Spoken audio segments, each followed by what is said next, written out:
Tantor Audio, a division of Recorded Books, presents Triplet Babies for the Billionaire, an age gap boss romance by Summer James. Narrated by Cece Diaz and Stephen Bourne. Chapter 1. Blossom. I sit at the small, creaky desk in the corner of our barely furnished studio apartment, staring at the cracked window panes that never quite close all the way. The faint whistling of the wind sneaks through the gaps, and I pull the knitted blanket tighter around me. The ceiling's covered in water stains, a constant reminder of the leaky roof above us that the landlord hasn't bothered to fix. Every time it rains, I half expect it to cave in on us. For now, though, I'm more focused on the email sitting in my inbox. I press my fingers against the keyboard hesitantly, like maybe I can slow down time if I take my sweet time opening it. The subject line reads, "Emergency wedding photographer needed. Tomorrow." It's my shot. I tap the mouse and the email opens. It's from a wedding coordinator I've worked with before. Her original photographer bailed at the last minute, and she's asking if I can step in. I scan the details quickly. A high-end wedding. In the city. Tomorrow. My heart starts beating a little faster. This could be my big break. I hear Amy in the next room humming as she changes after getting home from work. Her bright blue eyes peek around the doorframe, her blonde bob bouncing with every step. "Well?" she asks, practically bouncing on her heels. I don't even say anything. Instead, I turn the screen toward her. Her eyes widen and she gasps. "You got it! That's amazing, Bee!" she squeals, flinging her arms around me, almost knocking over the mug of iced mocha I've had next to me for hours.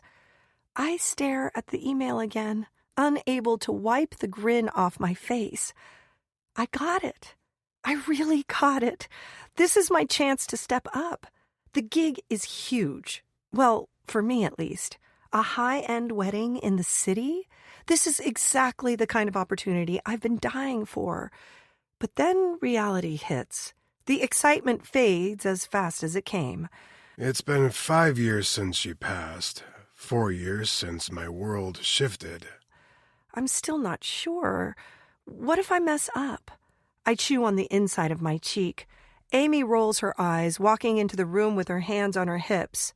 "First of all, you're amazing at photography. You know that. Second of all, I'm the one who's got your back at the bar. It's a fancy hotel, Bee. You can handle it. Besides, what's the worst that can happen? You mix up a drink, but people still get drunk, and they'll love you anyway." "Right," I mutter, unsure. It's just, what if I'm terrible? What if they fire me? "You've got this, Bee. You know how to work a camera and a cocktail shaker. Just give it a shot." Amy grins, her infectious optimism outweighing my doubts. "Besides, we need the cash." I nod, trying to steady my nerves. Amy's right. I can do this. Amy's already on her phone, offering me a last-minute pep talk as she heads out the door. "You need to calm down. No risk, no reward, right? This is like the time we snuck into that club in Jersey and didn't get caught. It's the same thing, but with more fancy people and way more expensive drinks." I can't help but laugh at her. Amy's all jokes and snark, but she's also one of the most optimistic people I know. She always knows how to make me feel like everything will be fine. "Yeah, I guess. No reward if I mess up, though," I grumble, my eyes still scanning the email for any new details I might have missed. Amy stops in the doorway, throwing a wink over her shoulder. "No one's gonna remember the girl who mixed up the Cosmopolitan, but the girl who landed a gig at a wedding? That's the girl people remember. You've got this." I feel a little bit more at ease, and it helps that Amy's enthusiasm is as infectious as ever. "You're right. Okay, let's celebrate. Even if we don't have much cash, we're going to enjoy tonight." Amy's eyes light up. Pizza and cheap wine. It's the New York way, B. The city's pulse wraps around us as we step outside. Manhattan is electric tonight, the lights flashing and the honking taxis weaving through the streets. The sidewalks are crowded with people of all kinds, tourists snapping pictures, locals with a look of purpose on their faces, and the occasional businessman in a suit who looks like he's just walked off the set of Sex and the City. The air smells like street food and exhaust, but it's all part of the charm. We walk toward the nearest pizza joint, the neon sign glowing brightly above the entrance. As we step inside, the familiar scent of melting cheese and pepperoni fills the air. "I'll take a slice with everything," I tell Amy, looking over the glass counter. "Same," she says, leaning against the counter with a sigh. "I can't believe we're already a month into being here in this city. It's crazy." I glance around at the bustling pizza shop, listening to the laughter from the booths and the noise of the arcade machines in the back. It's all so alive, so different from the quiet suburb I left behind. Here, every corner holds something new. We sit by the window, devouring our cheesy, crusty slices of heaven. People pass by outside, tourists with shopping bags, groups of friends, and couples holding hands. The lights of Times Square are just a few blocks away, and I catch myself staring at the glow of the signs as they flicker like a never-ending dream. The wedding's tomorrow, and everything is about to change. I arrive at the winery venue a little earlier than I need to, hoping to get a feel for the space before the chaos begins. The sprawling vineyard stretches out behind the old stone building, bathed in the golden glow of the early afternoon sun. The scent of the grapes in the air mixes with the faintest hint of fresh grass and floral arrangements being set up around the ceremony site. It's a gorgeous day, and the setting is like something out of a fairy tale. The wedding planners are bustling about, arranging tables draped in white linens and soft pink florals, while servers make sure the champagne towers are in place. I slip my camera strap over my neck and start taking test shots of the venue, hoping to capture some of the natural beauty before the guests arrive. The bridal party is getting ready inside, and I'm introduced to the bride and her bridesmaids. The bride, Kelsey, is stunning in a silk robe, her golden hair falling in soft waves around her face. The bridesmaids wear soft lavender gowns, and their laughter fills the room as I snap a few candid shots. I'm focused on the moment when I hear the unmistakable shuffle of feet outside, and I glance up just in time to catch sight of the groomsmen arriving. One of them in particular catches my eye. He's a handsome man with salt and pepper hair and a face that looks like it's been carved from stone. He stands out among the others, his presence commanding. He catches my gaze for a moment, and I quickly turn my head, pretending I didn't notice. But it's hard to ignore him. Something about him, something intense, lingers. The ceremony begins as the soft sound of string instruments fill the air. The guests take their seats, and the sun, now lower in the sky, casts long shadows across the vineyard, giving everything an ethereal glow as the bride makes her entrance, her arm linked with her father's. I get into position, capturing the moment with my camera, and watch as Kelsey's delicate veil billows behind her like a dream. The crowd watches in awe, some with hands clasped in front of them, others wiping at their eyes. Her father looks at her with pride, and I can see the bittersweet emotions in his eyes. The groom stands at the altar, a smile breaking out on his face as he sees her. His mother, sitting in the front row, dabs her eyes with a tissue. I snap a photo of her as she tries to control her tears. Her dress, almost too close to white, makes me pause for a second, but I continue shooting. The intimacy of the moment is so raw, so beautiful. The maid of honor stands next to the bride, tears streaming down her face as she watches the couple exchange vows. Her hand rests gently on Kelsey's shoulder, and I catch the exact moment she squeezes it in support. The decor is flawless. White and lavender florals surround the altar, intertwined with delicate vines that twist around the oak wooden beams overhead. String lights are strung between the trees, casting a soft glow. It's simple yet stunning. Everything about this wedding speaks of timeless love, and I'm honored to be here, capturing it all. After the ceremony ends, the cocktail hour begins. The guests migrate to the reception area, sipping on champagne and nibbling hors d'oeuvres while the bridal party gets ready for the official photos. I'm doing my usual thing, getting group shots, snapping pictures of the guests mingling, but my attention keeps drifting back to him, the older groomsman, Noah. I finally overheard someone call him by name earlier. It's hard not to notice him. His icy blue eyes seem to flicker in my direction every now and then, and I can't help but feel a bit nervous under his gaze. He's tall, commanding, and just effortlessly handsome. But I remind myself that I'm here for the photos, not for distractions.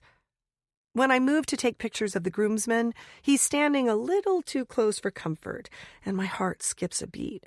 He's talking with another groomsman, and for a second, I'm thankful that he's not paying attention to me. But that's when it happens. Without thinking, I call out, "Hey, Noah, maybe don't stand so close to the other guy. I'm trying to get a clean shot here." The words are out before I can stop them, and the entire group turns to look at me, a stunned silence hanging in the air. Noah blinks, clearly embarrassed, his jaw tightening for just a second. "You've got a sharp eye," he mutters dryly, his voice suddenly colder than before. My cheeks flush, and I immediately regret the outburst. It's a strange, tense moment, and I quickly redirect my attention back to the photos. But the air between us has shifted, and it's undeniable. His eyes follow me as I walk away. Later, during the reception, I find myself circling the dance floor, taking candid shots of the happy couple as they share their first dance. The music swells, and the guests surround them in a soft glow, but my attention keeps slipping back to Noah. He's standing near the bar now, talking to a few other guests, but his gaze keeps catching mine across the room.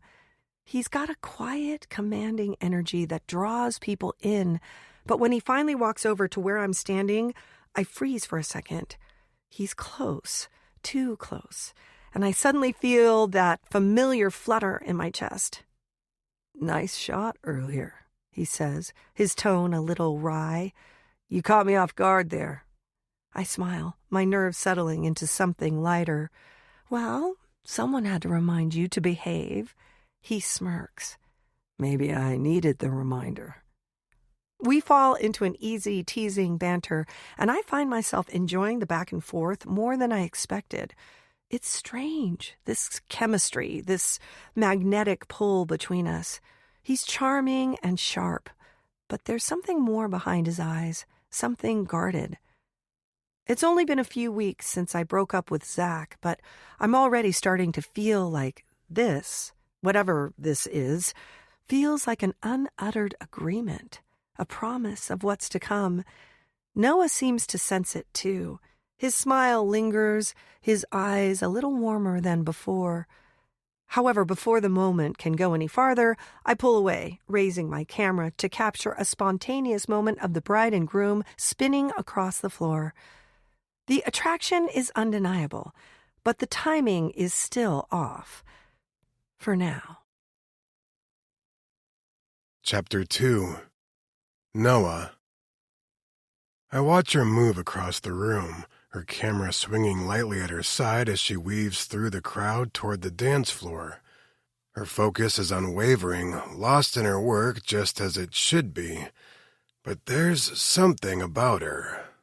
Blossom. At least that's what I heard Kelsey call her. I've noticed her all day.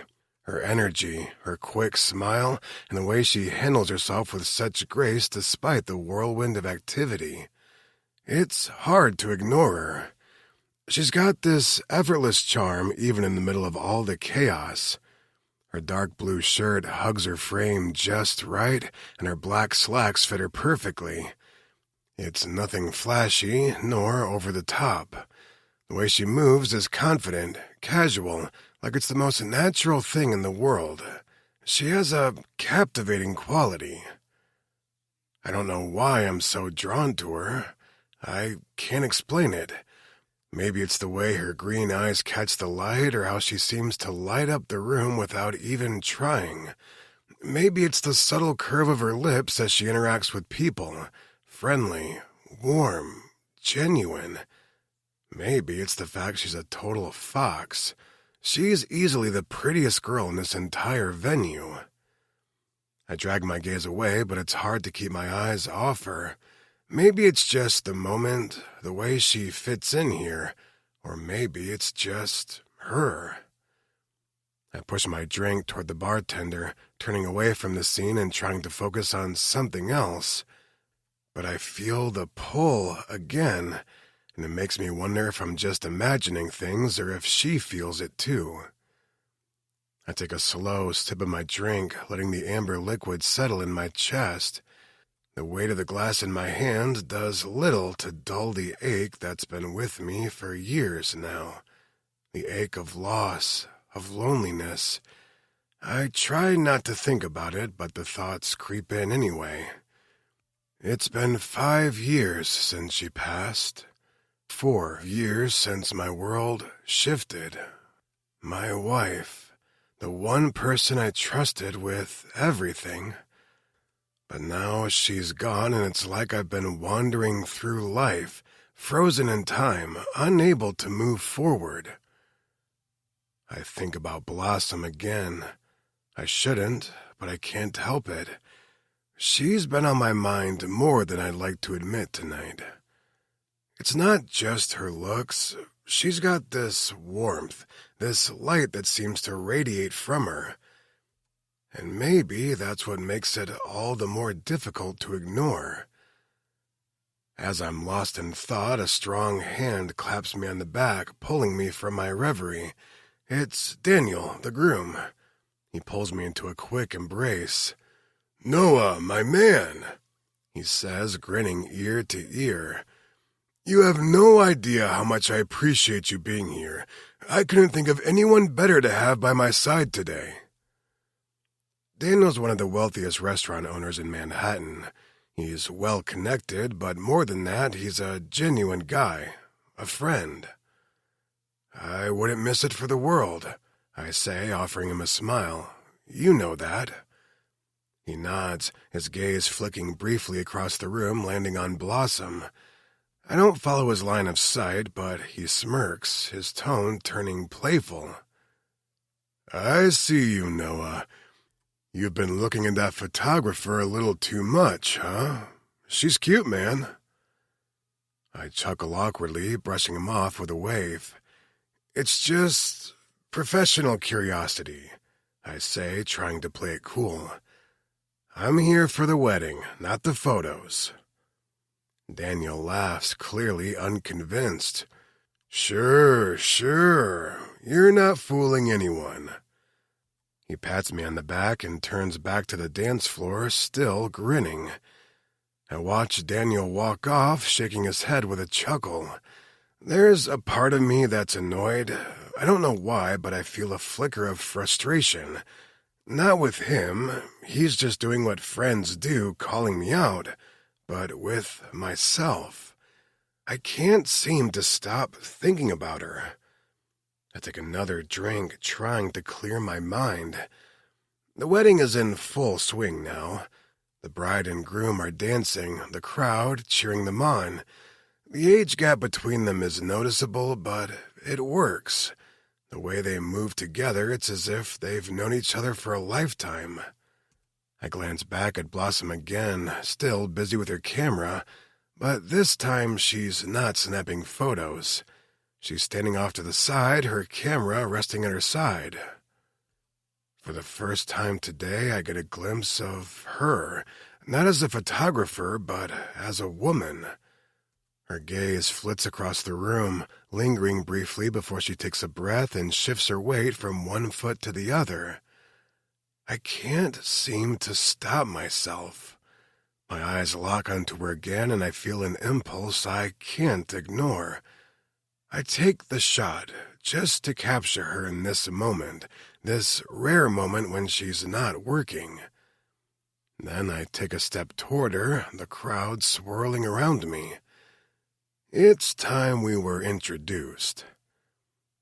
I make my way toward Blossom, and she doesn't notice me until I'm right in front of her. She blinks, surprised, then immediately puts on that bright, warm smile of hers. "Hey," I say, trying to sound casual, but even my voice betrays me. "I was wondering if you'd like to dance." Her eyes widen and she takes a small step back. "Dance?" she asks, laughing nervously. I'm not really here to dance. I've got all my equipment packed up and I should probably be heading out soon." Her words sting, but I push through. "You've got time," I reply, trying to sound more convincing than I feel. Before she can decline again, Kelsey the bride approaches us, her face glowing with happiness. "Blossom, you're amazing," she says, giving Blossom a tight hug. "Thank you so much for everything. You've captured all the memories perfectly." Blossom laughs softly. "It's my pleasure, truly." The bride looks at Blossom with pleading eyes. "You're staying, right? Please, come on, dance with us. You've earned it." Blossom hesitates, but then her expression softens. She looks up at me, and without another word, she slips her hand into mine. "I'm Noah, by the way," I say, my heart pounding. "What's your name?" She smiles, that soft, sweet smile that's both welcoming and somehow makes me feel like I've known her for years. "Blossom." Her unique name leaves a strange warmth in my chest, like a flicker of hope I haven't felt in a long time. We step onto the crowded dance floor, and I take her hand, feeling the electric pulse of the music as it vibrates through the air. The crowd is already hyped up, moving to the beat, and for a moment Blossom hesitates. Her body stiffens like she's unsure of what to do. I can't help but smile because I know exactly how she feels. Then the DJ switches to a hip-hop track, and the crowd erupts, cheering as the tempo drops and the energy shifts. Bodies start to gyrate, the floor alive with movement. I catch Blossom's eye, and she laughs, a nervous but genuine sound. Her cheeks flush, and she shifts her weight from foot to foot, looking like she's ready to bolt. But I pull her closer, nudging her with my hip. "Come on, just let go," I say with a grin, and she looks up at me, her jade eyes wide with playful uncertainty. Slowly, she starts to move with the music, her body loosening up, and I can feel the moment shift between us. The lights over the dance floor dim, casting a smoky glow on the crowd, and everything becomes an intoxicating blur of colors and movement. As we sway together, there's a rhythm between us that feels almost too natural. The electricity between us is undeniable. Her body moves against mine, and I can feel her warmth, her energy.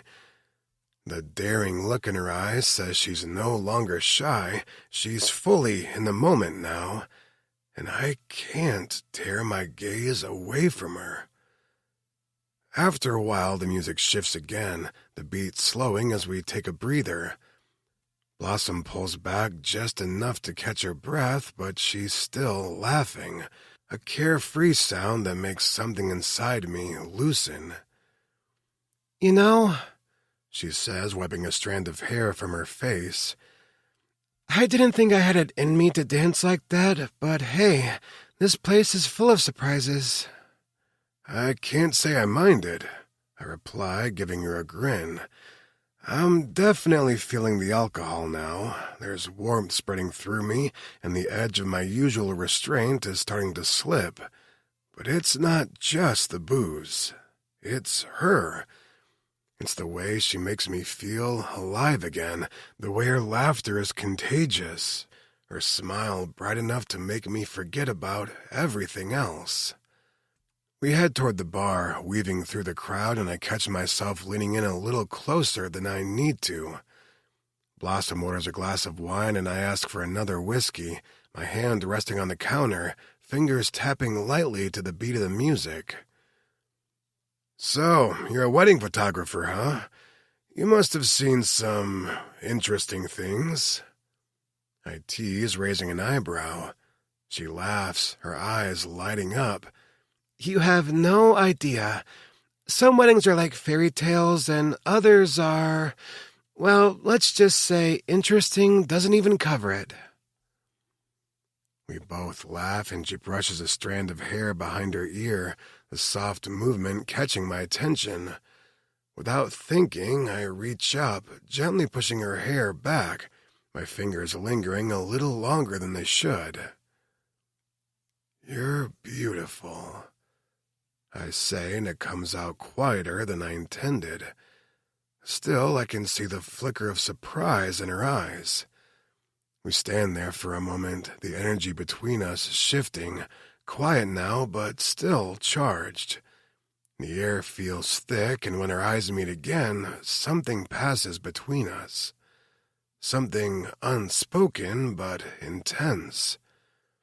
My pulse picks up, and before I can second-guess it, I lean in and kiss her. It's not forceful, not rushed, just a slow, tentative meeting of lips, like we're both testing the waters. The moment my lips touch hers, I feel a spark, like everything else fades away. It's natural, but unexpected. When we pull away, I feel heat rush to my face. "I'm sorry, I start, but she stops me. "What for?" she asks, her voice quiet, amused. "I liked it." I blink, stunned. She liked it? That catches me off guard, but in the best way. My heart is racing and my mind is spinning, but then I smile, a little more confident. Good, because I've been thinking about it all night. I run a hand through my hair, trying to keep things cool, but the truth is, my pulse is still pounding. Listen, I don't want the night to end here. How about we go somewhere quieter? My place? She hesitates, but just for a moment, before she smiles that smile that has my heart in my throat. "Sounds good." We make our way out of the venue, and I help Blossom carry her camera gear to my car. The night air feels cool against my skin, the city's lights flashing around us, each street lamp a beacon as we walk. We get in the car after stowing our camera bags in my trunk, and the city's pulse beats around us. The drive back to my place is filled with the quiet hum of the engine and the occasional soft laugh between us. I keep my eyes on the road, but I can't help stealing glances at her. There's something magnetic about her, something I can't shake. She's different from the women I've been with since Whitney. No games, no walls, just real, raw energy.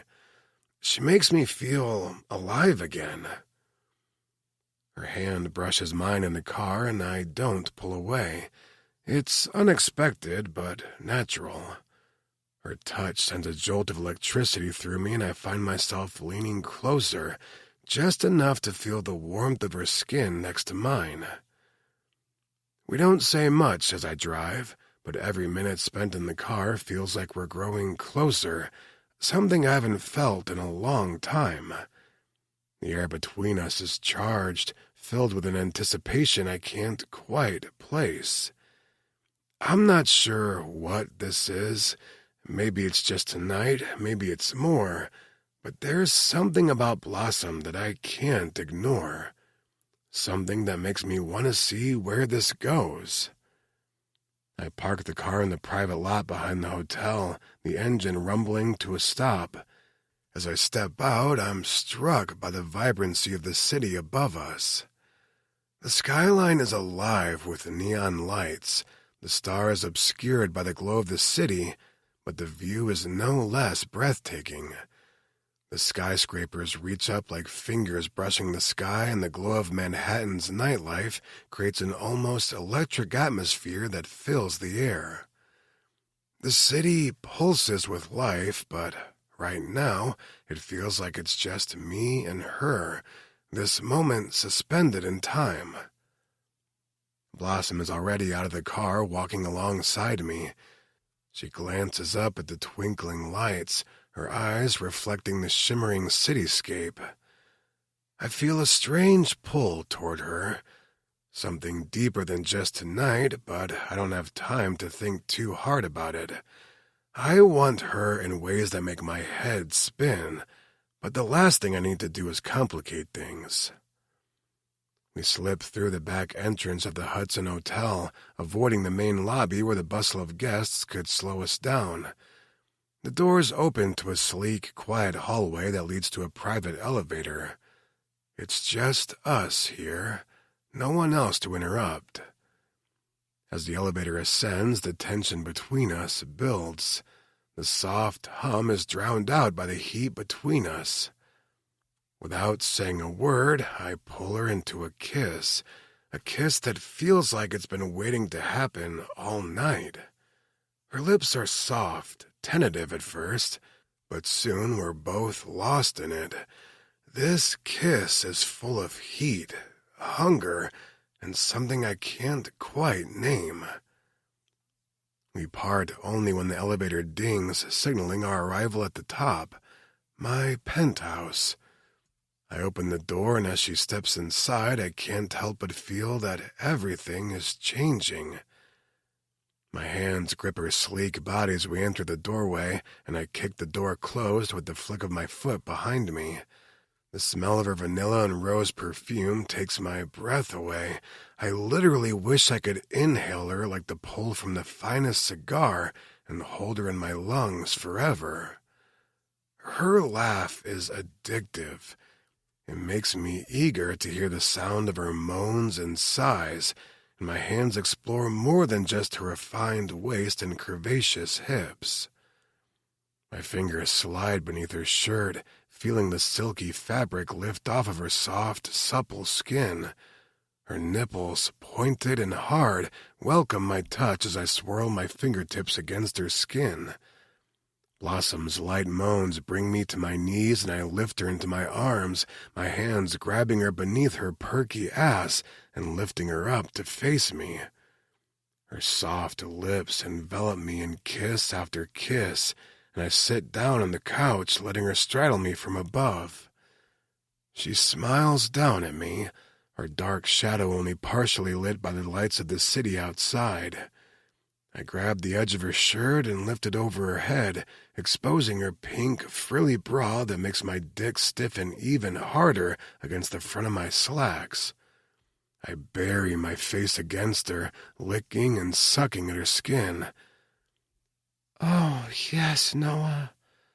She sighs, and I love the way my name sounds as it comes out of her mouth. I grind up against her as I continue to trail kisses from her chest to her collarbone. I nibble gently against her small, bony shoulder, and she laughs, recoiling from me. "Where are you going?" I say playfully, a slight growl in my voice that elicits even more giggles from her. Her chestnut hair drapes down over me, washing me in a soft waterfall of rose and vanilla scent. The taste of her skin puts me on edge and makes me want to take this further.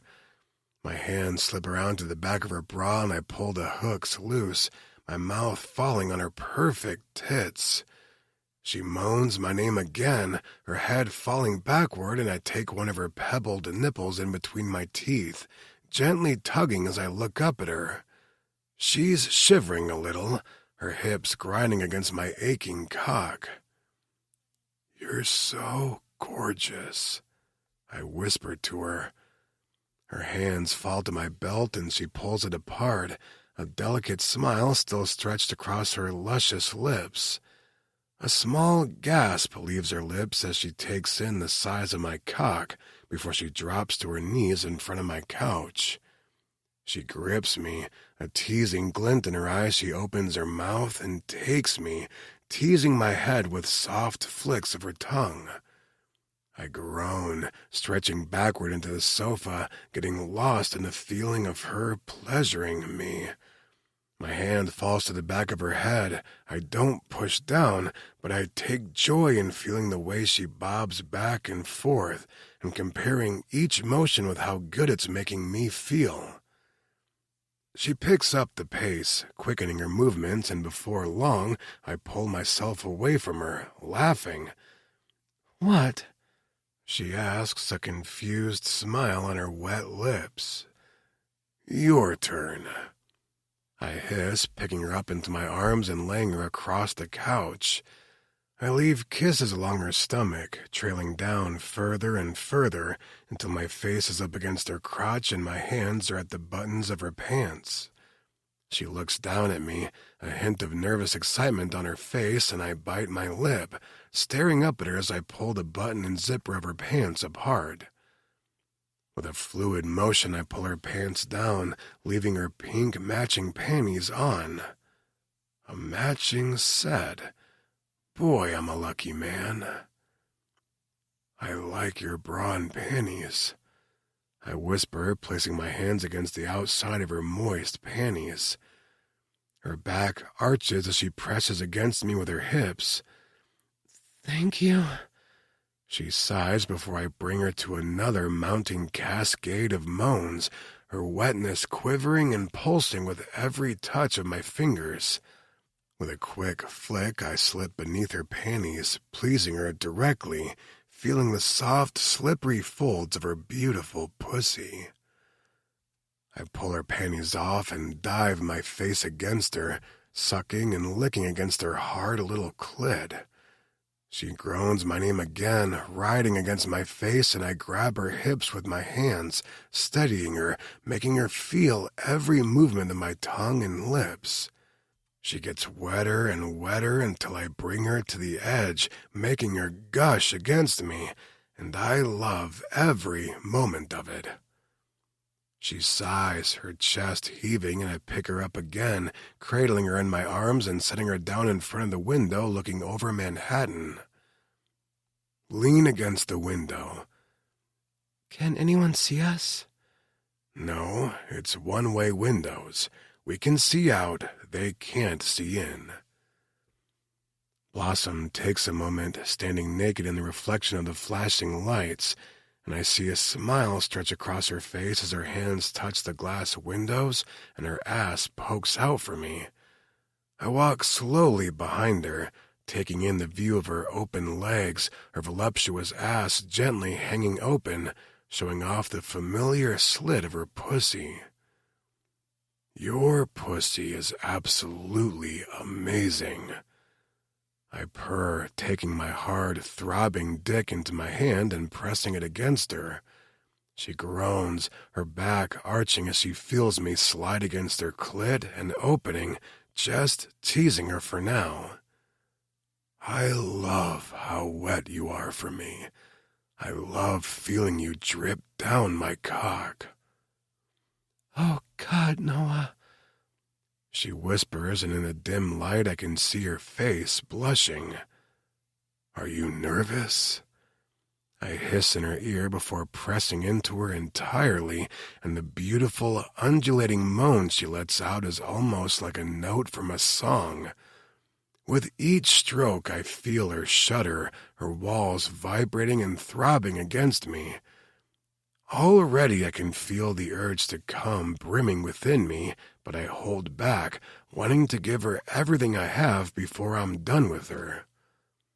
Her left hand falls from the glass as I pound her, and I grab her arm, pulling it behind her playfully.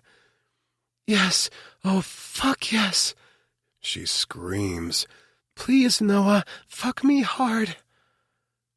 I press against her harder as she bends over more, and I feel her open up more than before. My right hand falls to the flesh of her hip, and I grip it. With a loud groan, we finish together, and I lean against the window next to her, taking her into my arms and feeling her hot juices soak me. Chapter 3. Blossom. It's been a month since that night with Noah. I keep replaying it over and over in my mind. How he kissed me, how he made me feel things I haven't felt in years. Still, it's not just the sex. There's something about him, something that keeps me up at night, turning over every little detail of that evening in my head. Was it just lust or something more? I can't help but wonder if I'll see him again. The thought of him lingers in my mind constantly, no matter how much I try to focus on other things. I'm standing in the shower, water rushing over my skin as I attempt to shake off the thoughts of him. I focus on the steamy sensation as the water pours down my back, trying to calm my nerves for the day ahead. It's my first day at the Hudson Hotel, and my stomach is doing somersaults. Amy managed to pull some strings and get me the bartending job I've been dreaming of. Finally, a steady income to support my photography aspirations. But the problem? The one thing that keeps nagging at me like a constant itch? Noah. Last night, I dreamed about him again. I relived the way his lips felt, the way his hands traced the lines of my body, his voice low, teasing, whispering things that made me blush in my sleep.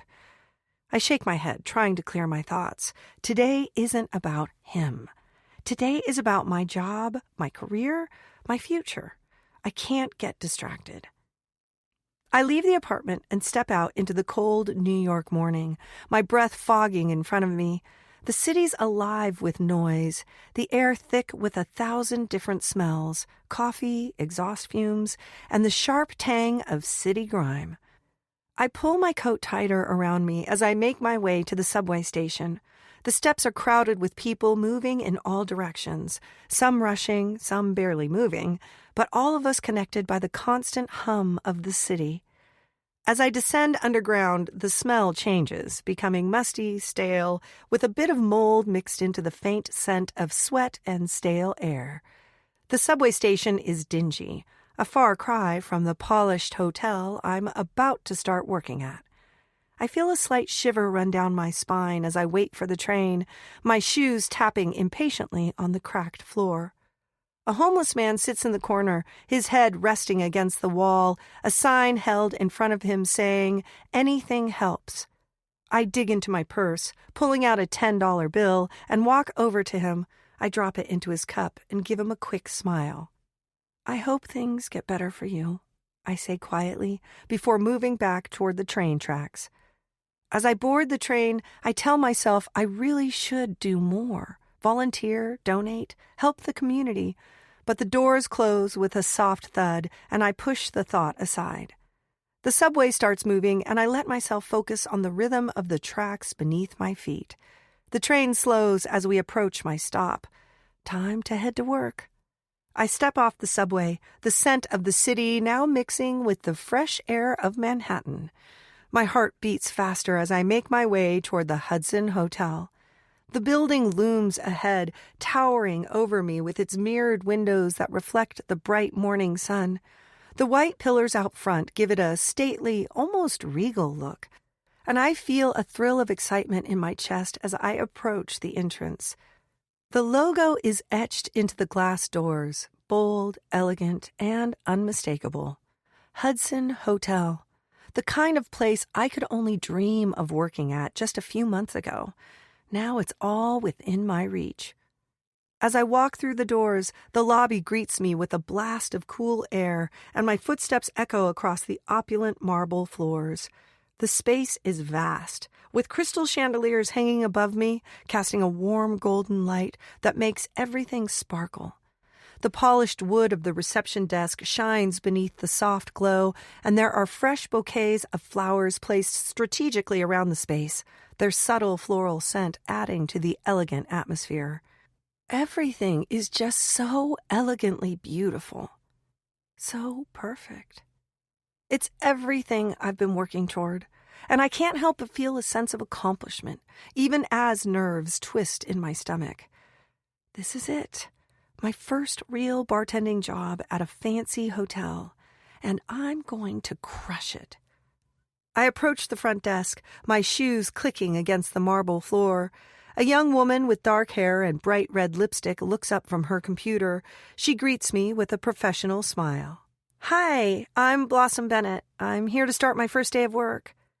My voice sounds steadier than I feel, but I force a smile as I give her my name. The woman nods. "Of course. Welcome to the Hudson. I'm Tanya. Let me show you where the employee area is." I follow Tanya through the lobby, trying to keep my composure. This is a real job. I can't act starstruck. We walk down a narrow hallway to a set of staff elevators, and as the doors open, Tanya steps aside and gestures for me to enter first. When the elevator doors slide open on the top floor, Tanya leads me into an office area. There's a quick exchange of greetings with a few other staff members, and then Tanya stops in front of a large office door, her hand on the knob. "Right through here," she says with a smile. "Noah Hudson will be with you in just a moment." My breath catches. Noah Hudson. The name echoes in my mind, and my stomach flips. No, it can't be. As the door opens, I step inside, and there he is. Noah. He's standing behind a desk, looking as polished and commanding as ever. His icy blue eyes lock onto mine, and for a moment the world stands still. I'm stunned, shocked. How is it him, the man from the wedding, the man who's haunted my thoughts for the last month? "Noah?" I say, barely above a whisper. He looks up, his face momentarily blank, before his expression shifts into something unreadable. "Well, well, Blossom." His voice is smooth, his gaze sharp. I stand in the doorway, frozen, as Noah looks up at me from behind his desk. He's exactly how I remember him, distant, commanding, and just as impossibly attractive as he was that night. His eyes flicker with recognition, and for a moment the room feels too small, too tight. "Blossom," he says, his voice smooth and neutral. I force myself to smile. "What a coincidence." "Well, it's nice to see you again," I say, struggling to keep my voice even. Nice? What the hell? I didn't expect this." He stands up slowly, adjusting his cufflinks like he's suddenly in full boss mode. "Neither did I, but here we are," he replies with a tight smile. "Look, I'm going to be training you today. The manager's out handling something, so you'll be working with me."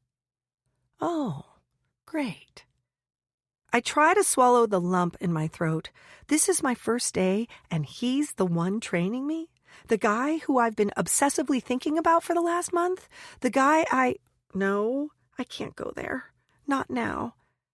"Sure," I say, clearing my throat. "I'm ready." The tension between us is palpable, but we both do our best to keep things professional. He leads me into the bar area and starts explaining the job, how to stock the bar, what drinks to expect to make on a regular basis, how the staff work together. His voice is businesslike, but every time his hand brushes near mine as he hands me something, I feel a little jolt of awareness that sends me spinning.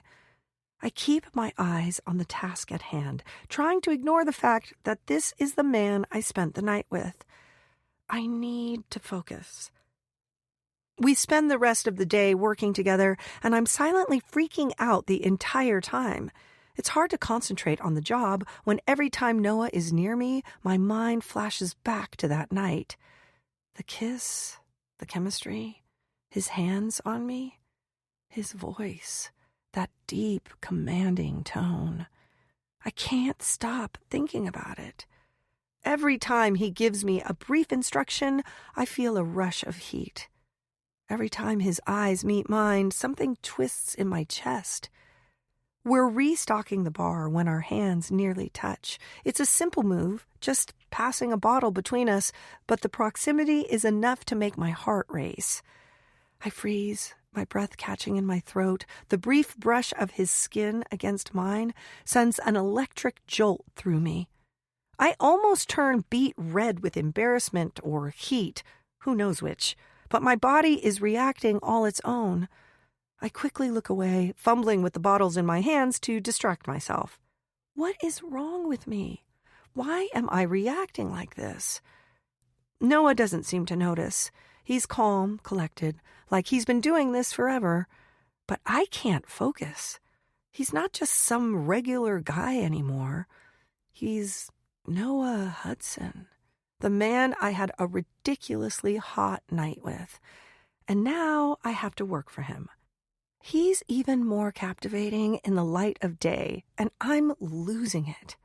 The shift finally ends, and I'm walking out of the hotel, my mind in complete chaos. I'm trying to keep it together, but the fact that Noah is my boss is making my head spin. How am I supposed to tell Amy about this? The suave guy I hooked up with is in charge of me now? I step onto the subway, leaning against the pole near the door as the train rattles toward my stop. My hands grip the strap of my bag tightly as I try to focus on anything other than the fact that I spent a whole shift with Noah, and it was both incredibly professional and incredibly not professional. My mind races. What am I supposed to do now? Should I quit? Should I find another job? But the idea of being jobless in New York, the thought terrifies me. I can't just throw away this opportunity because I made a mistake and slept with my boss before I even knew that he was my boss. But how am I supposed to look him in the eye tomorrow? How do I go back to work with the man who somehow lives rent-free in every part of my brain right now? I close my eyes, pressing my palms to my face. The subway train screeches as it slows to a stop, and I know one thing for sure. I'm in way deeper than I thought. Chapter 4. Noah. I finish up the last of my emails, checking over a few reports and confirming tomorrow's meetings. The office is quiet, the city sounds faint in the background. I sigh as I hit send on the last one, mentally shutting down for the day. I leave my office and head for the elevator, pressing the button, my mind spinning. That damn kiss, that damn night. I can't get it out of my head. Every time I think about it, a new wave of tension washes over me. I know she knows. I know I'm her boss now, and it's not supposed to be this way. What if she says something? What if she's angry? What if she tries to make something out of it? It's so easy to imagine her walking into HR, talking about how she slept with me and the scandal that would follow. It could destroy everything. My reputation, the hotel, the company's image. But then I stop myself. Blossom's not like that. She wasn't looking for a job here when we were together. We slept together before she ever worked at the hotel. I take a deep breath as the elevator doors slide open, the familiar hum of the ride making me feel even more trapped in my thoughts. I try to push it all out of my mind, but I can't help it. All I can think about is her smile, her laugh, her eyes, the way her soft pussy felt against my hard cock. She's getting under my skin, and I'm not sure how to stop it. I step off the elevator into the quiet of my penthouse, the door closing softly behind me. My place is exactly how I like it, spacious, modern, full of sleek lines and clean surfaces. But tonight it feels empty.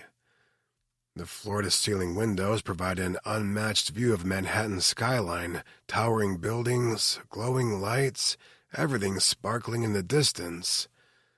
I stand there for a while, just staring, trying to clear my mind, but all I can see is Blossom. It's been days since we worked together, but I haven't stopped thinking about her.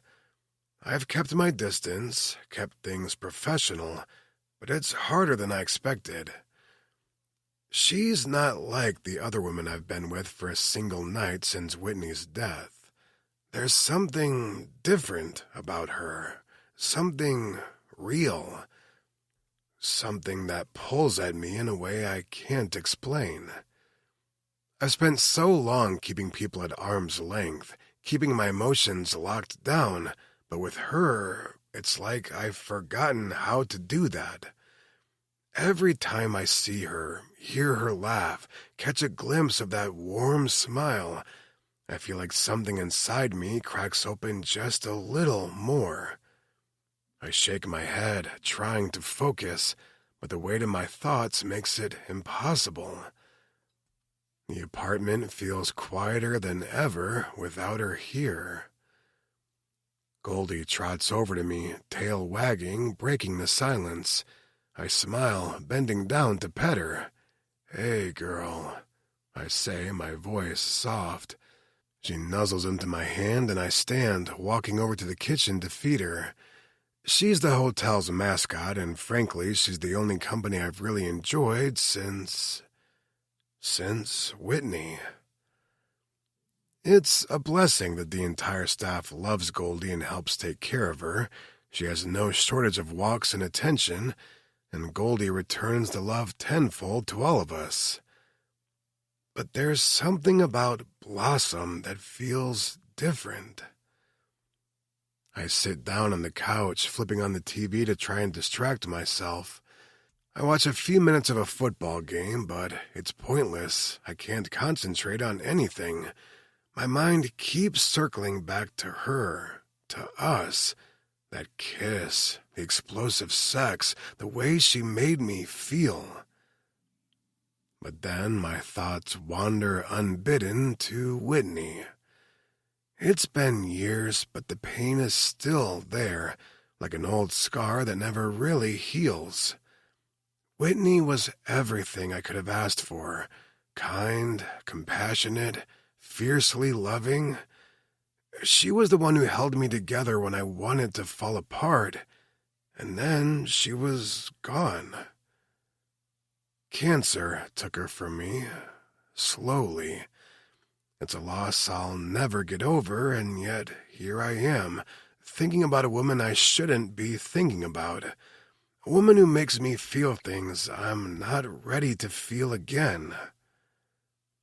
I pulled a black worry stone from my pocket, rubbing it between my fingers like I always do when the memories come rushing back. It helps me focus. It keeps me grounded.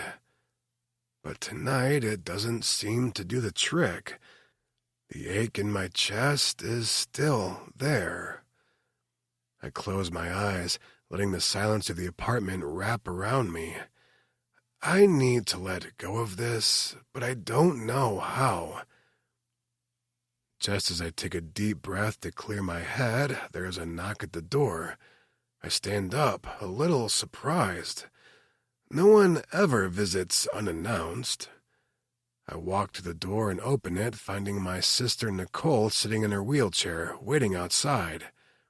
She looks up at me with a smile. "Hey, big brother," she says, her voice light, teasing. I can't help but smile back.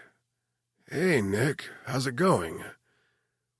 Nicole has multiple sclerosis, and on good days she likes to visit me here. Check in, make sure I'm doing okay. I know she's been worried about me ever since Whitney passed, but I try not to let it show. Same old, how about you?" she asks as I open the door wide enough for her to roll inside. I sigh, stepping aside to let her in. "Busy as always," I say, but my mind drifts back to Blossom, and I can feel that familiar tension rising again. Nicole looks at me, raising an eyebrow. You look like you've got a lot on your mind. You okay? I force a smile, trying to cover up the chaos swirling inside. Yeah, just work. You know how it is. Nicole eyes me closely, but she doesn't push. Instead, she gives me a wink and wheels herself into the living room. Goldie jumps up beside her, wagging her tail, and Nicole reaches down to pet her. Well, whatever it is, you've got to figure it out. Don't let it eat you alive. I nod, but inside I know I'm already too far gone. There's something about Blossom I can't shake. Something I'm not ready to face yet. We chat about the game for a bit, the sounds of the commentators filling the space between us. Nicole teases me about how I always back the underdog, while I counter by calling her a fair-weather fan. It's typical for us, these easy, light conversations. But as the minutes tick by, I feel a gnawing discomfort in my chest, something I can't shake. It's been a long day, and my mind keeps drifting back to work and to Blossom. Nicole doesn't miss a beat. She studies me for a moment, setting down her drink and tilting her head. Okay, spill. You've been acting weird all night. I look at her, trying to keep my face neutral. What are you talking about? You're distracted, Noah, she says, her voice soft but pointed. You're not the type to let a game get to you, so what's on your mind? Found a special girl? The question hits me like a punch to the gut, but I force myself to smile. No, I say quickly, maybe too quickly. There's nothing. It's nothing to worry about. But Nicole's not fooled. She leans in a little, a knowing glint in her eyes. Come on, you're not that good at hiding things. What's really going on? I hesitate. I don't know, but I don't want to talk about it. She raises an eyebrow, sensing something deeper, but she lets it go. For now. Nicole's gaze softens, and she sighs as she takes a sip of her drink. You know, Whitney was one of the most incredible women I've ever known. She was kind, smart, so alive, and she made you better just by being in your life. I swallow hard. Here it comes, the one thing she always seems to circle back to. Yeah, I murmur.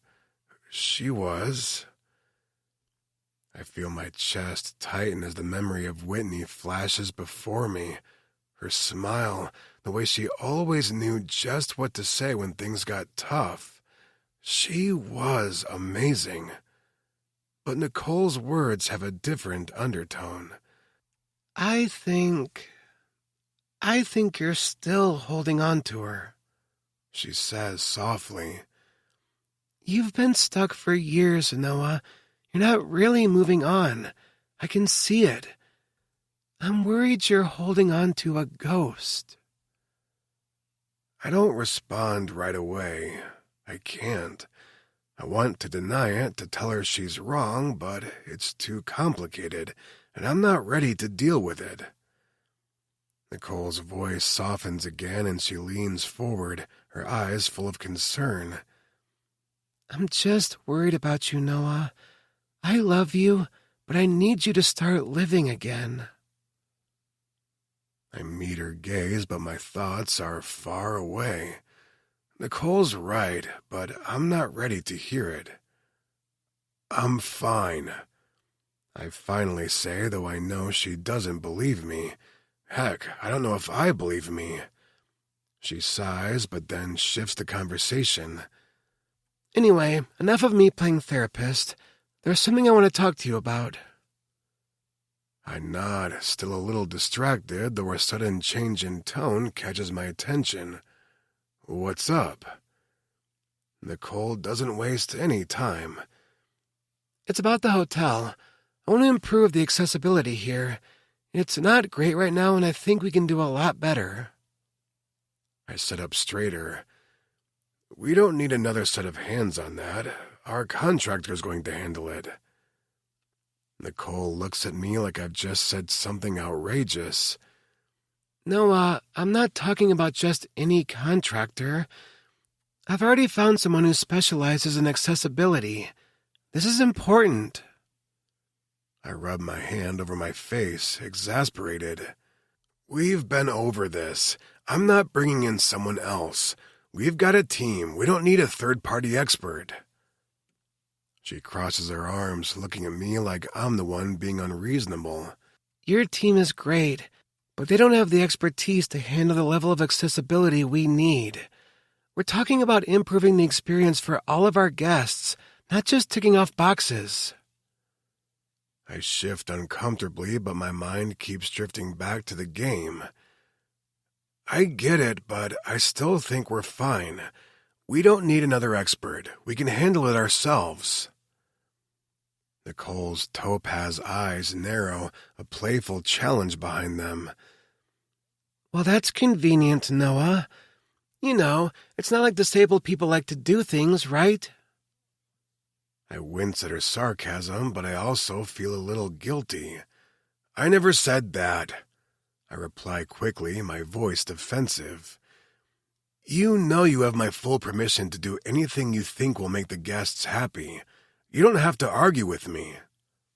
Nicole raises an eyebrow. That's more like it. She pushes and rolls back away from the table, grinning. Good. I'll be bringing someone in this week then. They'll go over the site with me and see where we can improve. I nod absently, still watching the game. Fine, just do whatever you think is best. Nicole gives me one last look. I'm serious, Noah. Don't shut everyone out. If you keep pushing people away, eventually no one's going to knock on your door anymore. I glance at her, but she's already rolling her wheelchair toward the door. I'll keep that in mind. I say, though my words feel hollow. She pauses just before she leaves. Take care of yourself. I love you.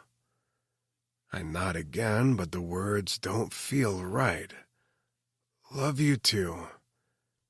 And just like that, she's gone, but her words linger like a weight on my chest. Chapter 5. Blossom. I open the door to the apartment, the familiar smell of warm cheese and tortillas greeting me as I step inside. Amy standing at the stove, flipping a quesadilla with practiced ease. The faint sound of sizzling fills the small kitchen. Dropping my bag on the couch, I finally kick off my shoes. The day has been nuts. My mind's still stuck on everything that happened at the hotel, and every time I think about Noah, I can feel my pulse quicken. It's a mess, and I don't even know how to talk about it. Amy turns around as I walk in, her blonde bob bouncing with the movement. She looks at me expectantly. So, how was your work, Bea? She asks, her eyes wide with curiosity. Is it everything you imagined? I wave my hand, brushing it off. It's fine, I say quickly, heading toward my room to change. Busy, you know.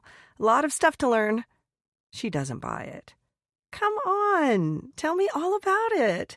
What happened that's got you so wound up? She presses, following me into the living room. What's going on? I glance over at her, unsure of how to even start. My stomach churns. It's nothing, really.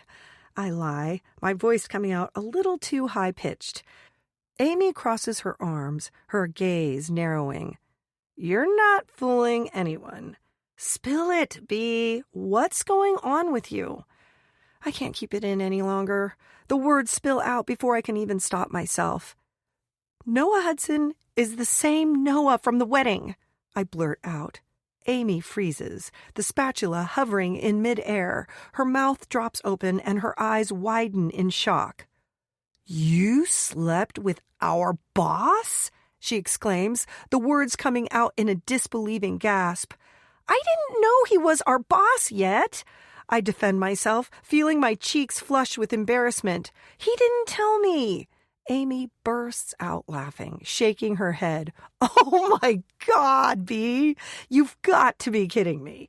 She places the quesadillas on a plate and carries them over to the coffee table, but she's still grinning from ear to ear. Well, shit. That's a good one.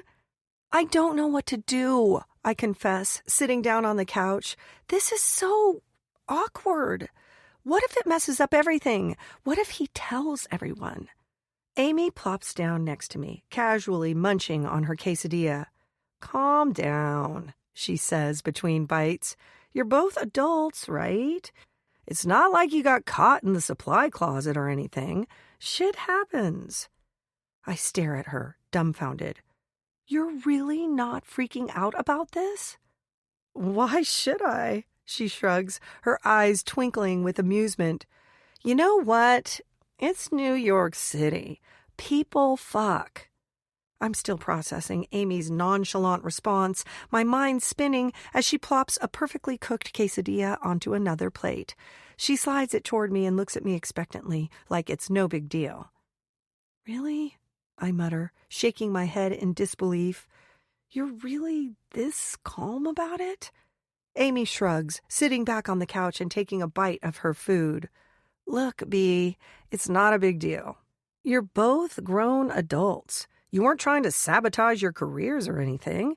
You didn't even know he was your boss when it happened. You're fine. Relax. I can't help but stare at her. You're just okay with it? She rolls her eyes. Yes, I'm okay with it. Why wouldn't I be? You're not going to marry the guy or anything, right? Just keep it professional moving forward. Hell, half the people in this city are probably sleeping with someone they shouldn't, so just don't make it weird. I shake my head, chuckling despite myself. I wish I had your confidence. Amy plates up another quesadilla for herself, then plops down beside me. We both settle in front of the TV, the sitcom playing softly in the background as we stuff our faces and laugh. Just don't do it again, and everything will be fine, Amy adds nonchalantly. That's the only rule. I nod, but it doesn't make me feel any less uneasy. That night, I can't sleep. I toss and turn, the sheets tangled around my legs as I stare at the ceiling, listening to the steady sound of Amy's breathing across the room. She's already asleep, but my mind won't stop racing. I keep thinking about what happened with Noah, what could happen. How am I supposed to handle this? What if the whole hotel finds out? What if it ruins everything? I imagine walking into work tomorrow, and I can already see Noah's cold stare, maybe even the hint of disappointment in his eyes. I picture myself sitting down in front of him, my palms sweating as I say, "We're just too different. This can't work." I sigh, running my hand through my hair. I can't shake this nagging feeling in the pit of my stomach. I'm not ready to lose this job. I can't afford to lose this job, and I can't afford to screw it up by letting a stupid mistake from one night spill over into my professional life. Amy's words keep echoing in my head. Just don't make it weird. But how can I do that when everything about this feels weird?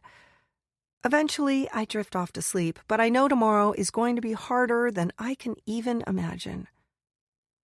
The morning light filters through the blinds as I wake up, my mind immediately racing back to everything that happened last night. The thought that's been haunting me since my first day at work refuses to leave. I can't let anything happen between me and Noah.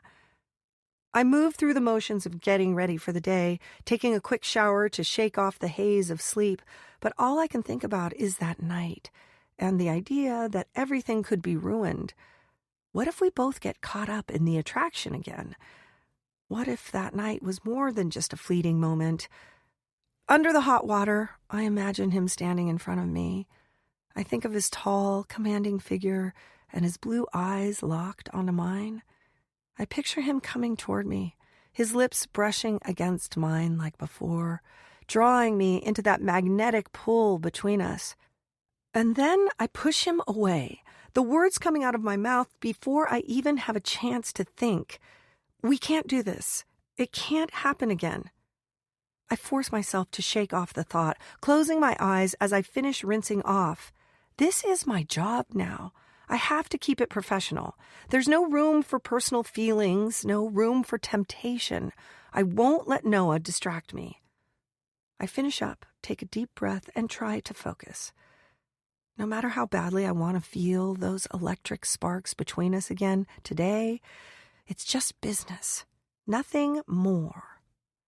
I hop on the subway, feeling the rush of the morning crowd pressing around me.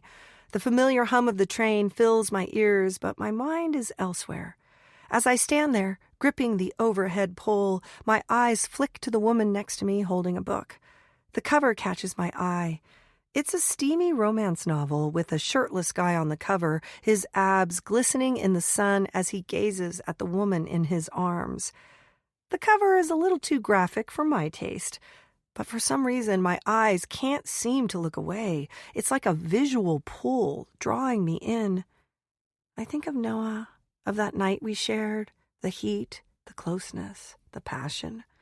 My heart races at the memory. Is that what we were? A forbidden romance?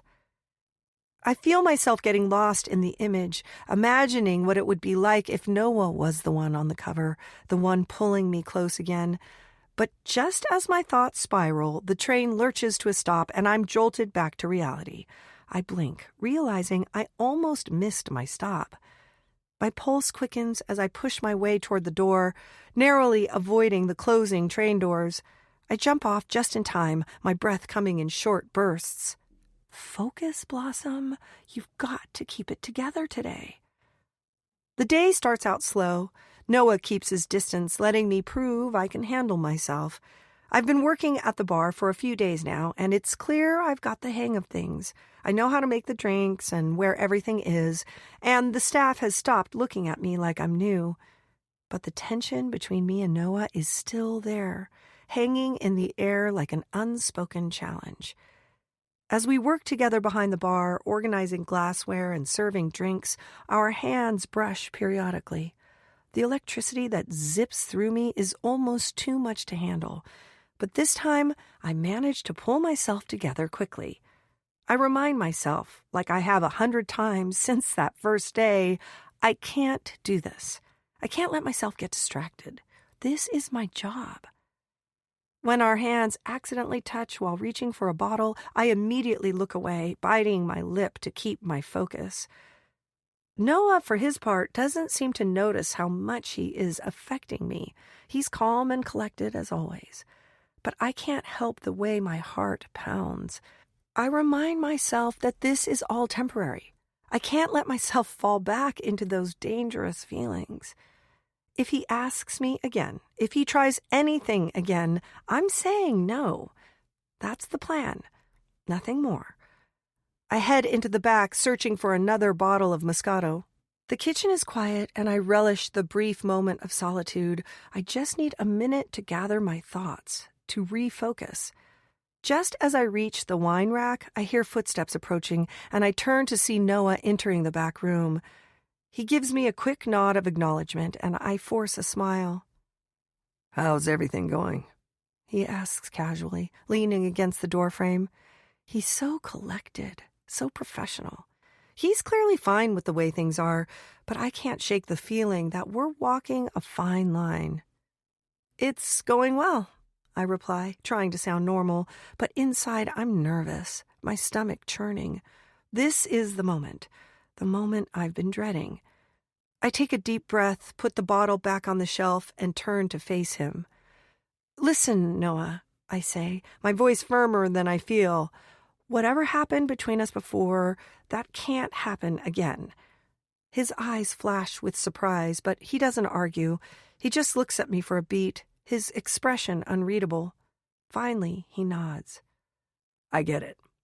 I'm not going to make this weird," he says quietly. "We'll keep things professional, for both our sakes." I nod, relieved but still uncertain. "Thank you. I just don't want to jeopardize everything." Noah's expression softens, his gaze flicking to the floor. I agree. I think it's for the best. We're both here to work, not to mix business with whatever that was. I take a deep breath, feeling the weight of the conversation lift slightly. Thanks, I murmur. Let's keep it that way, Noah replies, his voice steady, his eyes meeting mine for the briefest of moments before he turns and walks away. And I stay there, taking another deep breath, wondering if I've just made the right decision or the biggest mistake of my life. Chapter 6. Noah. I step out of the elevator and walk into the lobby of the Hudson Hotel, immediately greeted by the buzz of activity. It's always like this in the mornings, staff rushing about, guests checking in, the whole operation running like a well-oiled machine. Then, just as I pass the reception desk, I spot the head chef Miguel rushing toward me with a look of panic on his face. His white coat is a little disheveled and his normally controlled demeanor is frayed. "Noah!" he exclaims, breathless. "The truffles you ordered, they haven't arrived. We were supposed to have them an hour ago for tonight's menu, but they're still not here, and I need them for the sauce. It needs to simmer for at least 8 hours. I feel my irritation rise immediately. Truffles are supposed to be a specialty item, handled by our suppliers like clockwork. But of course, something always goes wrong when I'm already juggling 1,000 things. Let me guess, I say, running a hand through my hair. They're saying they're delayed. Miguel nods vigorously. I need them now, Noah. If we don't get them, tonight's special is going to be ruined. All right, I reply, my voice tight. I'll handle it personally. Get me the address for the supplier. I'll make sure they're on their way. I turn on my heel, already making a mental note to deal with this disaster first. It's another curveball in a long list of things I don't have time for today. I pull out my phone as I walk through the hotel, looking up the address and quickly plugging it into the map. This is going to be a pain in the ass, but I've dealt with worse. Walking through the bar, I scan the area. Then I spot her. Blossom. She's just walked in, still a little early for her shift, but no doubt ready to get started. She looks up as she sees me, and I feel a small flutter in my chest, like some instinctive part of me notices her before I even consciously register it. Blossom, I say, my voice firm. Clock in and follow me. She looks at me a little confused, but obeys without hesitation, walking behind me as I head toward the back exit. Where are we going? She asks after a moment, her voice curious but guarded. I glance back at her, a hint of a smirk tugging at the corner of my lips. We're leaving. She stops dead in her tracks, eyes widening. What? You're kidding, right? No, I reply, my pace not slowing. We've got a situation to deal with, and we don't have time to waste. She looks almost shocked. I can tell she's trying to figure out what the hell I'm up to, but she follows anyway, like she always does.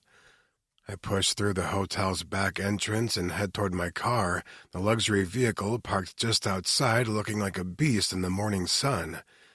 I slide into the driver's seat, giving Blossom a quick glance before I start the engine. She hesitates for a second before getting into the passenger seat, the door closing softly behind her. I can tell she remembers this car from the night we spent together.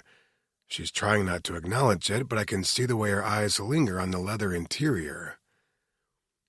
So, why did you want me to come with you? She finally asks, breaking the silence as we pull away from the hotel. I let out a slight chuckle. Maybe I just wanted to spend some more time with my newest employee.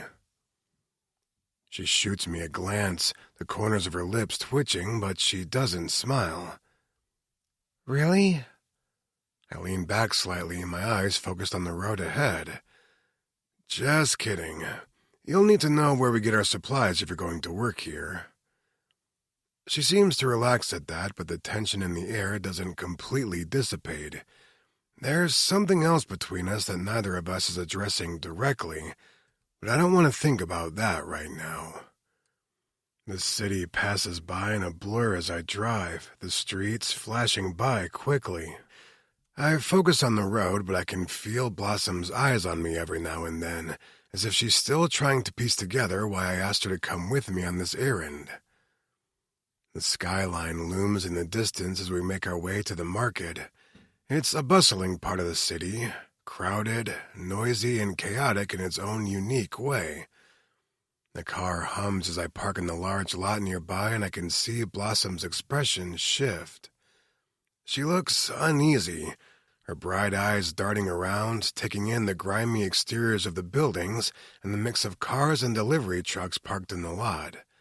The place is far from glamorous, but it's where we get some of our finest ingredients. I can't help but notice her wariness. She's used to the polished side of the hotel industry, not this raw, no-frills world behind the scenes. But I also see the flicker of excitement in her eyes as we step out of the car, her curiosity piqued despite her unease. "Ready?" I ask, glancing back at her. She hesitates, but then nods. "Yeah, let's go." I lead the way, and as we walk toward the entrance, I can tell she's wondering what the hell she's gotten herself into, but I have a feeling she'll get used to it. She has the kind of fire I like. And maybe something more, but that's not something I'm going to deal with today. The market is a world away from the pristine luxury of the hotel. As soon as we step inside, the noise and chaos hit me. It's bustling, people shouting to each other, bartering, haggling over prices. The air smells rich with the scent of fresh fish, meat hanging on display, and spices wafting from nearby stalls. It's not clean and it's not polished, but it's alive in a way that makes my heart race.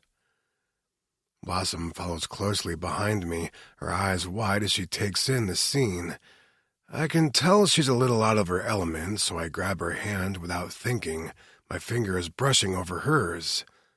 She looks up at me, startled, but I offer her a reassuring smile as I pull her through the crowded aisles.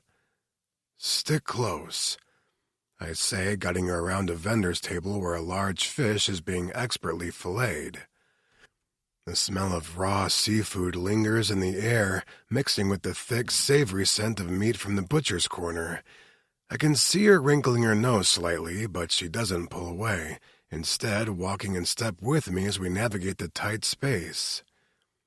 We pass a stall selling vibrant vegetables, the colors so rich they almost look fake, and a sweet aroma of ripe fruit fills the air.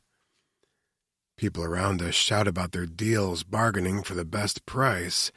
It's nothing like the smooth flow of service at the hotel, but there's a certain energy here that I can't help but appreciate.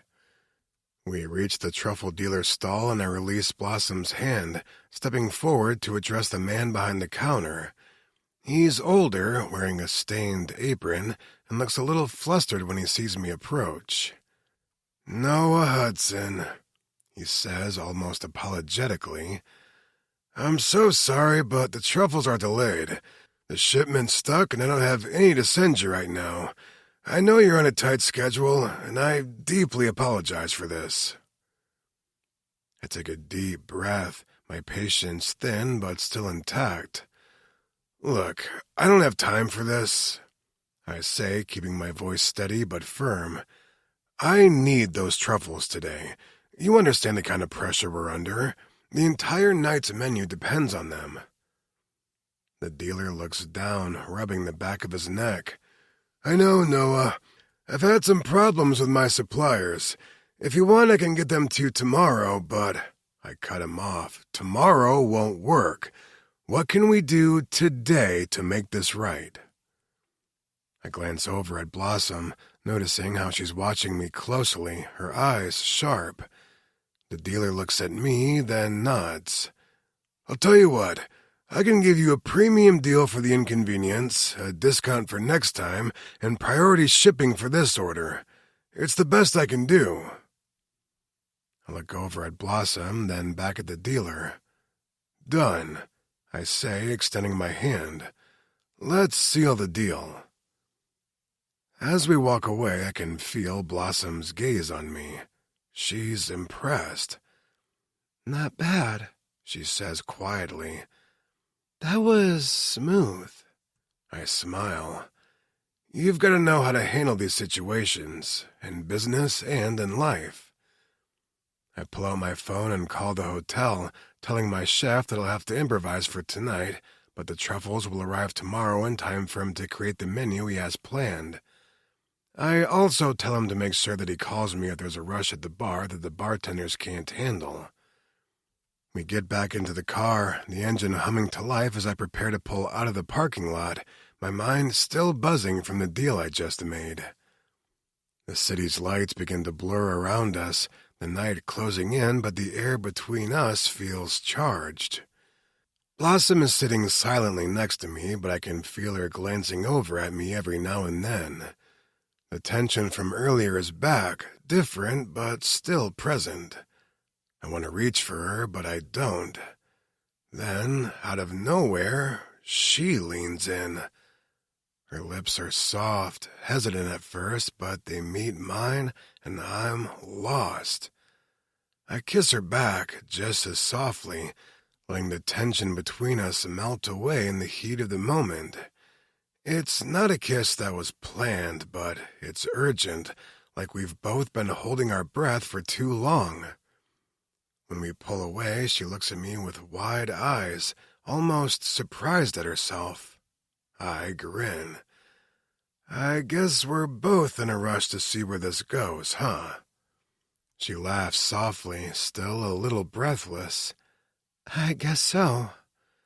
The drive back to the hotel is quiet, the tension still hanging between us, but this time it feels different. There's something more beneath it.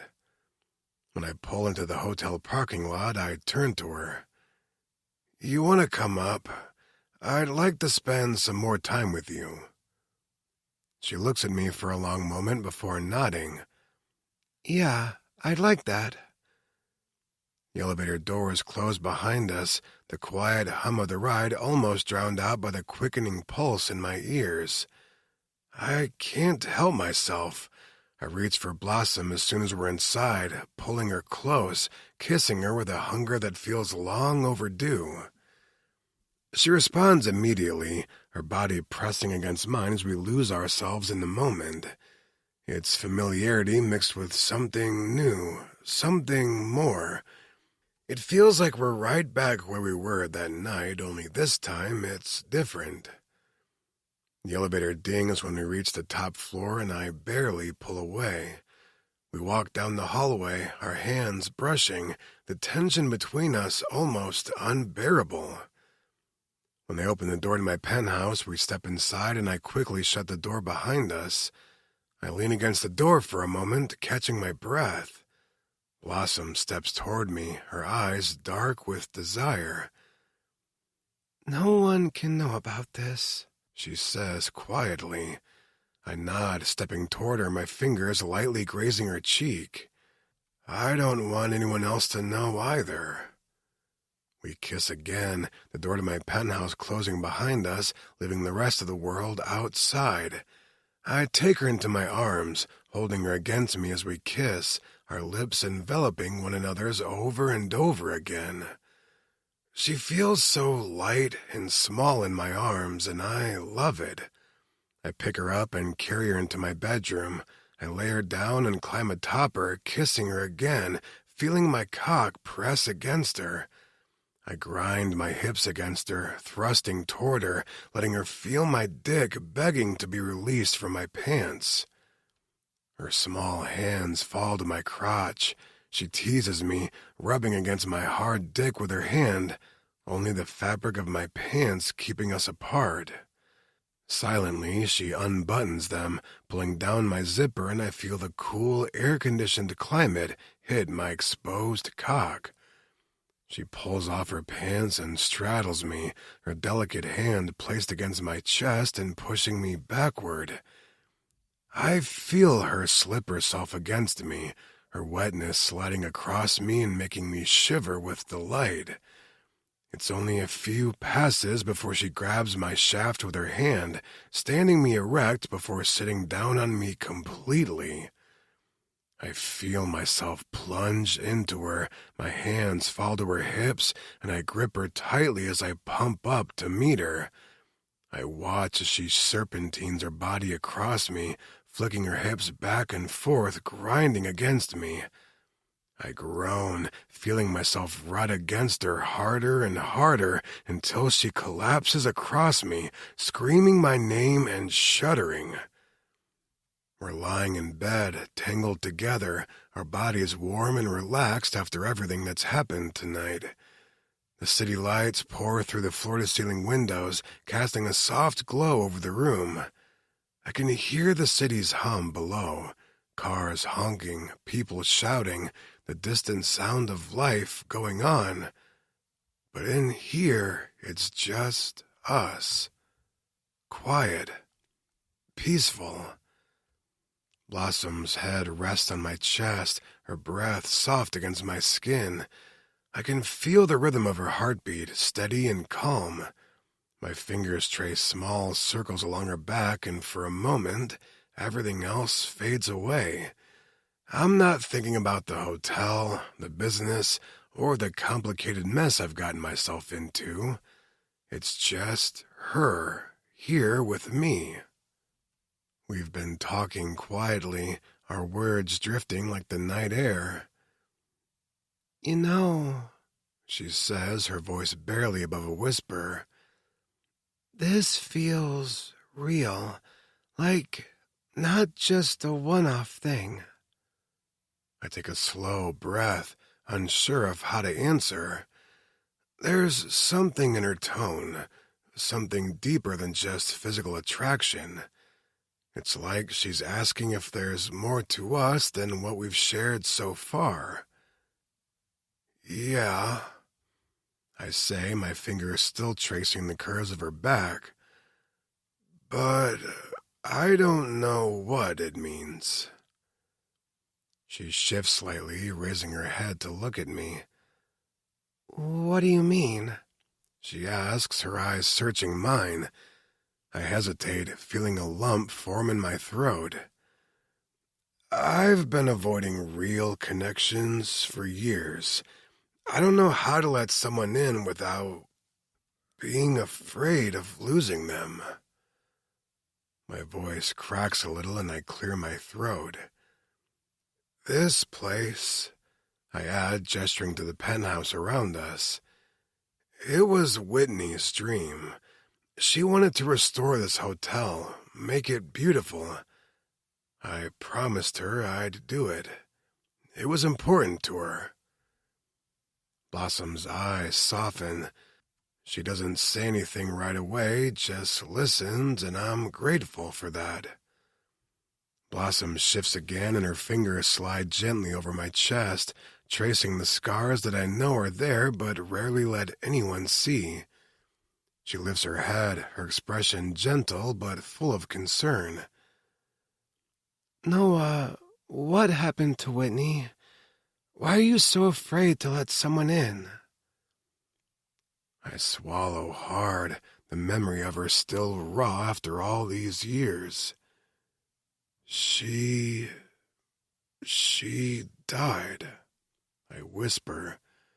"Cancer. It was 5 years ago.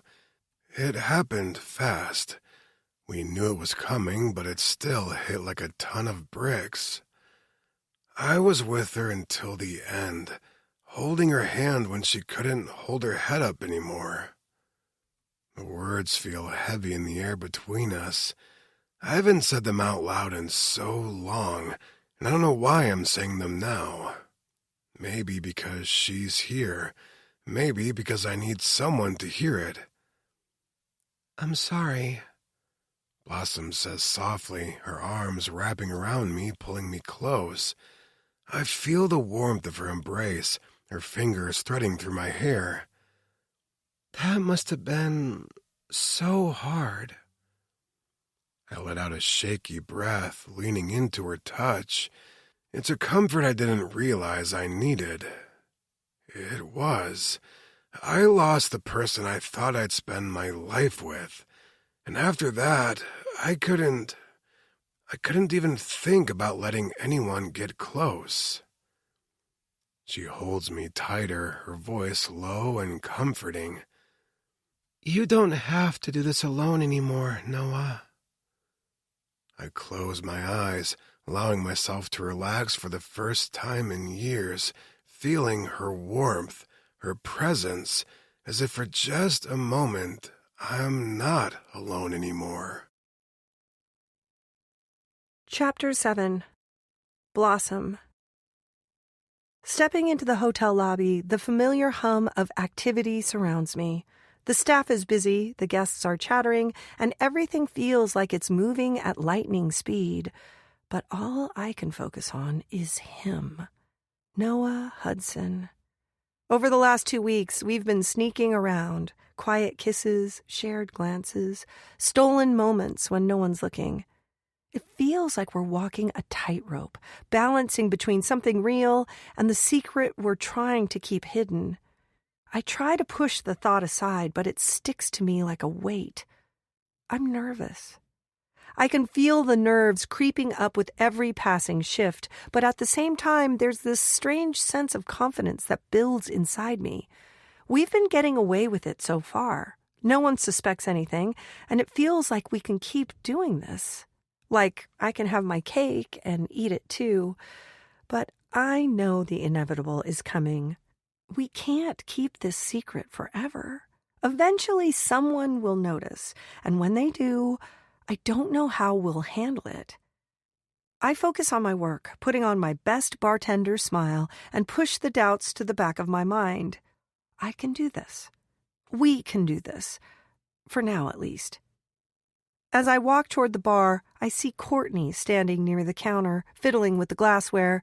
She's in her early 30s, with red hair that falls to her shoulders and hazel eyes that can turn sharp when she wants them to.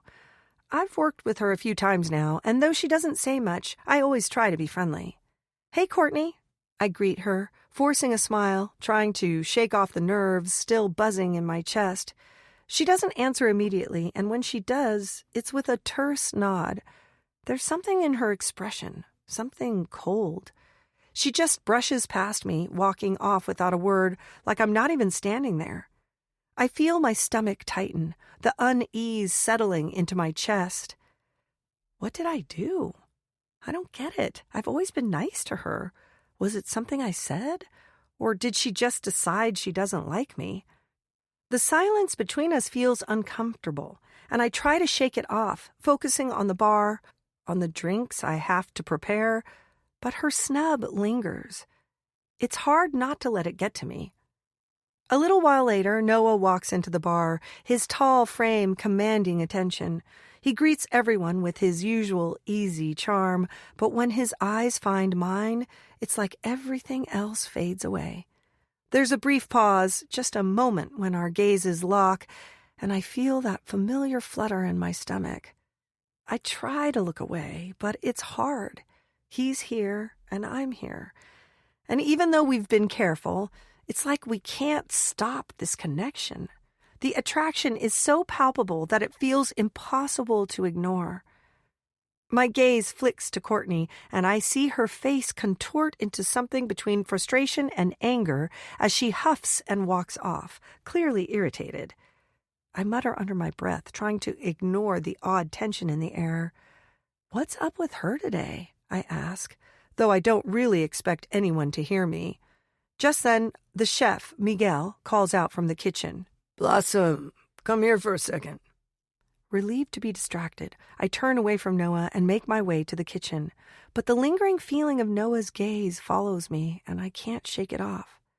Miguel is busy at the prep station chopping vegetables. He waves me over, his usual easy smile on his face, but before I can even ask what he wants, he speaks. Courtney, he says, his voice low, like he's letting me in on something I might not know. She's been off today, and honestly, for a while now. I raise an eyebrow, surprised. Off how? Miguel glances at the kitchen door before continuing, almost as if he's making sure no one is eavesdropping. She's been fixated on Noah. Ever since he started working here, really. But it goes deeper than that. I blink, my curiosity piqued. What do you mean? Well, he says, lowering his voice even more, she's had a thing for him ever since they first started working together. She's been trying to get close to him for a while, and when she saw how much he struggled after Whitney's passing, she thought that she was the one who could step in, you know? I feel a lump form in my throat. So she's just trying to pick up where his wife left off? Miguel nods. Yeah, pretty much. She was there the whole time during Whitney's illness. She's one of those women who thinks she's the natural person to be there for Noah, but he's never given her the time of day. And now, well, she's not happy about it. The idea that anyone else could get close to him drives her crazy. I can't help but feel a mix of sympathy for Courtney and irritation at how she's handling things. Does Noah know? Miguel shrugs. Noah's not stupid. He's just been keeping his distance. But I think Courtney's starting to overrate her friendship with him, and I don't think he sees it clearly. I nod, the pieces falling into place. No wonder there's been so much tension. I just didn't realize the extent of the problem. The shift drags on after my conversation with Miguel. Every time I try to break the ice with Courtney, I feel like I'm just hitting a brick wall. I offer a smile, ask her how her day's been, but it's always met with a tight-lipped response, or worse, complete silence. She's colder than a winter morning, and I don't know what else to do. I can't figure her out. She's been here longer than I have, and I should probably just let it go. But the more I try to make conversation, the more it feels like I'm intruding on something, like I'm some kind of enemy to her. Maybe she's jealous. Maybe she just doesn't like me. Or maybe I'm just projecting. I've noticed the way she looks at me sometimes, like I'm an inconvenience in her world. Surely, she doesn't know about Noah and I, right? I try to shake it off, focusing on the drink orders and the hum of the bar around me, but every time she walks by, her cold shoulder feels like a sharp jab. I can feel myself getting frustrated, but I remind myself to breathe. I don't need to be friends with her. I just need to do my job. Just as I'm starting to get into a rhythm, the door to the bar swings open, and in walks Noah.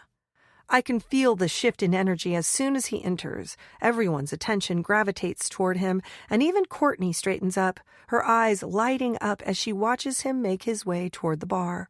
He greets everyone with his usual smooth charm, but I see Courtney practically hovering as she follows him around, asking questions about this or that, trying to get special assignments, or offering unsolicited advice on the menu.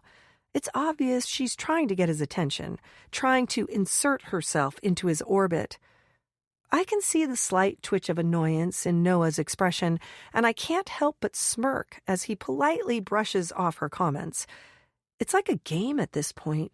He's too polite to outright shut her down, but I can tell it's getting to him. I have to look away before I start laughing out loud. Watching Courtney try so hard is almost comical. It's clear she's not even close to getting the attention she thinks she deserves. I turn my focus to the drinks I'm making, trying to hide the grin that's threatening to form on my face. Noah finally finishes his drink and makes his way toward the door, ready to head out. As he leaves, I hear Courtney's heels click behind him, and I know she's about to make her move. Sure enough, she's come around the bar to me, her eyes narrowed. "What's so funny?" she asks, her voice dripping with suspicion. I freeze for a second, unsure of how to respond. I quickly cover up my smile, looking at her innocently. "Nothing," I say, shaking my head. "Miguel told a joke." Courtney eyes me like she doesn't believe me. She's got that look in her eyes, the one that says she's looking for something to latch onto. Then she scoffs, shaking her head as if she's about had enough of me. "That's a stupid name you have, by the way," she says, her voice dripping with disdain. "Blossom? What kind of name is that? Sounds like something a 7-year-old girl would come up with, or maybe a trashy teen mom." The words hit me like a punch to the gut, and I can feel my face flush with anger. But I swallow it down, not letting her see how much her words sting. I'm not going to rise to her bait. I force a smile, tight-lipped. "Thanks for that," I say, my voice flat. "See you later." Without waiting for a response, I grab my things and leave, the weight of her words still hanging in the air. I sit in the subway, the rattling of the train doing nothing to distract me from the insult Courtney just threw at me. Trashy teen mom. The words echo in my mind, and I can feel my anger building with every passing second. I've always hated when people make assumptions about my mom, about the sacrifices she made for me. Sure, she was young when she had me. Sure, she named me after the main character of her favorite show when she was a teenager.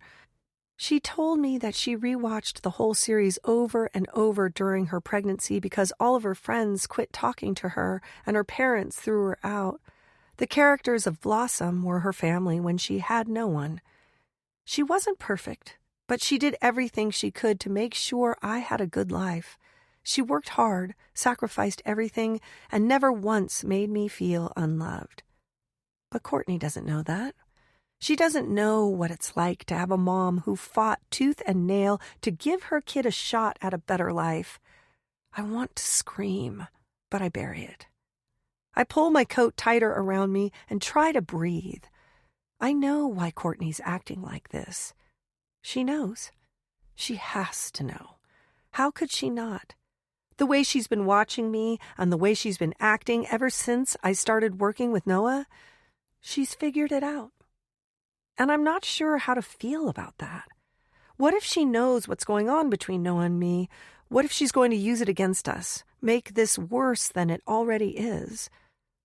I lean back against the subway wall, my thoughts swirling in a storm of frustration and worry. I need to keep my head down, focus on my job, and hope that Courtney doesn't do anything to blow this wide open. But deep down, I know it's only a matter of time before something gives. Chapter 8.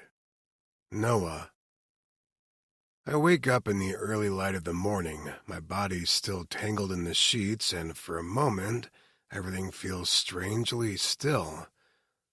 But then the thoughts come rushing in, thoughts of Blossom, of her lips on mine, of the softness of her skin, the way she fits against me, the way her body feels under my touch. I get out of bed, trying to shake the lingering images of the past few nights, trying to clear my head. A shower might help, I think, stepping into the bathroom and turning on the hot water. The steam rises around me as I close my eyes, letting the water run over my skin. But even as I try to focus on the sensation of the water, my mind keeps drifting back to her, the way she looks at me, the way she makes me feel like I'm alive again, like I'm finally living. I feel a tightening in my chest, an unsettling pull, but I try to ignore it. This is nothing. It's just physical attraction, nothing more. I've been with women casually like this before. It's nothing new. But still, there's something about Blossom, something different. Every time I think about her, my mind starts to race, my heart quickens, and I wonder if I'm making the biggest mistake of my life by letting this continue. I finish my shower quickly, trying to ground myself, but as I step out, the thoughts linger. Those soft kisses, the feel of her in my arms. I shake my head, trying to fight the memories off. As I get dressed, pulling on a clean shirt and buttoning it slowly, Whitney's face drifts through my mind. The memory of her, always there, always looming, has been hard to escape. She was everything to me. My wife, my partner, my best friend. We built this life together, and now I'm here with someone else. Someone new. Someone who makes me feel things I haven't felt in years. I feel a pang of guilt, sharp and sudden, like a stab to the chest. How can I move on from her? How can I even think about someone else when Whitney's memory is so present?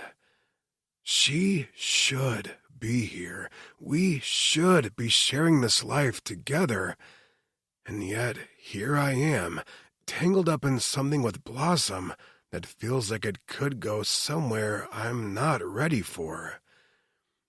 I remember the last time Whitney and I spoke about this, she told me gently, with that smile of hers, that I needed to move on. "You deserve happiness, Noah," she'd said, her hand weak in mine as she lay in the hospital bed. "Don't wait for me. I'll always be with you, but you need to live your life." She had wanted me to be happy. She had wanted me to find someone else. But even knowing that, I still feel guilty. Is it wrong to feel something for Blossom? Am I betraying Whitney by even thinking about it? I arrive at the hotel, the weight of the morning still pressing on me as I stroll through the bar. The air smells faintly of stale drinks and freshly polished wood. The staff is busy, but something feels off today. As I approach the counter, I spot Courtney, who is standing behind it, visibly upset. Her hands are shaking and she's speaking loudly, causing a scene that's starting to draw attention from the guests. What the hell is going on? I mutter under my breath, moving toward her. When she notices me, she looks up, her face flushed with anger. "Noah, this is bullshit!" she exclaims, her voice rising. "We're not stupid. We know what's going on." I feel my pulse quicken. What the hell is she talking about? The last thing I need today is drama in the bar. I step closer, trying to keep my voice even. "Courtney, calm down." Her eyes flash with irritation. "No, I'm not going to stand here and pretend that everything's fine when we all know what's happening between you and her." She points at Blossom, who's trying to keep her head down, clearly uncomfortable. I don't have time for this. Grabbing Courtney's arm, I pull her toward the back, away from the customers. "Come with me." I push open the door to the back room, dragging Courtney with me. I don't care who sees. I need to nip this in the bud. "Listen," I start, my voice low but firm. "If you can't control yourself out there, then you need to leave for the day. We don't have time for this drama."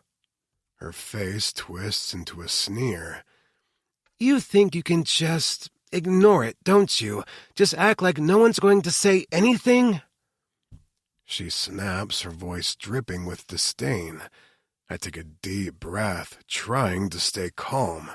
"I'm not ignoring anything, Courtney. I just don't have time for your bullshit. Now, if you can't handle things like a professional, go home." Her jaw tightens and she looks ready to say something else, but instead she picks up her apron and throws it on the floor. "Fine.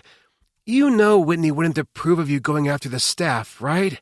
She'd be disappointed in you." I freeze. The words hit me like a punch to the gut. My jaw clenches as I force myself to speak. "You're out of your mind," I say through gritted teeth. "Don't ever bring her into a discussion like that again." She turns on her heel, throwing one last glance over her shoulder before storming out. I stand there for a moment, the weight of her words settling over me. She's right, and I hate that she is, but I can't let her get to me. I won't. I just need to focus on what matters. But the sting of her words lingers in the back of my mind. I get in the elevator and go up to the penthouse floor. I walk back and forth in my room, trying to unwind, but all I can think about is Courtney's words. Whitney wouldn't approve. The phrase keeps echoing in my head, and I can't seem to shake the feeling that Courtney knows more than she's letting on. I've been careful. We've both been careful, or at least I thought we had. How could she know? Did someone see us? Did the staff figure it out? The thought of the whole hotel gossiping about my secret relationship with Blossom makes my stomach twist with anxiety. Does everyone know? I walk over to the minibar, pouring myself a drink, trying to clear my head, but it's like the weight of the day keeps pressing on me. My thoughts keep spiraling, running in circles. How could Courtney know? Just as I'm about to go crazy, there's a knock at the door. I freeze for a moment, then glance toward the door. I know who it is before I even open it. Nicole. I open the door and Nicole rolls in with that knowing look on her face, her eyes scanning the room. Nice to see you're not brooding in the corner. She teases, her voice light and easy, but I can tell she's already got something on her mind. I gesture for her to come in. What's going on? Oh, you know, she says casually, rolling her eyes. I just overheard that you sent Courtney home. Apparently that's the hot topic among the staff today. I lean against the door frame, letting out a sigh. Great, as long as that's the only thing they're talking about. Nicole raises an eyebrow, a smirk playing at the corners of her mouth. You sure? Because I'm pretty sure there's something more interesting happening behind the scenes, don't you think? I frown. What do you mean? She crosses her arms, eyes narrowing as she takes a step closer. Come on, Noah. You really think I haven't noticed the way you've been acting? I'm your sister. I can tell when something's off. What's going on with you and... who is it, Blossom? I stare at her, caught off guard. I didn't think it was that obvious. But with Nicole, nothing stays a secret for long. Yeah, I admit, the words slipping out before I can stop myself. I've been seeing her. Nicole laughs, shaking her head. A dog, Noah, she says, teasing. You're a dog. Sleeping with your newest employee? Classic. I wince at her bluntness. Don't make it sound like that. She shrugs, clearly amused. Hey, I'm not judging, but you're on your own with this one. Just don't do anything stupid. She pauses before adding with a grin. Well, what am I saying? You already have. It's not a mess, I don't think. I argue, rubbing at my aching eyes. She tilts her head to the side and looks at me for a moment. Do you have feelings for her? She asks me. I blink at her for a moment. Do I? I've been worrying with myself so hard lately that I don't actually know the answer to that question. I might. I temporize, not sure how to answer her. She nods sagely. Well, maybe you should examine that aspect of things and figure out how you feel. It's not really fair to put Blossom in this position if you don't care about her, you know? I nod. She's right. I hate that she's right, but she usually is. Sorry to be the bearer of bossy tidings, she quips, and I smile at her in spite of the turmoil tumbling in my chest. I shake my head. My little sister, always being wiser than me. Nicole laughs as she exits, leaving me alone to stew over the mess I've made.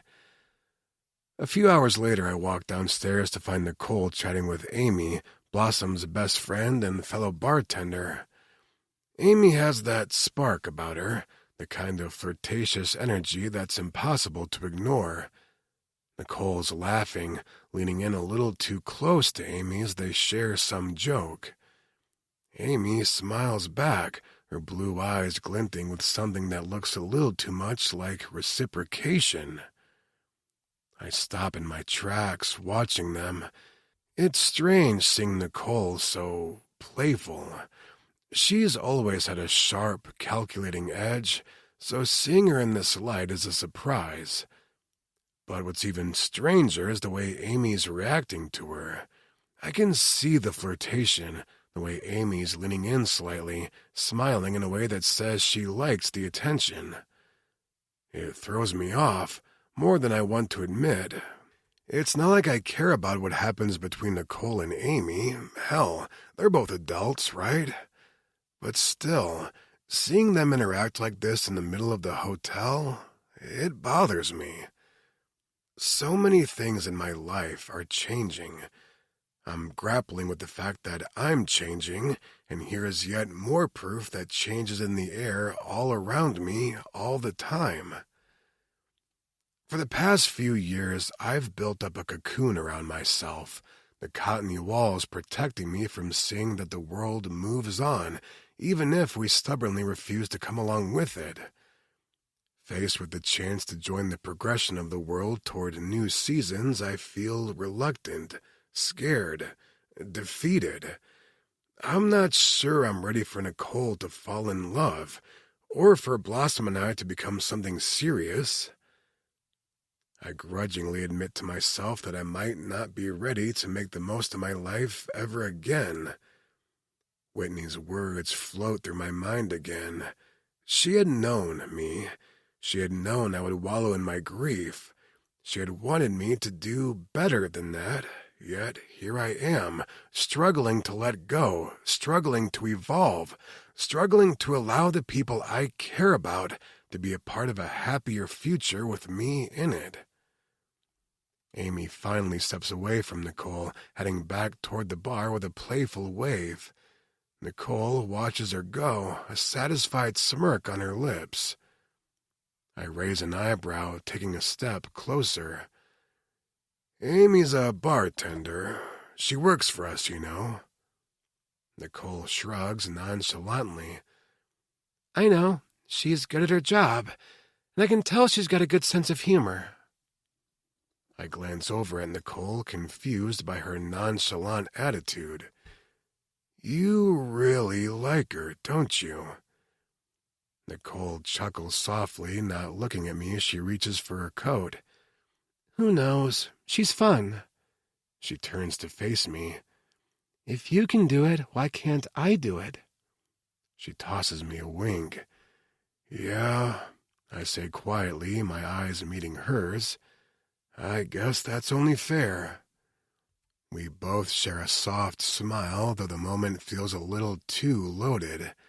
Before I can say anything more, Nicole turns to leave. Just be careful, Noah, she says over her shoulder, a slight grin tugging at the corners of her lips. This is getting interesting, don't you think? And with that, she's gone, leaving me alone with my thoughts. The weight of the situation is heavier than I'm willing to admit. I don't know that I want to pick up the load and carry it, and the thought is strangely depressing. Chapter 9. Blossom. The bar is packed tonight.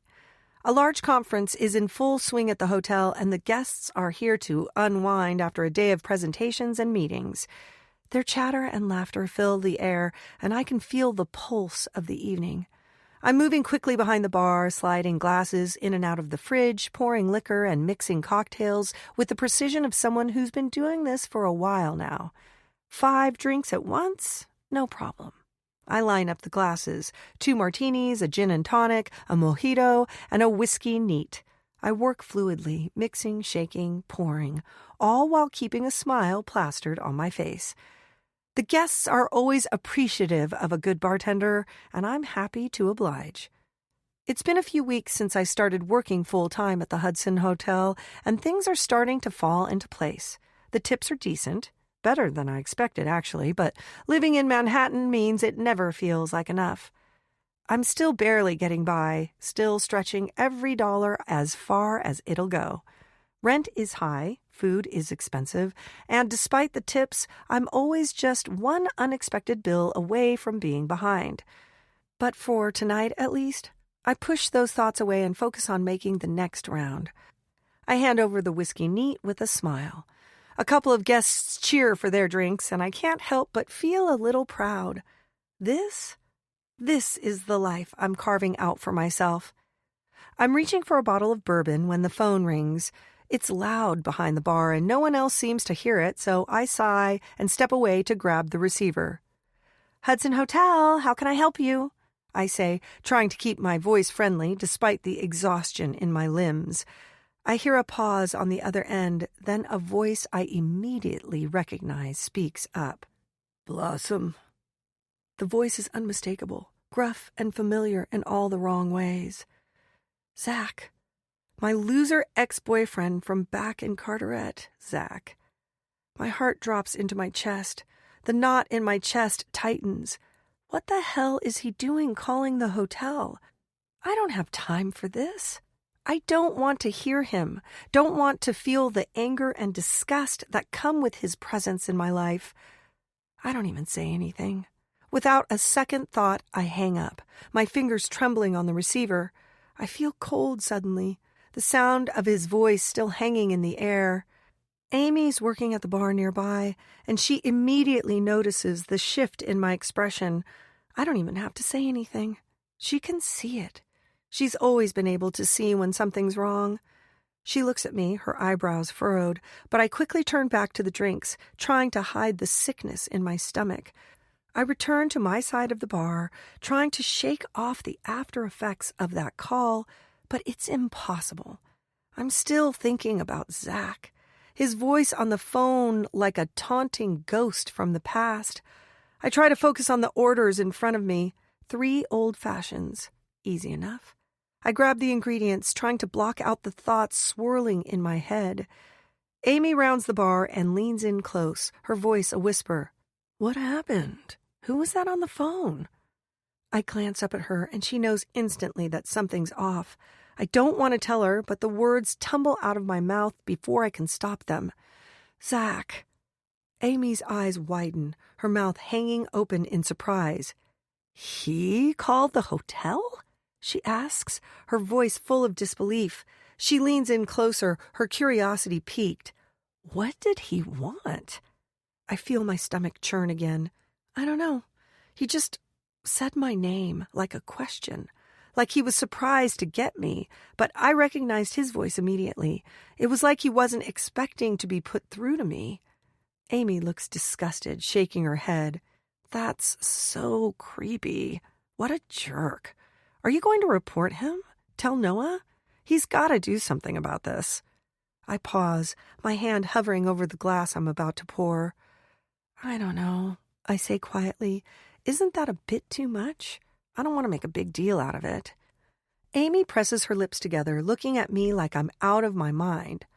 Blossom, he's stalking you. Calling the hotel? That's so crossing a line. You have to tell Noah.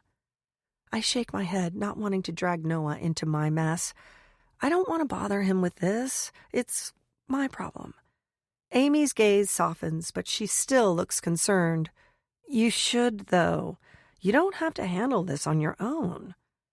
I look away, trying to keep my focus on the job, but my mind is spinning. The thought of Zach keeps circling, and I feel nauseous again. As the night drags on, Amy keeps asking me questions about Zach, but I try to stay focused on the customers. I can't let myself get distracted. But every time my phone buzzes with a text from him, I feel my heart race, the fear rising in my chest. He's relentless. He keeps texting, keeps calling, and every message is more insistent than the last. It's like he's obsessed. He won't let me go. I take a deep breath as I mix another round of drinks, trying to push the anxiety away. Just then, I hear the unmistakable sound of the door opening again, and my heart skips a beat. Noah walks in, his presence filling the room, and for a split second, all the chaos around me fades away. My gaze locks with his, and despite everything that's going on, a small part of me feels a little lighter. He nods toward the bar, and I give him a smile as I serve another drink. But my stomach twists, and I can't help but feel like everything is teetering on the edge. Everything is starting to fall apart, and I don't know how much longer I can keep it together. Noah notices my unease but doesn't say anything as he takes a seat at the bar, his eyes still on me. I don't want him to know what's going on with Zach, but I know it's only a matter of time before he figures it out. I'm on my break, sitting on the small bench out back of the hotel. The city is still buzzing, but I need a moment of quiet. I pull out my phone, checking the screen, and immediately feel my heart sink. There are several messages from Zach, the kind of texts I've been trying to ignore. Blossom, we need to talk. I know things ended badly, but I'm here now. Just call me, please. We can meet up and sort everything out.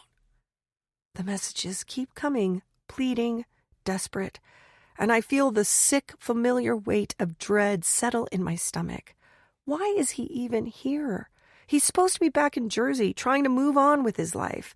What the hell is he doing here in the city? I scroll through the messages, the weight of each word pulling me under. How did he even know I was working here? Did someone tell him I was in New York? The thought makes my stomach churn. I don't want anything to do with him anymore. Immediately, I swipe his number to block it. I'm not about to let him ruin this for me. I ignore his calls, shoving the phone back into my pocket with a heavy sigh. This was the last thing I needed. It's the last thing I wanted to deal with right now. I stand up, pushing the nagging thoughts of Zach to the back of my mind. I won't let him control me anymore. Heading back inside, the smell of alcohol and the low hum of the bar hits me, but all I can think about is Zach. I still feel nauseous, the nerves from my secrets and Zach getting to me, and for a moment I pause in the kitchen, leaning over the rolling industrial trash can. Hey, if you're going to do that, you need to go back outside. You can't do that here in the kitchen, Miguel shouts, a large knife in his hand as he cleans shrimp. Sorry, I sputter, feeling good enough to go back to slinging drinks. I'm good, I think. Zach and I were a mess from the start, chaotic, unpredictable. Our relationship had always been volatile. In the beginning, I thought he was just misunderstood, too proud, too stubborn, but he would grow out of it. I thought he just needed time. We met when I was 19 and he was 24, both of us working at a grocery store together. Zach was older, with a cocky attitude that masked the vulnerability I didn't know existed beneath. He was charming, and I was naive enough to think we'd grow together. Zach had hurt his knee during his college football years and lost his scholarship. He always told me his goal was to make enough money to go back to college. He had big dreams of going pro back then, but that injury ruined it all.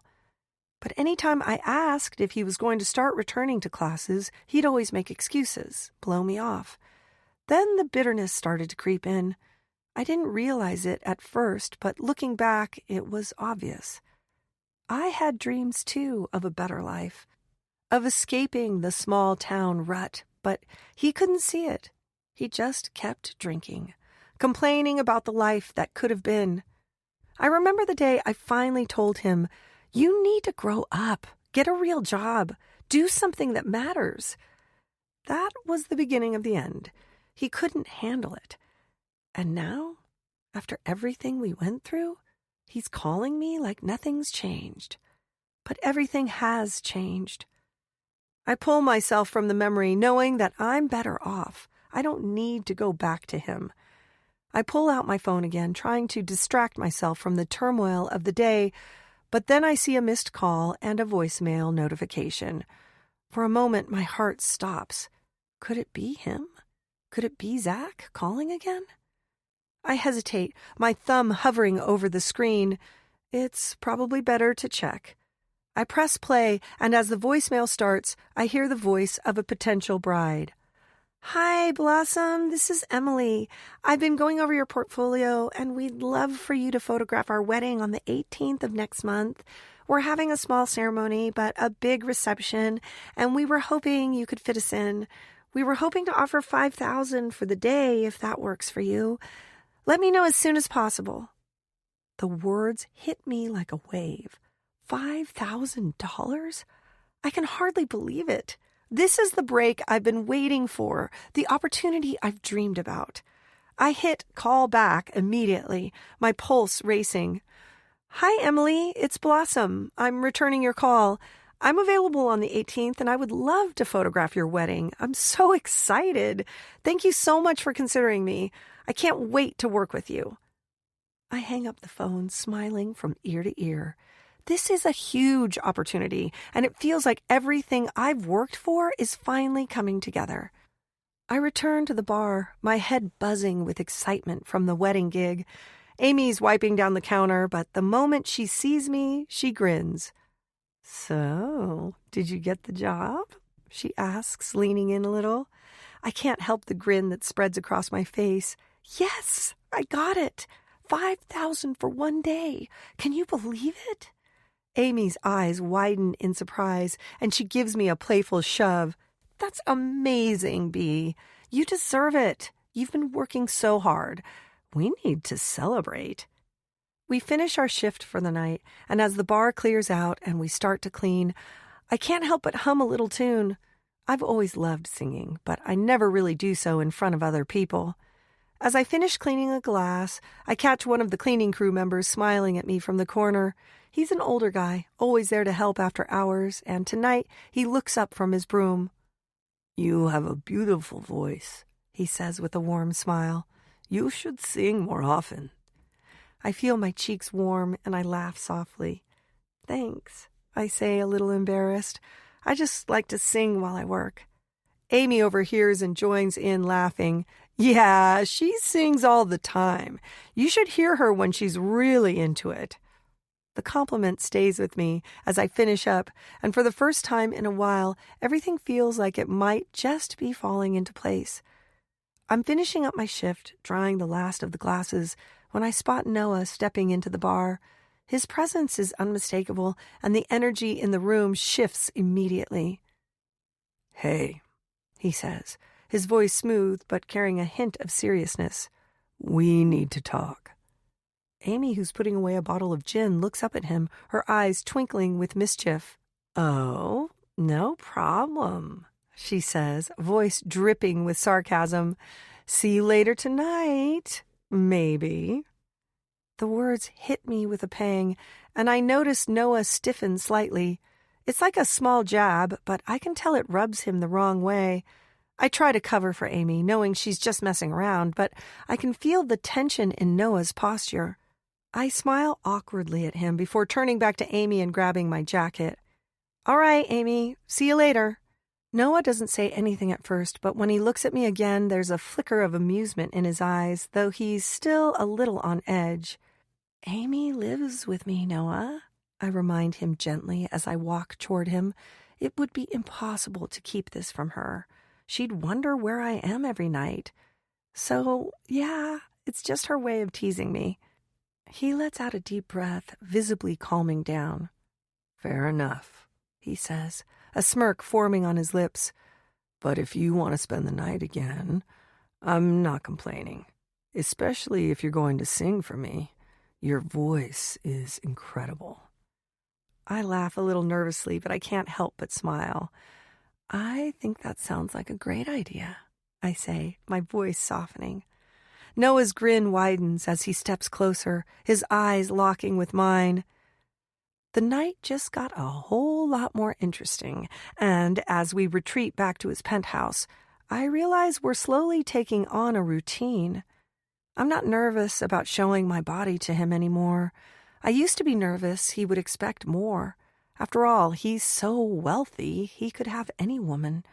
I know the kind of perfect, beautiful women that rich guys can pull. However, Noah makes me feel whole. He makes me feel sexy in a way that no other man ever has. The way his lips trail over my body, the way he thrusts into me so rhythmically I can't help but come all over him. Noah brings a level of confidence out of me that I never thought I could achieve, and it makes me feel like I need him, which scares me.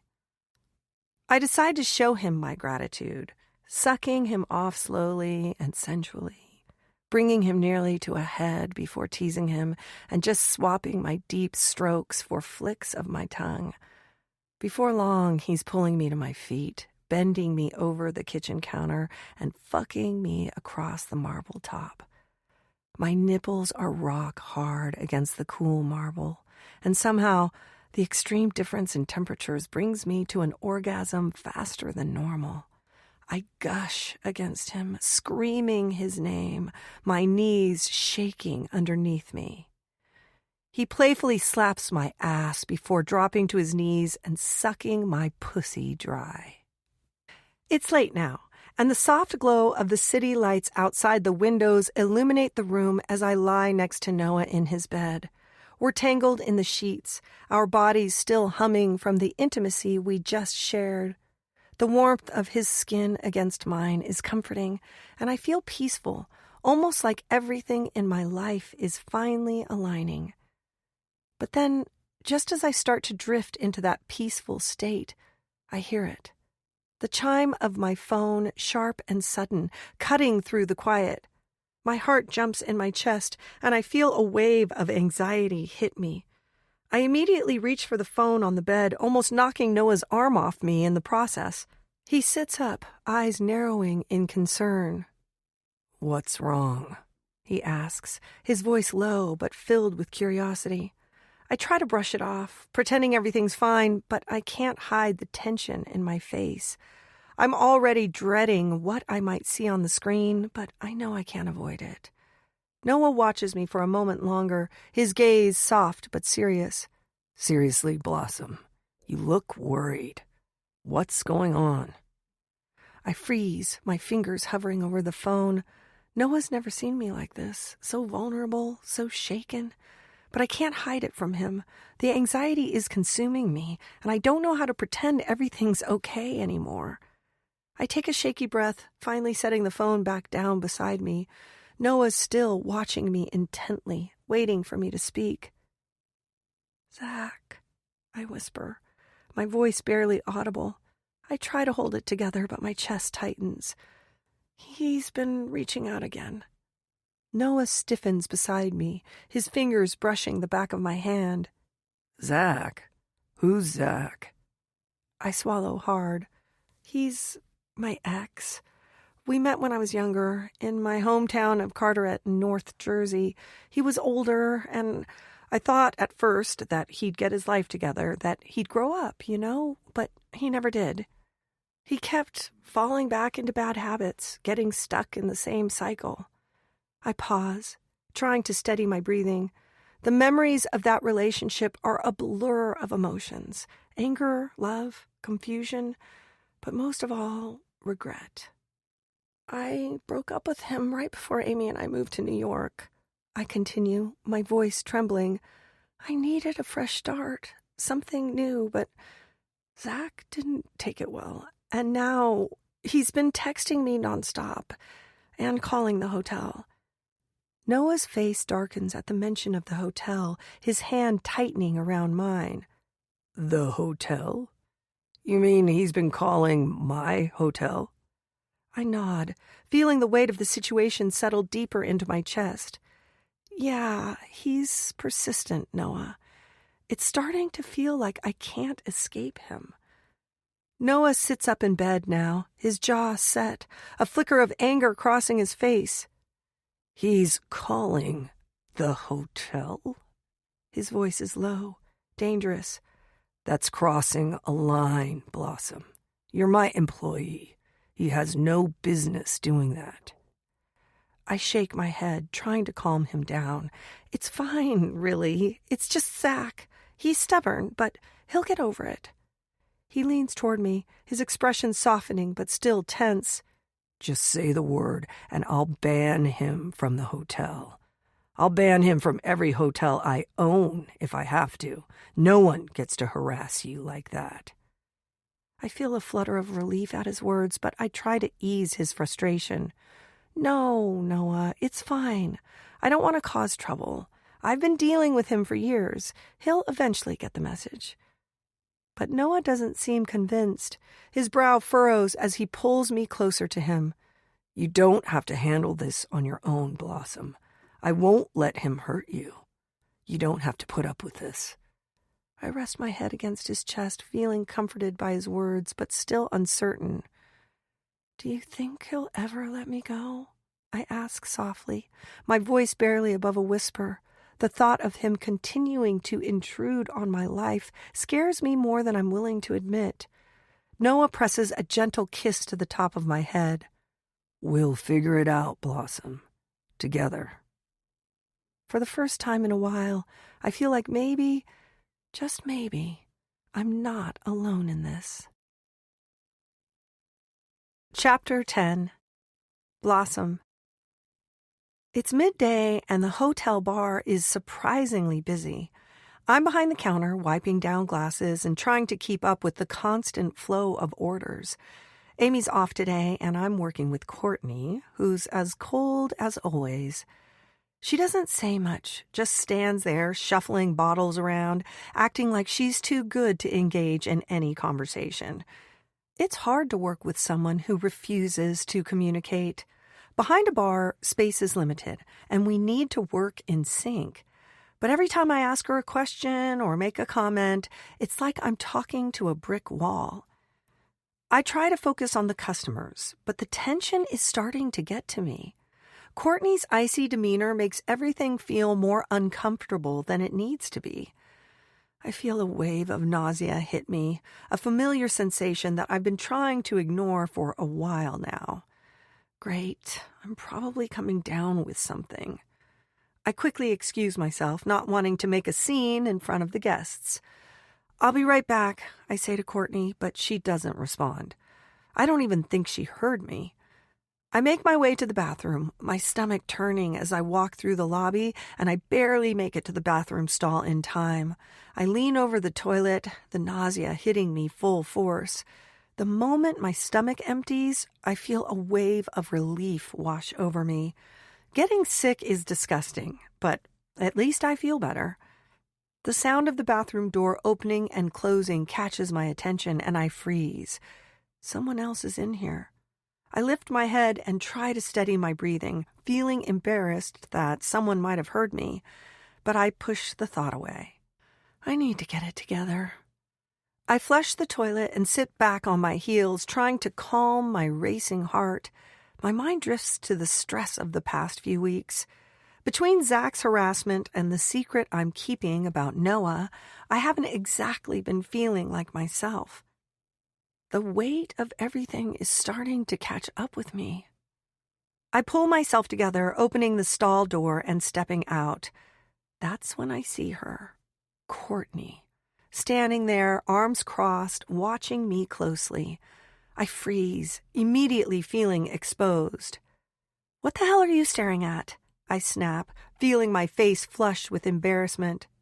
Courtney doesn't answer right away, but the way she's looking at me, calculating, almost suspicious, makes my skin crawl. Her eyes narrow, and she tilts her head as if piecing something together in her mind. She doesn't move, just stares at me for a long moment before she finally speaks, her voice cool. You've been getting sick a lot lately, haven't you? She says, her tone oddly knowing. My stomach drops, and I feel the blood drain from my face. I try to brush it off, but she's already too observant for me to hide it. What are you talking about? I mumble, my voice shaky. You know. She presses, her eyes scanning my face. It's a pretty common sign. You're pregnant, aren't you? My mind races and I feel like the walls are closing in. There's no way she could know that. I try to laugh it off, my breath catching in my throat. "You're out of your mind, Courtney," I snap, trying to make my voice sound casual. I brush past her, hurrying to wash my hands, feeling like I need to escape her scrutinizing gaze. "And nice leaving the bar unattended," I add sharply, a little more aggressively than I mean. "Not like we're the only 2 bartenders on staff right now or anything." She doesn't say anything in response, and I can feel her eyes boring into my back as I leave the bathroom. I have no idea what she's thinking, but the last thing I want is for her to start making more assumptions. I return to the bar, trying to shake off the tension. As I start making drinks for the customers, I can hear Courtney's high-pitched voice in the kitchen behind me. She's talking to someone, but I can't make out the words. I roll my eyes, annoyed. She's still trying to figure out what's going on with me. I just know it. But I don't have time to deal with her right now. I finish up the orders, trying to focus on the drinks and the guests, but I can feel the weight of the situation. After a minute, Courtney appears, and I know exactly what she's doing. She's storming around, clearly upset. I don't know why, but it feels like she's itching for a confrontation. I sigh again, not in the mood to deal with her today. I finish the last drink, then head toward the kitchen to grab something just to get away from her. She doesn't stop talking, but I can't bring myself to care. The last thing I need is more of Courtney's judgment. I've got enough of my own to deal with. The tension between Courtney and me is palpable as I step into the back kitchen, grabbing a tray of fresh glassware. But as soon as I walk in, I hear her talking to one of the other employees in a low, conspiratorial tone. Her voice is soft but sharp, laced with something I can't quite place. "She's been sleeping her way up," Courtney says, almost in a whisper, but the words hit me like a slap to the face. I freeze in the doorway, my stomach tightening. Is she talking about me? I step forward, my hands shaking with a mixture of anger and disbelief. "What the hell are you saying about me?" I demand, my voice loud and sharp. Courtney spins around, her eyes wide as she sees me standing there, her smirk quickly faltering. "Oh, Blossom, didn't see you there," she says, feigning innocence. "You think I'm sleeping my way to the top?" I yell, unable to contain the rage bubbling up inside me. "You think I'm that kind of woman? What the hell is wrong with you?"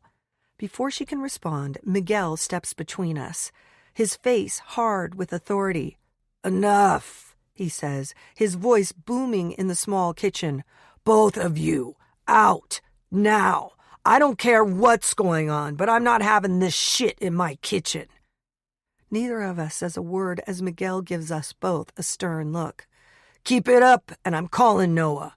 You want to explain yourselves to him?" The threat of Noah's involvement makes us both fall silent. Neither of us wants him involved in this. We reluctantly turn and walk back to the bar, both seething with annoyance. Back in the bar, I can feel the heat of Courtney's eyes on me. She's acting like nothing happened, like she didn't just spread poison about me behind my back. I focus on the drinks in front of me, trying to drown out the tension, but then she leans in, her voice cold and low. "You'd better leave Noah alone," she says, her tone sharp. "If you don't, I'll tell him your little secret." I stop dead in my tracks, my hand shaking as I grab a bottle of gin.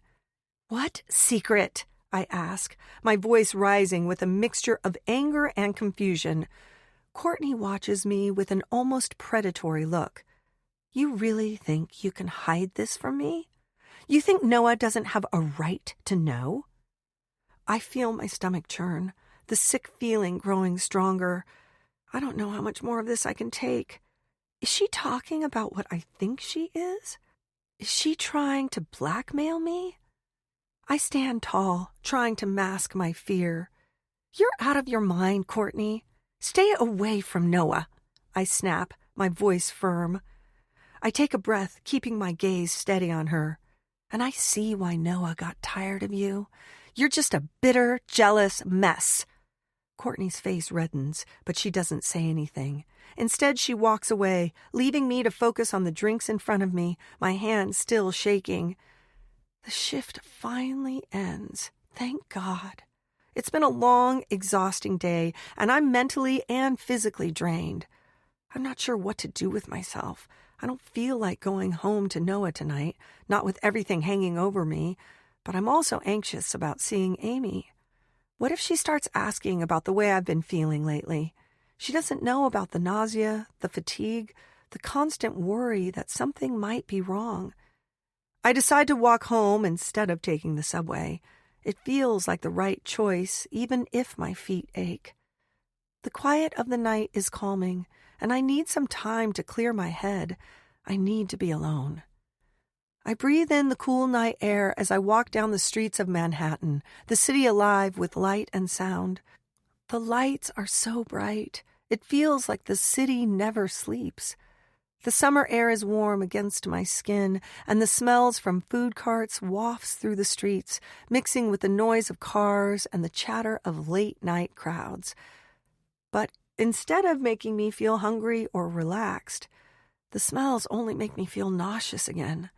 My stomach turns and I clutch my abdomen, feeling the familiar churn. I start to panic. Am I pregnant? I shake my head, trying to push the thought away. I can't be. It's just a stomach bug. That's all it is, right? I glance down at the small drugstore ahead and briefly consider going inside to get a pregnancy test, but then I stop myself. I can't face it right now. I can't face the possibility of what that test might say. I turn my head and start walking again. Maybe it's nothing. Maybe it's just stress. But I can't shake the feeling that it's more than just a bug. Chapter 11. Noah. The meeting room is abuzz with energy as I stand at the front, outlining the details of our next big move.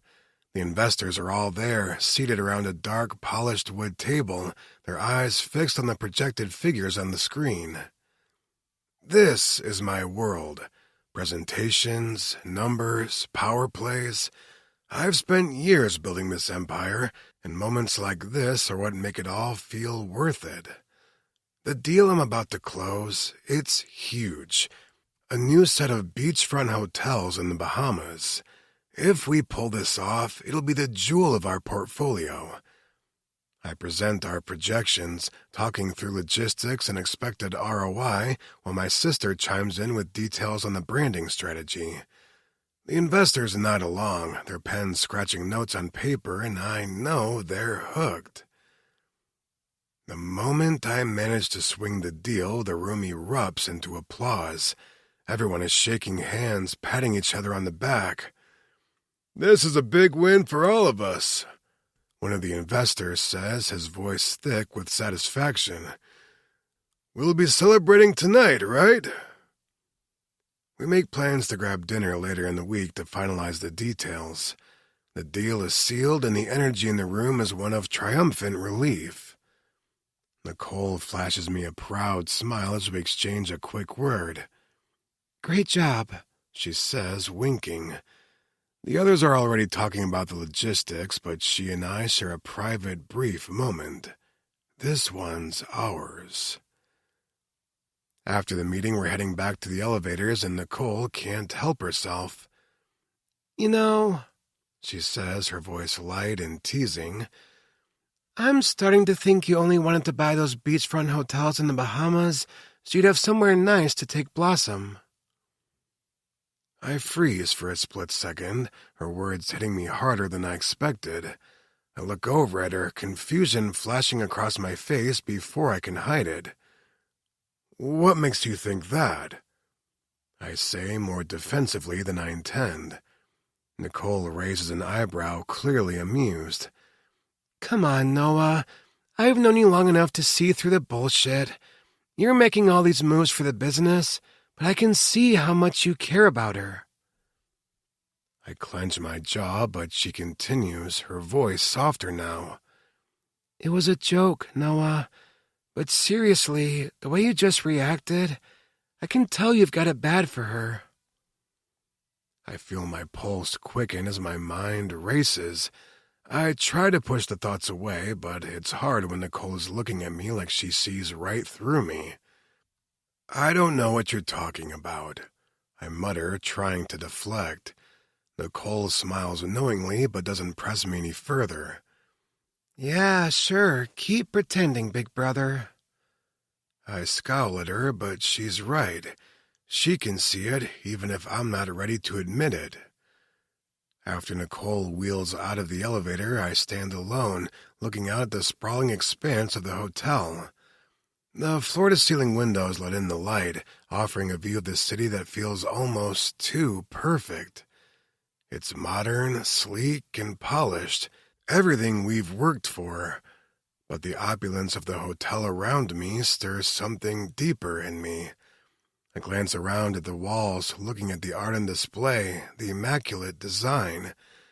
This hotel was supposed to be a monument to Whitney. It was her dream to restore this building, to transform it into something special. She'd talked about it endlessly before she got sick, about the legacy she wanted to leave behind. As I stand here now, I feel a strange ache in my chest, like I'm caught between two worlds, the one I've built and the one I left behind. Whitney's legacy still lingers here in every detail of this space, and now, standing here, I wonder if I'm ready to step forward into something new. Blossom complicates things. She's been there for me in a way that no one else has since Whitney passed. But every time I feel myself getting closer to her, the guilt rises. What would Whitney think if she knew? Would she approve of me moving on? I shake my head, trying to clear it. This isn't the time for these thoughts. I need to focus, but the weight of the past is heavy on my shoulders. I walk down the hallway toward the bar, my mind still buzzing with thoughts of the meeting. But as I round the corner, I see Nicole talking to Amy near the bar. The two of them are laughing, and Amy's leaning in a little too close for my comfort. I stop in my tracks, watching them. Nicole's hand is resting on Amy's hand, and Amy seems to be blushing, her smile shy yet appreciative. There's an intimacy in their body language, something that makes the hair on the back of my neck stand up. Nicole leans in closer, her voice dropping to a conspiratorial whisper. I can't make out the words, but Amy's face lights up as she responds. It's playful, teasing, but there's something more there, something that feels charged. You're beautiful, Nicole says, her voice low, her fingers still lightly tracing Amy's hand. Amy's face flushes deeper, but she laughs softly, clearly flattered. I step back unseen and watch them for a moment longer before I turn and leave quietly. As I walk away, Whitney's words echo in my head. You deserve to be happy. She's right, of course, but why does it feel like everything is getting so complicated? I step into the bar, the sounds of laughter and clinking glasses immediately filling the air. The atmosphere is alive, bustling with guests enjoying their evening after a long day of conferences. I spot Blossom behind the counter, gracefully moving between customers, making drinks with efficiency and care. She doesn't notice me right away, and I take a moment to watch her. Her hands move expertly, pouring, mixing, and shaking drinks like she's done it 1,000 times. I've seen a lot of bartenders in my life, but there's something about Blossom's work ethic that stands out. The way she handles the pressure of a crowded bar, the way she juggles multiple orders with ease, it's impressive. I can't help but think if I had 2 more Blossoms, I could run an empire of bars. She's a natural at this, and it makes me think about how much potential she has. The crowd starts to thin out, the line at the bar clearing, and I take the opportunity to approach her. She looks up and meets my gaze, a smile lighting up her face. "Busy night?" I ask, leaning against the counter, casually observing the empty space.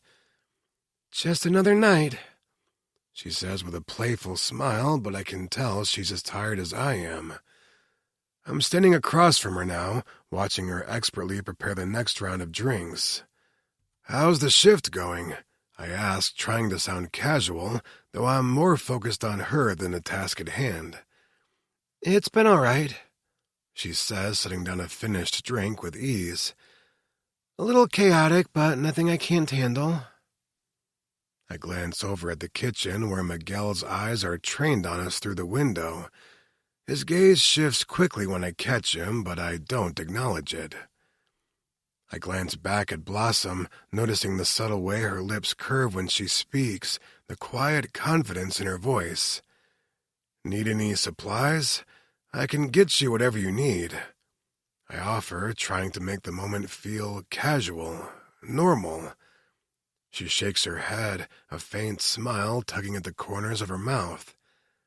"I'm good for now," she replies, brushing a stray lock of hair behind her ear. I take a breath, glancing around the bar, then lean in slightly, lowering my voice. "You know, if you're free later, I'd love for you to come stay with me again tonight," I say softly, my words lingering between us. Blossom looks up at me, her eyes meeting mine. After a beat, she smiles and nods. "I'd like that." "All right, I'll be waiting when your shift ends," I say, my voice quiet but confident. I leave the bar, but as I turn to head for the elevator, I glance back at the counter. Amy has returned, and I watch Blossom lean in to say something to her. Amy's face lights up with a smile, and they exchange a few words, giggling. I'm too far away to hear exactly what they're saying, but from their expressions, I can guess that it's something light-hearted. They're laughing about something, likely about me or Nicole, but it doesn't bother me. In fact, it makes me smile. As I walk toward the elevator, a cheesy smile spreads across my lips. There's something endearing about the way they interact, and it makes me feel good. For the first time in a while, I'm not focused on the weight of the world or business deals. I feel light. Like maybe, just maybe, I'm finally getting back to something that feels like happiness. Later that night, after I've returned to the penthouse and settled into the familiar, comfortable space, I'm lying next to Blossom in bed. She's curled against me, her hair soft against my chest, and I can feel the warmth of her body beside me. The night is quiet, only the sounds of the city creeping in from outside. I shift slightly, propping myself up on one arm to look at her. Her eyes are closed, but she's still awake, her breathing steady. I can't stop thinking about her, about us, about how she's become this person I can't seem to shake from my mind.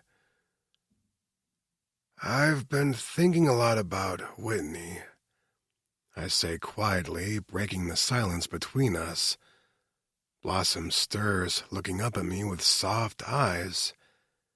"Your wife?" she asks, her voice gentle.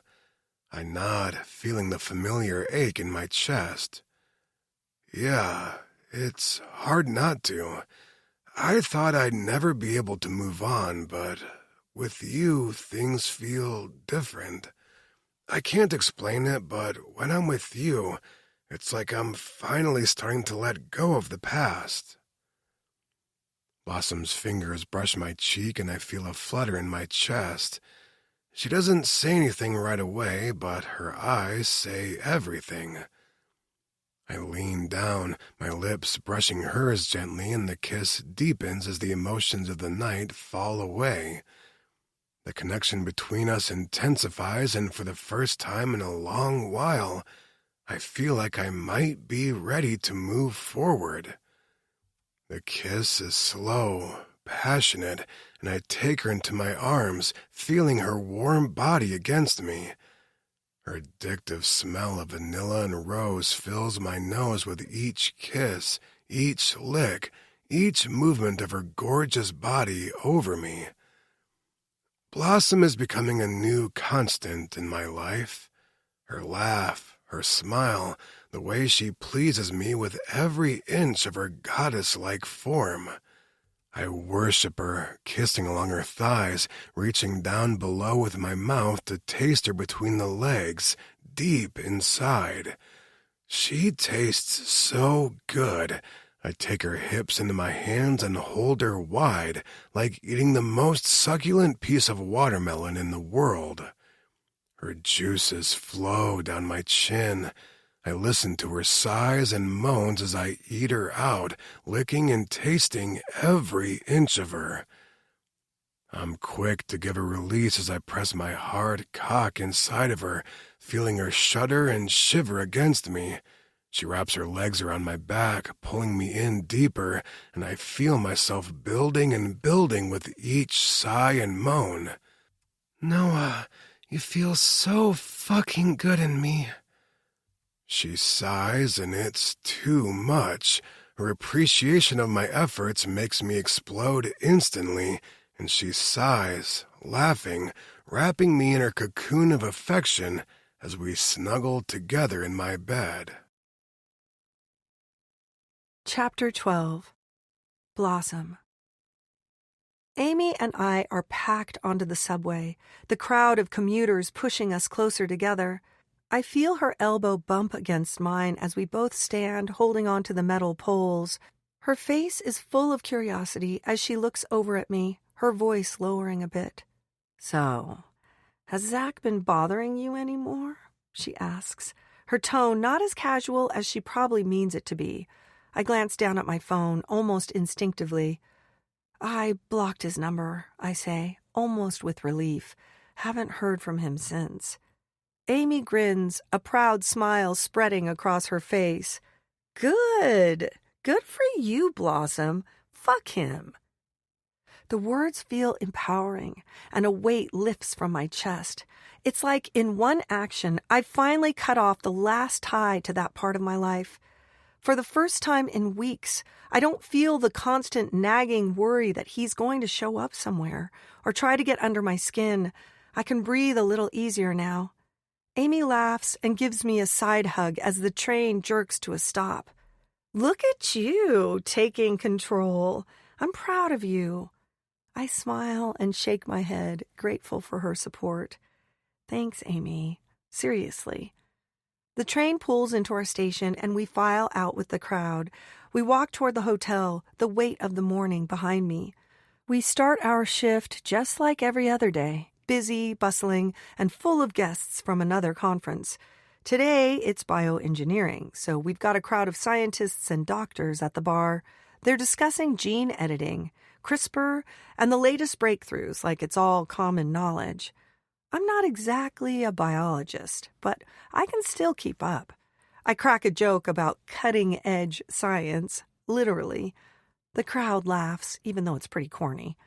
I'm good at reading the room, and sometimes a bad pun is exactly what they need to loosen up.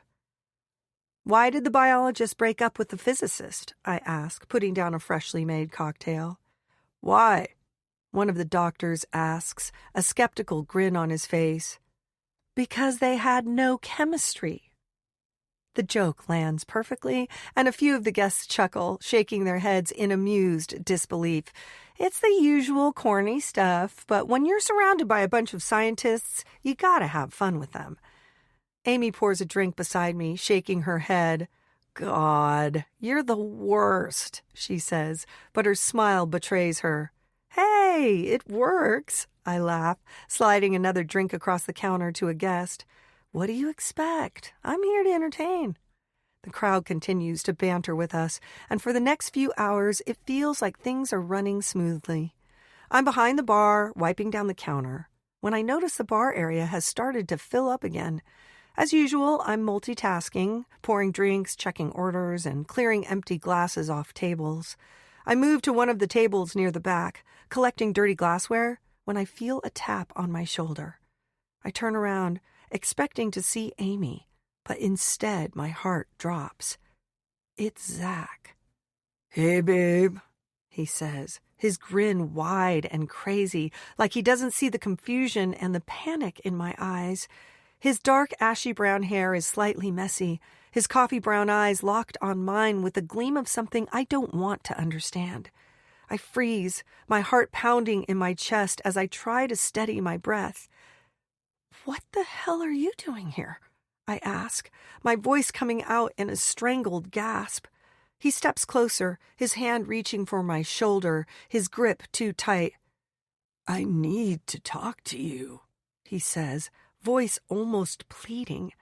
I instinctively step back, shaking my head. "No, you don't need to talk to me. We're done, Zach." I try to push his hand off me, but his grip tightens. "Please, just hear me out," he says, ignoring my resistance. "Zach, let go," I demand, trying to free myself from his grasp, but he won't let go. The pressure from Zach's sudden appearance sends a wave of nausea through me. My head spins and my knees start to buckle under me. I feel cold sweat prickling on my skin as my vision blurs for a moment. Not now. Not here. I desperately glance around the bar, trying to steady myself. My eyes land on the nearest trash can, and I feel my stomach lurch.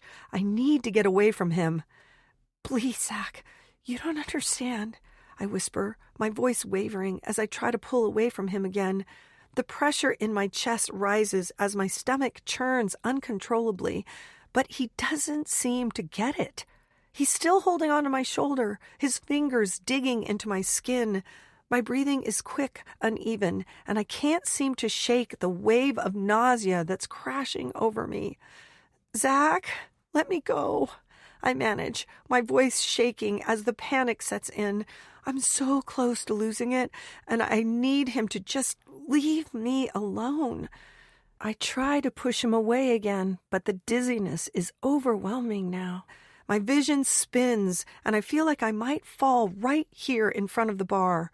My breath hitches, and I glance at the trash can again. It's too much. I'm going to lose it if I don't get out of here. The nausea finally becomes too much to bear, my stomach churning as I try to push Zach away. Before I can even say another word, the sickness overwhelms me. I can't stop it in time. I vomit all over the front of Zach's shirt. He screams in disgust, a sharp "fuck!" as bile splatters on his clothes. He lets me go instantly, stumbling back as if he's been burned. In the chaos of the moment, I don't realize that Amy and Miguel have been screaming at Zach from behind the bar. "Get the hell off her!" Amy yells, her voice filled with rage. "Touch her again, and I'll—" But before either of them can get any further, I hear another voice, louder, more commanding, cut through the tension. Noah. He steps in front of me like a wall, his eyes wide with shock at the sight of Zach covered in my vomit. His face flickers between confusion and anger as he stands between me and Zach, towering over everyone. "What the hell is going on here?" Noah's voice is sharp, protective, and for a moment it feels like he's shielding me from the mess I've found myself in.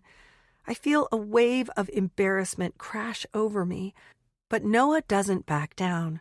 He stands firm, ready to confront whatever happens next. Zach stumbles back, still in shock at being covered in vomit, but his anger quickly takes over. His face flushes red, and he snarls, "You didn't have to puke on me, you stupid bitch!" His voice cuts through the tension like a knife, venom dripping from his words. I wince at the insult, my heart racing with both fear and fury.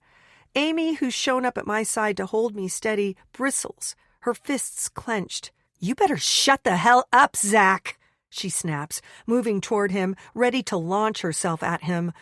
But before she can take another step, Noah's hand shoots out, grabbing Zach by the collar and shoving him back. His expression is one of cold fury, and before anyone can stop it, Noah launches a punch right to Zach's face. Zach stumbles back, a sickening crack echoing through the bar as his nose breaks. He crumples to the ground, gasping for breath, blood streaming down his face. The bar falls silent for a second, everyone in shock at the turn of events. Amy, still fuming, holds me close as I try to breathe, still reeling from the mess. Noah steps back, his chest heaving as he glares down at Zach. "Don't ever come near her again." Zach doesn't even try to get up. He's completely out of it, laying there as security rushes in to haul him away. The next few minutes are a blur. Security grabs Zach, hauling him away as the rest of the bar watches in stunned silence. I'm shaking, and I can't stop crying, mortified at what just happened. My stomach still churns, but now it's the panic, the embarrassment that's overwhelming me. I never wanted any of this. "I'm so sorry," I say, my voice weak. I never meant for any of this to happen. Amy rubs my back gently, trying to calm me, her voice soft. "It's okay, Bee. He deserved it. You didn't do anything wrong." Noah stands beside us now, his hand on my shoulder as he looks down at me with concern. "I'm just happy you're okay," he says, his voice soft but firm. "That's all that matters." I nod, wiping my eyes as I try to catch my breath. "That's Zach, I take it?" Noah says quietly, his tone unreadable, but I hear the understanding in it. I simply nod again. "Yeah," I whisper. He doesn't say anything more, but his presence comforts me more than I expected. I feel safe with him, even in the middle of all this chaos. As the situation calms down, I see Nicole talking to Amy near the back. Nicole's voice is low and calming as she makes sure Amy is okay after getting involved in the altercation. Amy looks a little rattled but reassured, and when Nicole gently takes her arm to guide her toward the back, there's something tender in Amy's gaze. She looks at Nicole like she's grateful, almost relieved. I don't know if it's just the situation or if it's something more, but I can't help but notice the connection between them. I turn away from the scene, feeling Noah's firm hand on my back as he guides me toward the elevator. "Let's get you cleaned up," he says softly, his voice warm. I hesitate for a moment, still shaken, but nod. "Thank you," I say, trying to steady my voice. "I don't know what I would have done without you." "No need to thank me," Noah replies, his gaze soft but intense. "You don't need to worry about working for the rest of the shift. We'll find someone to cover. You don't need to think about it for 1 second." I let out a shaky breath, grateful for his care. I feel a little bit of peace settle over me. Maybe the night's chaos hasn't ended yet, but for now, I'm with someone who's got my back. Chapter 13. Noah. I arrive at the bar early, the hotel still buzzing with the energy of the new day. As usual, the staff is getting everything ready for the busy hours ahead. I take a moment to walk around, but my mind is preoccupied with thoughts of Blossom. She's still staying in my penthouse upstairs, and I'm not sure how long we can keep that quiet. For now, it's just between us, but I know it won't be like that for long. As I head past the bar, I notice something that surprises me. Courtney is actually working. She's behind the counter, sorting through bottles, her posture stiff as usual, but she's doing the job for once. It's a rare sight. I can't help but raise an eyebrow. Maybe there's hope for her yet. I try to avoid making eye contact, but she's already spotted me. She walks over quickly, eager to get my attention. "Noah!" she calls, her voice dripping with forced sweetness. I barely nod, keeping my expression neutral. I'm not in the mood for whatever game she's playing today, but of course she doesn't seem to care about that. Good morning, she says, lingering too close for comfort. I heard about what happened yesterday. Quite the spectacle with Blossom's ex. I feel the irritation creeping in, but I keep it cool. Courtney doesn't miss a beat, her smile too wide as she leans toward me. You know, I don't know if she's worth all the trouble, Noah, she says, her voice laced with condescension. I mean, having your ex show up here and make a scene in a nice hotel like this, it's not exactly the kind of thing that makes for a smooth operation, don't you think? I feel the annoyance rising in my chest. She's trying to get under my skin, trying to manipulate me into seeing Blossom the way she does. But I know what she's doing, and I'm not falling for it. I don't respond right away, my gaze shifting to the bar as I gather my thoughts. I feel her eyes on me, but I can't be bothered to look back at her. Courtney loves to stir the pot, and I've learned over time that the best way to deal with her is to ignore her. Without saying a word, I turn on my heel and walk toward the kitchen, hoping she'll take the hint. I enter the kitchen and find Miguel working on prepping the food for the evening's rush. He looks up as I walk in, and his face breaks into a smile. "Well, well, look who's in a good mood," he says, his voice low but amused. "How's the hotel business, Noah? I'm guessing things are pretty calm since yesterday." I chuckle, leaning against the counter. "Yeah, calm for now, but Courtney is in rare form today." Miguel raises an eyebrow, wiping his hands on his apron. "Really? What's she up to now?" I can't help but shake my head. "She's been trying to stir the pot as usual, talking about Blossom's ex, trying to make things sound worse than they were." Miguel snorts, clearly not surprised. "Yeah, she's always had a way of making things more dramatic than they need to be. But you know what? That right hook of yours yesterday, that was impressive, my friend. You didn't hold back." I laugh, the tension from earlier dissipating a little. "Yeah, well, I wasn't in the mood for playing nice." Miguel's grin fades as he looks at me more seriously.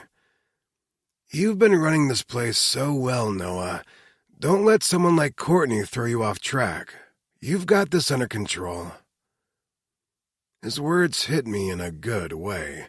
I've been focused on the business, but it's nice to hear it from someone else. "Thanks, Miguel," I say, giving him a genuine smile. "I'll keep that in mind. You've got a good day ahead of you?" He nods, his tone lightening again. "Of course. It's a quiet day in the kitchen, thank God. You take care, man." I pat his shoulder before heading out, feeling a bit more grounded after talking with him. I walk back into the bar, but before I can reach the counter, I feel it. Courtney's presence again. I turn around just in time to see her walking toward me, her hips swaying a little too obviously as she gives me a seductive smile. She pokes her ass out, trying to get my attention. I can't help but roll my eyes. "Really?" I mutter under my breath, trying not to look too annoyed. Come on, Noah, she purrs, getting too close for comfort. I think you know what I'm offering. I don't even flinch. "Courtney, pull yourself together," I say, my voice firm but calm. "You're not the first person to try to get my attention, and you won't be the last. I'm not interested." Her smile falters, but she quickly tries to cover it up. Whatever, she says, spinning on her heel to walk away. She stops abruptly and turns back. Hey, I've got something to say about Blossom. I freeze for a moment, curious but wary. "What now?" I ask, not giving her the satisfaction of showing interest. She turns back to face me, her voice lowering. Zach isn't the only guy sniffing around Blossom, you know. The words hit me harder than I expect. My heart skips a beat. What does she mean by that? I feel my irritation rising again, but I stay silent, not giving Courtney the reaction she's hoping for. I don't trust anything she says about Blossom, but the words still linger in my mind. Courtney's words still linger in the air, too, and I can feel the tension building between us. She's standing in front of me, her lips curving into that all-too-familiar fake smile, clearly expecting something from me. I don't hesitate. My focus is solely on Blossom, and I'm not going to let Courtney distract me anymore. Look, Courtney, I say, my tone firm and clear. I'm never going to date you. I figured you knew that already. To me, we are just two people who went through a traumatic experience together, and that's it. Nothing more. I watch her face fall, the facade cracking for a moment. It feels like she wasn't expecting me to be so blunt, but I can't waste any more time with her. The longer I let her believe she has a chance, the more this will drag on. Her eyes narrow slightly, but she doesn't argue. Instead, she just looks at me, the disappointment in her gaze clear. Glad we could come to that understanding, Courtney, I say, turning away from her without another word. To my surprise, Courtney doesn't fight me. Instead, her expression softens and something shifts in her eyes. Okay, she says quietly, her voice almost cracking. I understand completely. Her words hang in the air, and for a moment I think I see a tear well up in her eye, but she blinks it away quickly, forcing a smile back onto her face. I don't know what to make of it. I feel a small pang of something, maybe guilt, maybe just the tension of the whole situation, but I can't help but ruminate on it. Her hazel eyes stay fixed on me as I turn to leave. The quiet sincerity in her voice catches me off guard. Maybe she really did understand, or maybe she's just saving face. Either way, I'm done with this conversation. I walk away, heading back toward the lobby, my thoughts still on Blossom. Courtney's not my concern anymore. I need to focus on Blossom, on what she needs. I head toward Nicole's office, and when I knock and step inside, I find her sitting behind her desk, flipping through some paperwork. She looks up as I enter, her eyes lighting up with recognition. Hey, Noah. She greets me, setting the papers aside. What's up? I take a seat, a little surprised by the way she's acting. She seems a little more open than usual, like she's been thinking something through. You've been quiet lately, I say, trying to read her expression. Is everything okay? Nicole's eyes soften and she exhales slowly. I've been thinking about something. It's about Amy. My heart skips a beat, knowing exactly where this is going. What about her? She looks a little nervous, her fingers drumming against the desk. I think I'm starting to feel something for her, but I'm not sure if I should act on it. What if she's not ready to date someone like me? You know, a person with physical challenges. I'm taken aback for a second. I can understand her hesitation, but at the same time, I know that sometimes we just need to take a leap. Nicole, you can't know if you don't try. I tell her, my voice soft but firm. If you like her, you have to pursue it. I see the way you talk to each other. You have chemistry. I think she likes you, too. Her eyes widen slightly, a surprised smile creeping onto her face. Really? She asks, almost shyly. You think so? I nod, grinning. Absolutely. You two have this energy. It's clear there's something there. Nicole blushes, a sheepish grin spreading across her face. I guess I'll have to find out, huh? I nod again, feeling a small sense of satisfaction. You won't know until you try. I returned to my penthouse later that night, my mind still buzzing from the chaos of the day. When I open the door, I find Blossom lying on the bed, sound asleep. The sight of her, peaceful and calm, hits me harder than I expected. She's lying on her side, her hair spread out around her, her face relaxed in sleep. I pause in the doorway, just watching her for a moment.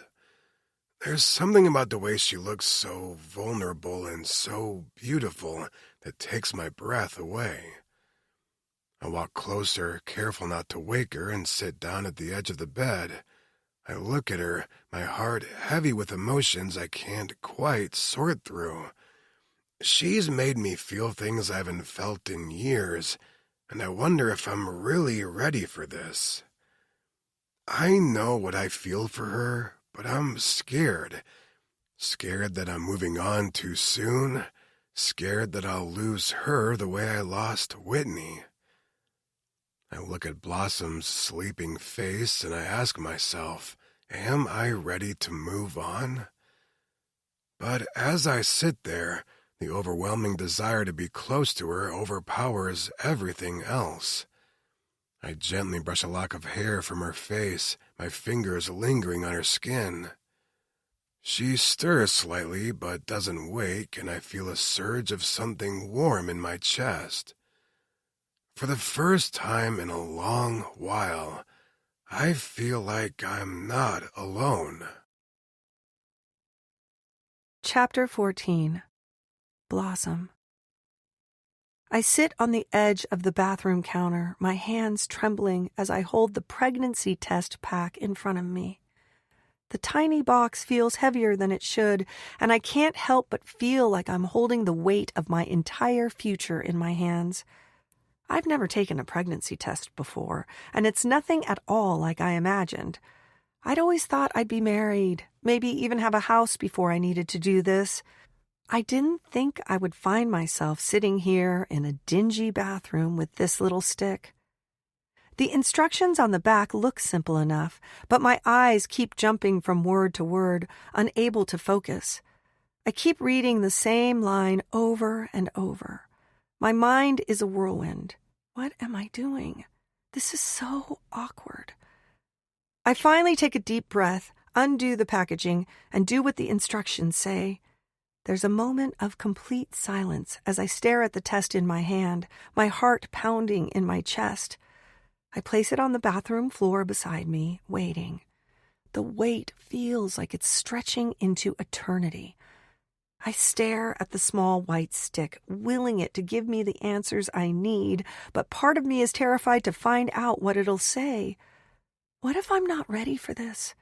What if I'm already failing at being a mother before I've even begun? As I sit there staring at the test, my mind begins to drift. I can't help but think about my mom, about how hard it was for us while I was growing up. She was always doing her best, working multiple jobs to put food on the table, but money was scarce. There was never enough for all the things the other kids had. New clothes, a nice lunch at school, the cool toys. Everything I had was secondhand thrift store buys, and I was always made fun of for it. But my mom was proud. She never let me feel like we were lacking, even though I knew we were. I try to imagine my life now with a baby. Could I be the mom I always wanted to be? I don't want my kids to grow up like I did, barely scraping by. I can't imagine raising a child here in my tiny, overpriced apartment. I'm just a bartender struggling to survive in this expensive city. The thought of being a poor single mom terrifies me. I don't know if I'm strong enough for this. Would I be enough for my child? Would I even be able to give them the life they deserve? I glance back at the test, wondering what the future holds. The waiting feels unbearable now. But then my mind drifts, and instead of my mother's struggles, I imagine Noah and me. I picture us together married, living in a home filled with love. I see us raising our baby boy together, full of joy, teaching him, showing him how the world works. I can see Noah, strong and steady, guiding us both. He would be such an amazing father, caring, determined, protective. I imagine our son running through a mansion, laughing, everything he could ever want or need at his fingertips. And I feel a swell of hope, imagining our baby living a life of comfort, never needing to wonder where the next meal is coming from. I picture Noah there, always by my side, supporting me as we raise our child as a team. He'd be the kind of dad who plays with our son, who cheers him on at his school play, who tucks him in at night with a kiss on the forehead. I see it all so clearly. And suddenly, a tear slips down my cheek. Is this what life has in store for me? For us? Could it be that Noah and I are meant to build a life together? I blink, trying to clear the tears from my eyes, my breath catching. What if this isn't just a dream? What if I could have the life I had been imagining? The moment feels like it stretches on forever. I glance down at the test, my heart racing, my hands shaking. I pick up and stare at the 2 lines on the stick, the marks so clear they're almost mocking me. I'm pregnant. The words hit me like a ton of bricks. It's real. My heart races and I can't catch my breath. I grab another test, ripping it from the box, trying to make sense of it. I follow the steps, place it on the floor, and wait. The results show up the same way. 2 lines. I do this again, using the last one, and the result is the same. I'm pregnant. I sit there in a daze, the overwhelming weight of it all crashing down on me. I can't stop shaking, the tears coming faster now. What the hell am I going to do? I quickly pull up my pants. The tests slip from my hand and land on the floor. I flop down onto the bed, burying my face in my hands. The sobs start. They're uncontrollable. I feel like I'm drowning in emotion. Everything I've ever been afraid of coming to the surface at once. What does this mean for me? For Noah? For my future? What kind of mother will I be? How can I do this alone, with everything already falling apart? The room spins as I sob harder, unsure of anything except that my life is about to change in a way I never anticipated. When Amy walks through the door, the sight of me on the bed, crying uncontrollably, instantly stops her in her tracks. She pauses for a moment, taking in my disheveled state, my face red from tears. The air between us thickens with unspoken worry. "What's going on, Bee?" she asks, rushing to my side. Her voice is filled with concern as she kneels beside the bed, gently pulling me into a tight hug. "Tell me what happened. I'll hunt Zach down if I need to." I shake my head, wiping at my eyes, trying to calm my breathing. "It's not Zach," I choke out, my voice thick with emotion. I can barely make sense of what I'm feeling, let alone explain it.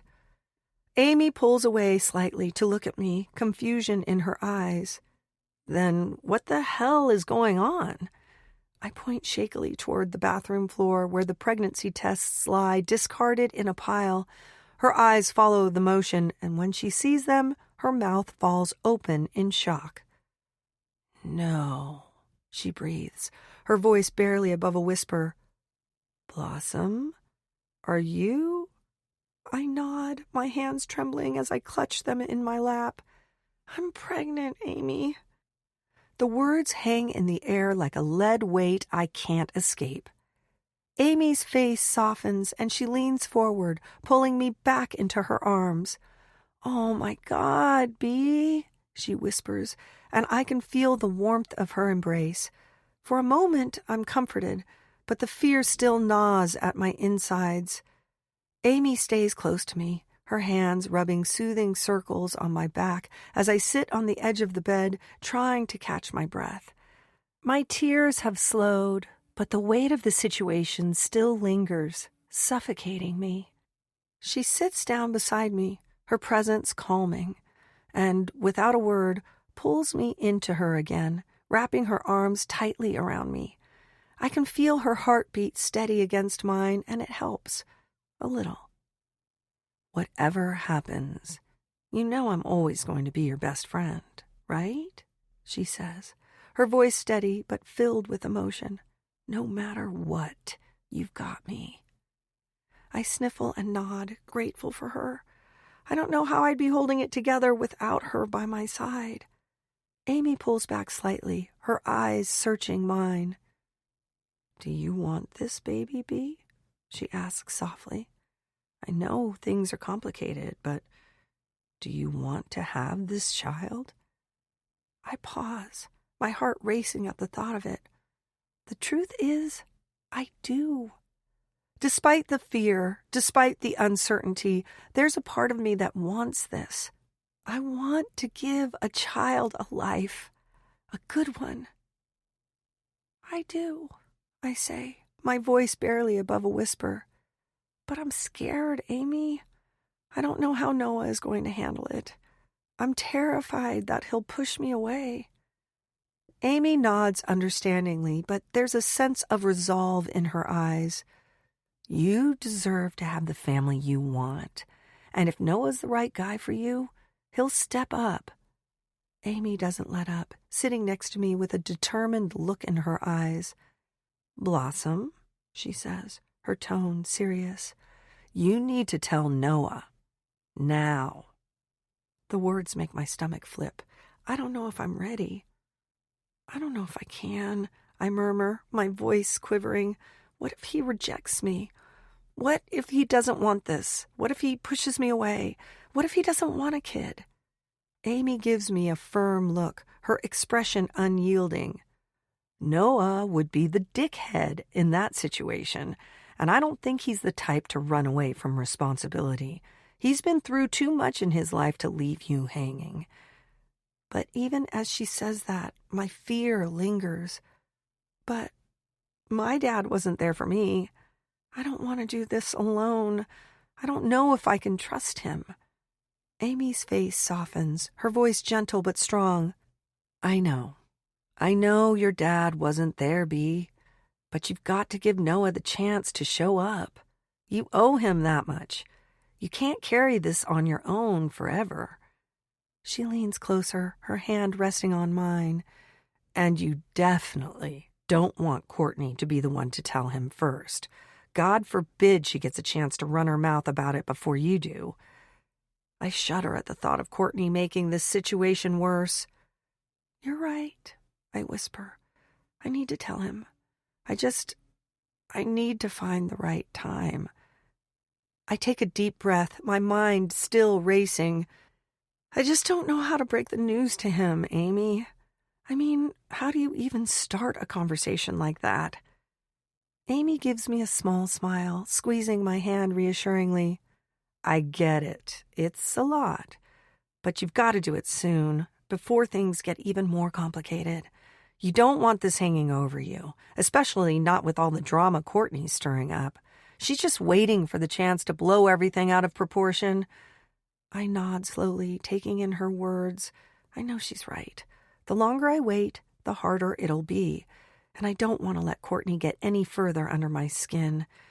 I have to tell Noah for my sake and for the baby's. Okay, I say, my voice steadying. I'll do it. I just need to figure out the right moment. Amy smiles at me, giving me a supportive look. You'll figure it out, and I'll be here no matter what. I give her a weak smile, the fear still bubbling in my chest. But for the first time today, I feel a little bit lighter. I can do this. With Amy by my side, I know I'm not alone. Chapter 15. Noah. As I glance at Blossom's text, my heart skips a beat.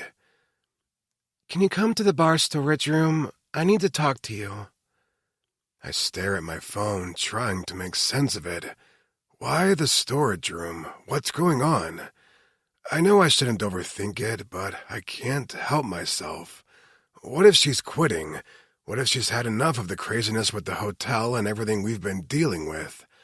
What if she's decided that this, us, has become too much? And then a darker thought creeps in. What if she's gone back to Zach? My grip tightens on the steering wheel at the thought. The way he barged into the hotel the other day, his presence still lingers in my mind. I can't shake the memory of him looking at her like she was his. I try to push it aside as I drive, but it's there, the worry clawing at me. I take a deep breath as I pull into the parking lot of the hotel. It's just a conversation she wants, right? I try to steady my hands as I get out of the car. I don't know what I'm walking into, but I'm going to be there for her no matter what. The hotel lobby is bustling as usual, but when I make my way to the back, it's quieter. The storage room is tucked away behind the bar, a small space filled with shelves of liquor and unused supplies. I step inside and the dim lighting makes the air feel heavier. And then I see her. Blossom standing there, her back to me, facing the shelves. She's red-faced, her eyes swollen from crying. My heart clenches. Blossom? My voice is soft, the concern immediate. She spins around, her eyes wide, startled, and she quickly wipes away a tear, but it's too late to hide it. The raw emotion in her expression is enough to make my stomach drop. What's going on? I ask, my voice barely above a whisper. I move toward her, but she steps back, shaking her head. She doesn't say anything for a moment, and I feel the panic rising. What is it? Is it Zach? Has he hurt her again? I close the gap between us, reaching out to gently pull her toward me. Talk to me, please. I whisper, worried more than I've been in a long time. Blossom finally allows herself to be pulled into my arms, her body trembling against mine. She's not crying, but I can feel the strength of her emotions in the way she holds herself. I hold her tight, my protective instincts kicking in. What happened? I ask, trying to keep my voice steady, though my mind is spinning. If it's Zach, I swear to God I'll— No, Noah. She interrupts, shaking her head quickly. It's not Zach. It's not him. I step back slightly, just enough to look at her face. Then what's going on? What's wrong? Blossom's eyes dart to the floor for a second, and she takes a shaky breath. Sit down, she says softly, gesturing to the small corner in the storage room where a couple of crates and a broken chair are pushed together. I sit down, my eyes not leaving her as she lowers herself beside me, her movements slow and deliberate. She's distant, lost in her thoughts, and I can feel the uncertainty building in my chest. What is she going to say? For a moment, neither of us speaks. I let her collect herself, my mind still racing with what could have happened. Blossom finally looks at me, and there's a quiet intensity in her eyes. You know, she starts, her voice barely a whisper. This place, my life, it's not what I thought it would be. I want to tell her that we'll figure it out, that we always will, but something in the air tells me this isn't just about the hotel or work anymore. Then, without saying anything else, Blossom gets up and walks over to one of the shelves. She pulls something out from behind a couple of boxes, and my heart races when I see what it is. 5 pregnancy tests, all laid out in her trembling hands. She brings them over to me, holding them out with a quiet, nervous expression. I don't know what to do, she says, her voice cracking. I stare down at the tests in her hands. I look at each one, the instructions on the side and the tiny blue lines, and then I look at her. My breath catches in my throat. Pregnant. I stare at the first test, the bold blue plus signs glaring back at me. I blink, unsure of what I'm seeing, and then look at the others she pulls out. Each one is the same. Clear, unmistakable, undeniable. Blossom's face is filled with fear, with uncertainty, and I feel the weight of it pressing down on me.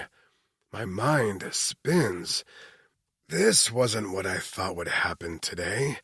I never imagined walking into the storage room to find her holding pregnancy tests like this. I didn't think you'd want this, she whispers, looking away, her hands trembling as she pulls the tests from my hands. I'm sorry, Noah.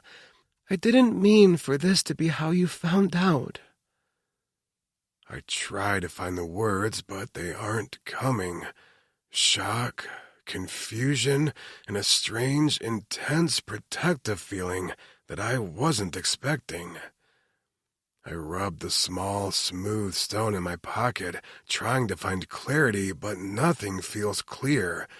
All I know is that she's scared, and I'm here for her, no matter what.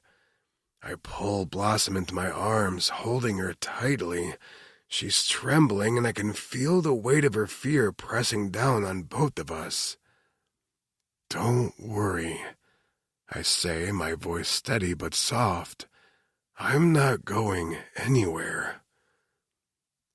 She pulls back just slightly, looking up at me with disbelief in her eyes. Her brow furrows, and for a moment I wonder if she thinks I'm lying. But I'm not. I meant every word. I may not have been expecting this, but I'm here for her. I'm here for the baby.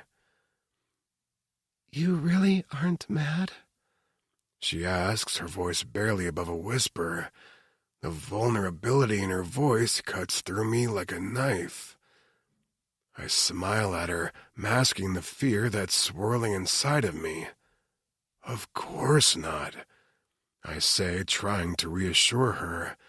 I'm not angry that she's pregnant, not at all, but I won't lie. The thought of being a father scares me more than anything I've ever experienced before.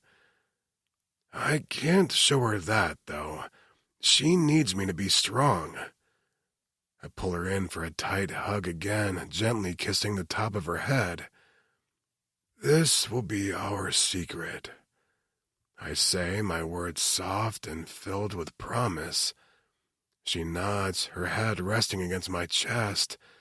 I step back, giving her a little smile before I turn to leave the room. But before I walk out, I give her one last look. Are you okay to work? She gives me a small nod, and I know she's strong enough to handle this. She'll be okay. The weight of the moment sits heavily on my chest as I step outside the bar, the chaos of the busy city streets immediately swallowing me whole. People rush past me on their phones, heads down, eyes glazed over, all in a hurry to get somewhere. I feel like a stranger here, like I'm walking through a world where I no longer belong. The noise, the crowd, it's all too much. I push through the hustle of New York's busy day, the claustrophobia tightening around me like a noose. People move around me, but I can't focus on anything but my thoughts, swirling around the pregnancy, the future, and what all of it means. Can I really be a father? I didn't expect to be thinking about this so soon, but now it's all I can think about. How will I raise a child? How will I be as a father? With Blossom, I can see having a family, but I'm terrified that I'll mess up. What if I'm not ready? What if I fail? And worst of all, I can't stop thinking about Whitney. What would she think? What would she say about all of this? The thought cuts deeper than I expected it to, and I feel a pang of guilt. I'm torn between the life I've already lost with her, the family we were supposed to build together, and the life that could be waiting with Blossom. I don't know if I'm ready for either, but I can't keep running. I continue walking, each step feeling heavier than the last. My mind drifts back to Whitney. I remember everything. The hope we had, the dreams we shared for a future together. But then her cancer came. That damn unstoppable disease that stole her from me. It still feels like yesterday that I held her hand in her final days, telling her we'd grow old together. I can't escape the guilt. I can't escape the grief. I lost that family. The family I wanted, the one we were building together, and now I'm faced with the idea of having a child with Blossom. I want to be happy.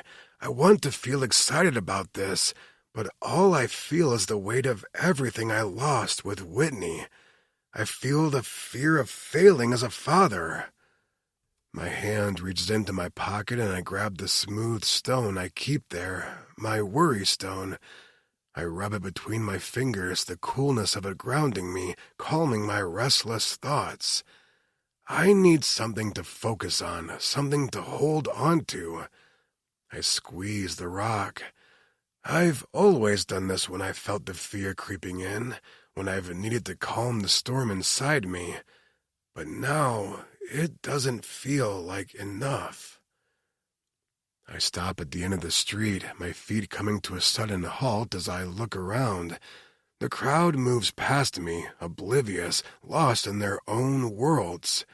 I'm standing still, the chaos of the world rushing around me, but in this moment, I feel completely separate from it all. And then it hits me. The most important aspect of my life now. Blossom has my child growing inside of her. My child. The thought overwhelms me. It's the only thing that matters now.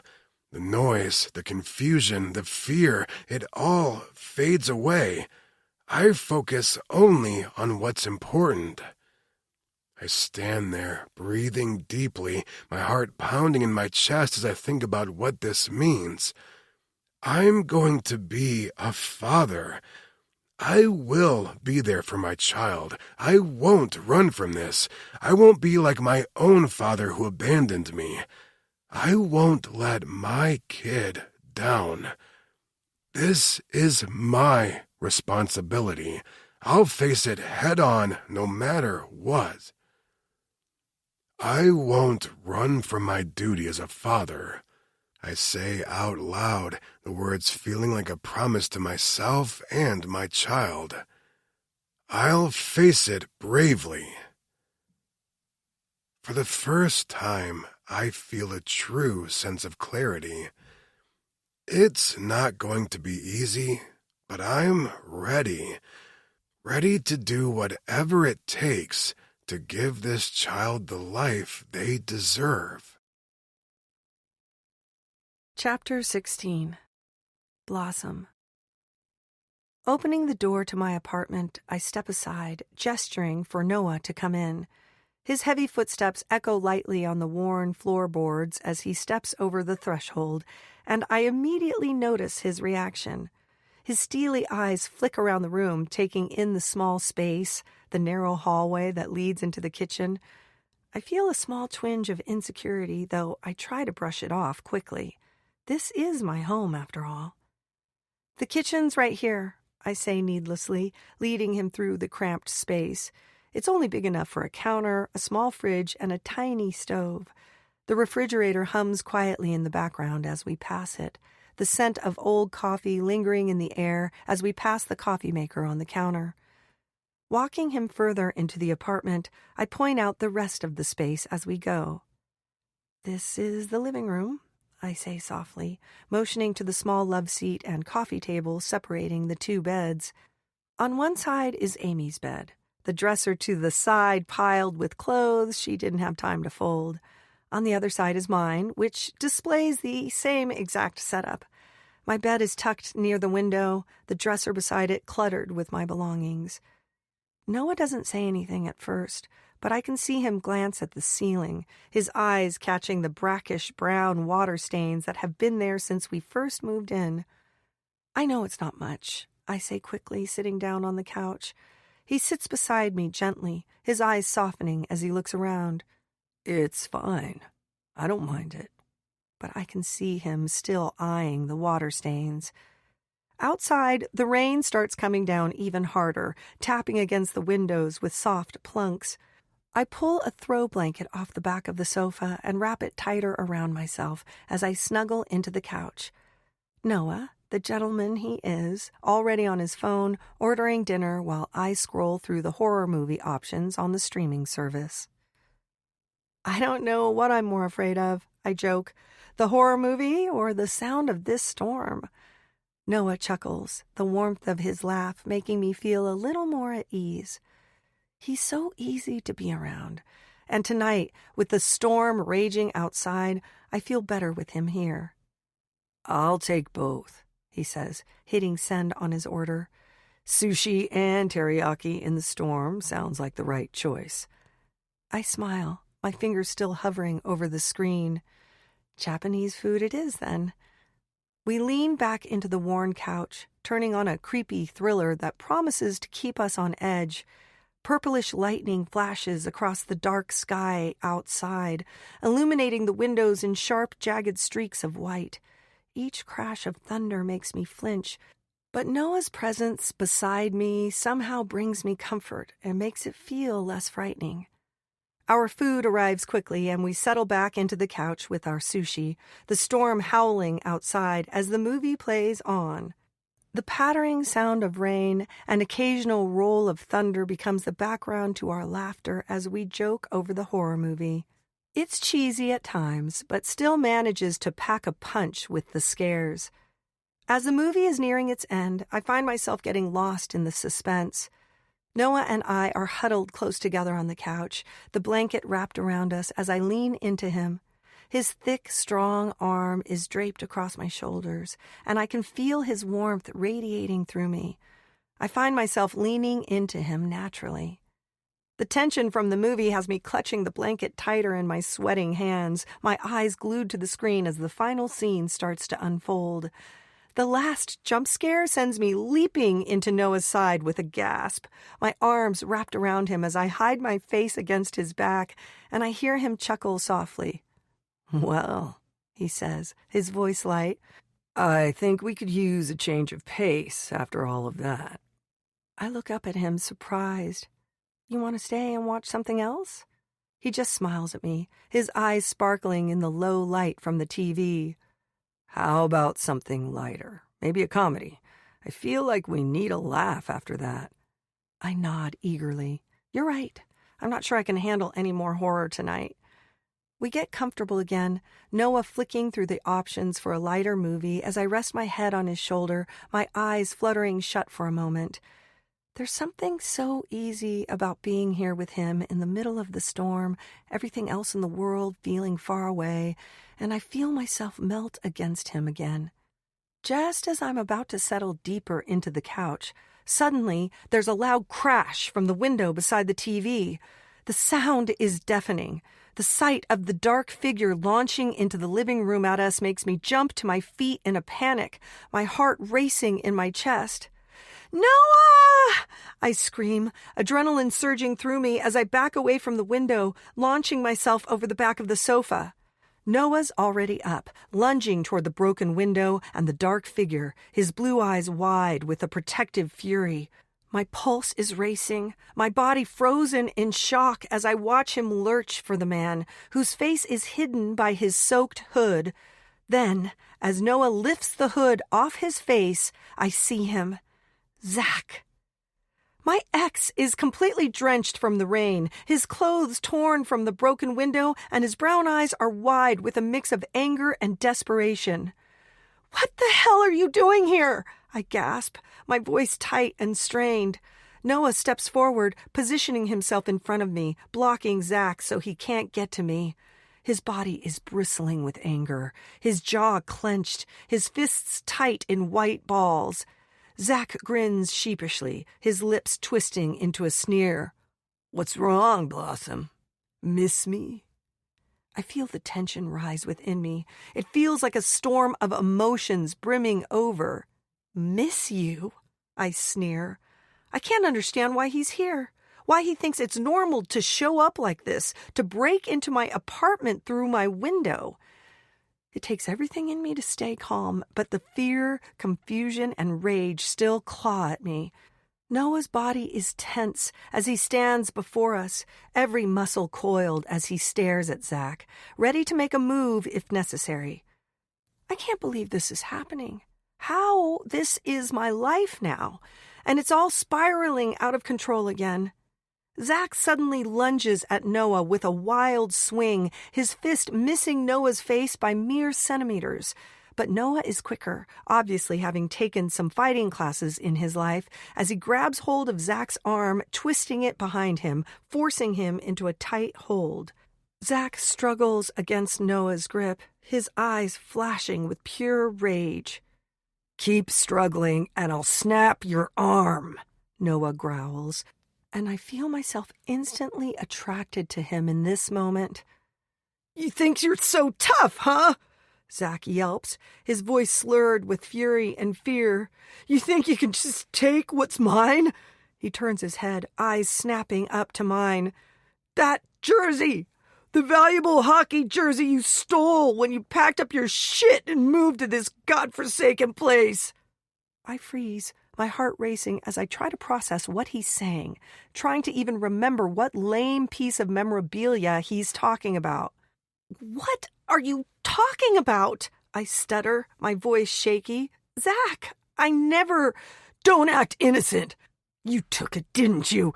Took it so you could pawn it off," Zach spits, his face red with anger. "You took everything from me, and now you've got Mr. Tough Guy here to defend you." Noah's grip tightens, and I watch Zach wince at the pain. Noah's jaw clenches in frustration as he forces Zach toward the door, nearly kicking his legs out ahead of him. "That's enough, Zach," he says through gritted teeth. "This isn't about some made-up jersey, and it's certainly not about you. Leave, now, before I make you." Zach whips his head back, his eyes full of venom. "I'll be back for you, Blossom!" he yells at me before he manages to wrangle an arm free to swing it wildly at Noah again, but missing nonetheless. It's clear that Zach's losing control of himself completely, and Noah's trying his best to restrain him without escalating things further. I open my mouth to speak out, but the words die in my throat as Noah's protective side kicks into full gear. "Just leave," he warns, his voice low and firm. "Zach, get the fuck out of here." I'm so perplexed by Zach's choices. I don't understand what part of him thinks I either took this jersey or thought it would be a good idea to break into my apartment to see me again. But all I can see is the way Noah's looking at Zach like he's about to kill him. Zach's anger isn't just reckless, it's dangerous, and Noah sees that. Zach swings again, this time landing a wild punch against Noah's arm, but Noah's focus never shifts away from removing him.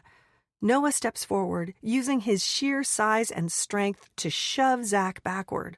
Without warning, he punches Zach square in the jaw, sending him stumbling against the wall of the hallway, finally out of the apartment. Zach's head rocks back, but he manages to regain his footing, lashing out once more at Noah. "Noah, stop!" I cry out, my desperate voice crying for some return to normalcy. But Noah doesn't listen. It's like he can't even hear me. He grabs Zach by the collar, lifting him off the ground with ease, a maniacal smile crossing his perfect lips.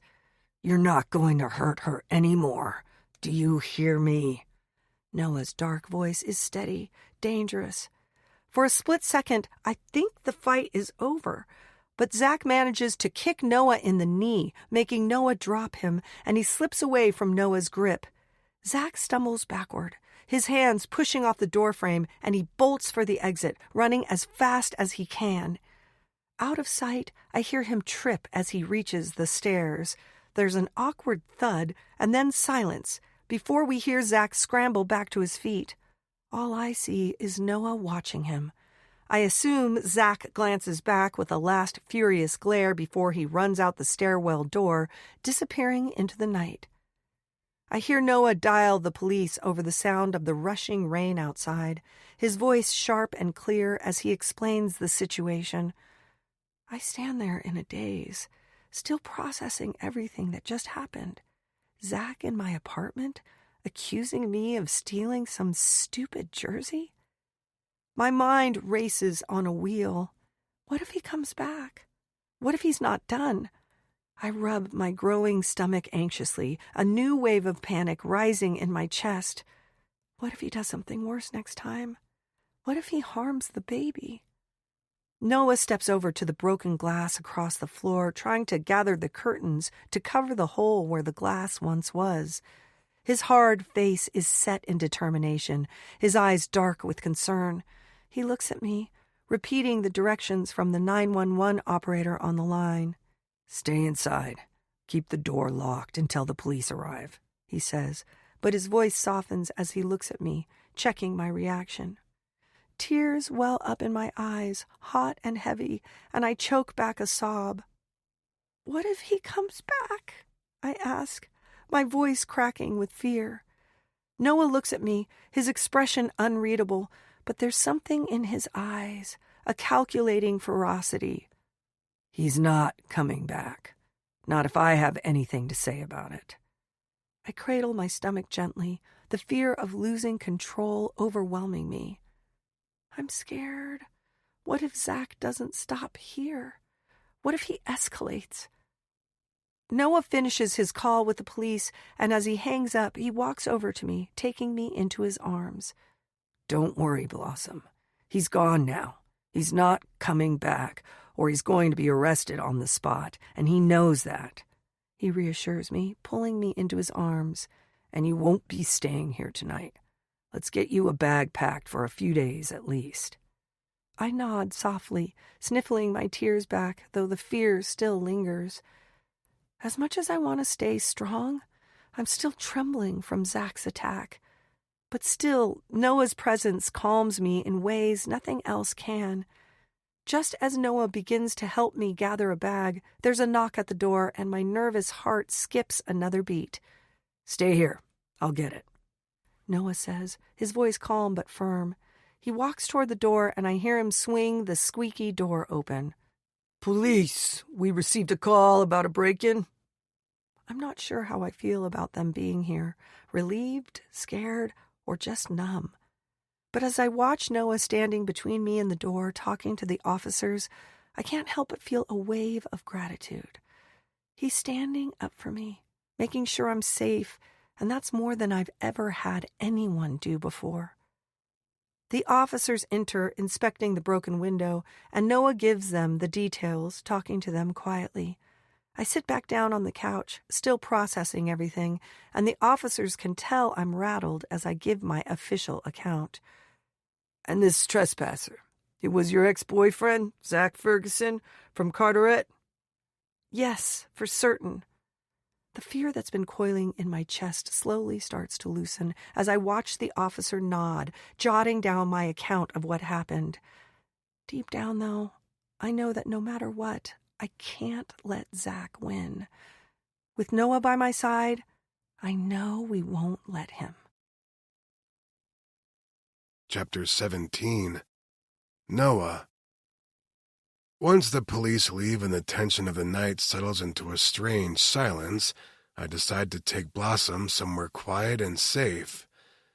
She's still shaken from Zach's intrusion, and I can see the weight of the fear in her shoulders and the way she's holding herself as we step outside. I gently place a hand on her back, guiding her to my car, but I can't shake the anger that's bubbling inside me. My mind is racing with thoughts of Zach, of how I didn't get a chance to beat the shit out of him like I should have, and even worse, of what could have happened if I hadn't been there. My car's engine hums to life, but my grip on the wheel is tight and stiff, almost painful. We're going to the hotel, I say, trying to steady my voice, though I'm still pissed. You'll stay in my penthouse until we can make sure your apartment is safe. I can't handle the thought that your asshole ex can just break into your apartment from your fire escape. Blossom glances at me, her bright jade eyes wide with exhaustion. Noah, calm down, she says quietly, trying to soothe me. I know she's right, but it's hard to calm down when I'm so damn furious. I could literally kill that guy if I ever see him again. Pulling out my phone, I send a few texts while I stop at the red lights, setting things up to make sure Amy is safe too. I can't leave her in that apartment either. I'll set up a room for Amy, I mutter, my focus on the phone. She's not staying there either. Blossom sighs. Noah, I can't thank you enough for this. I shake my head, still feeling like it's not enough. I'm pissed, Blossom. I can't just sit back and pretend everything's fine. What if he came back? What if he hurt you?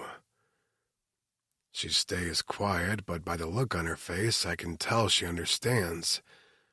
I'm still seething when we hit another red light and I grip the wheel, trying not to explode, but the image of Zach in the window, looking like a damn ghost, keeps replaying in my mind. What the hell was he thinking? Didn't he see me there sitting next to her? Please let me take care of this, I finally say, my voice steady but firm. The idea of what would have happened if I wasn't there. You're pregnant, Blossom. I want you safe. I want to know for certain you're safe.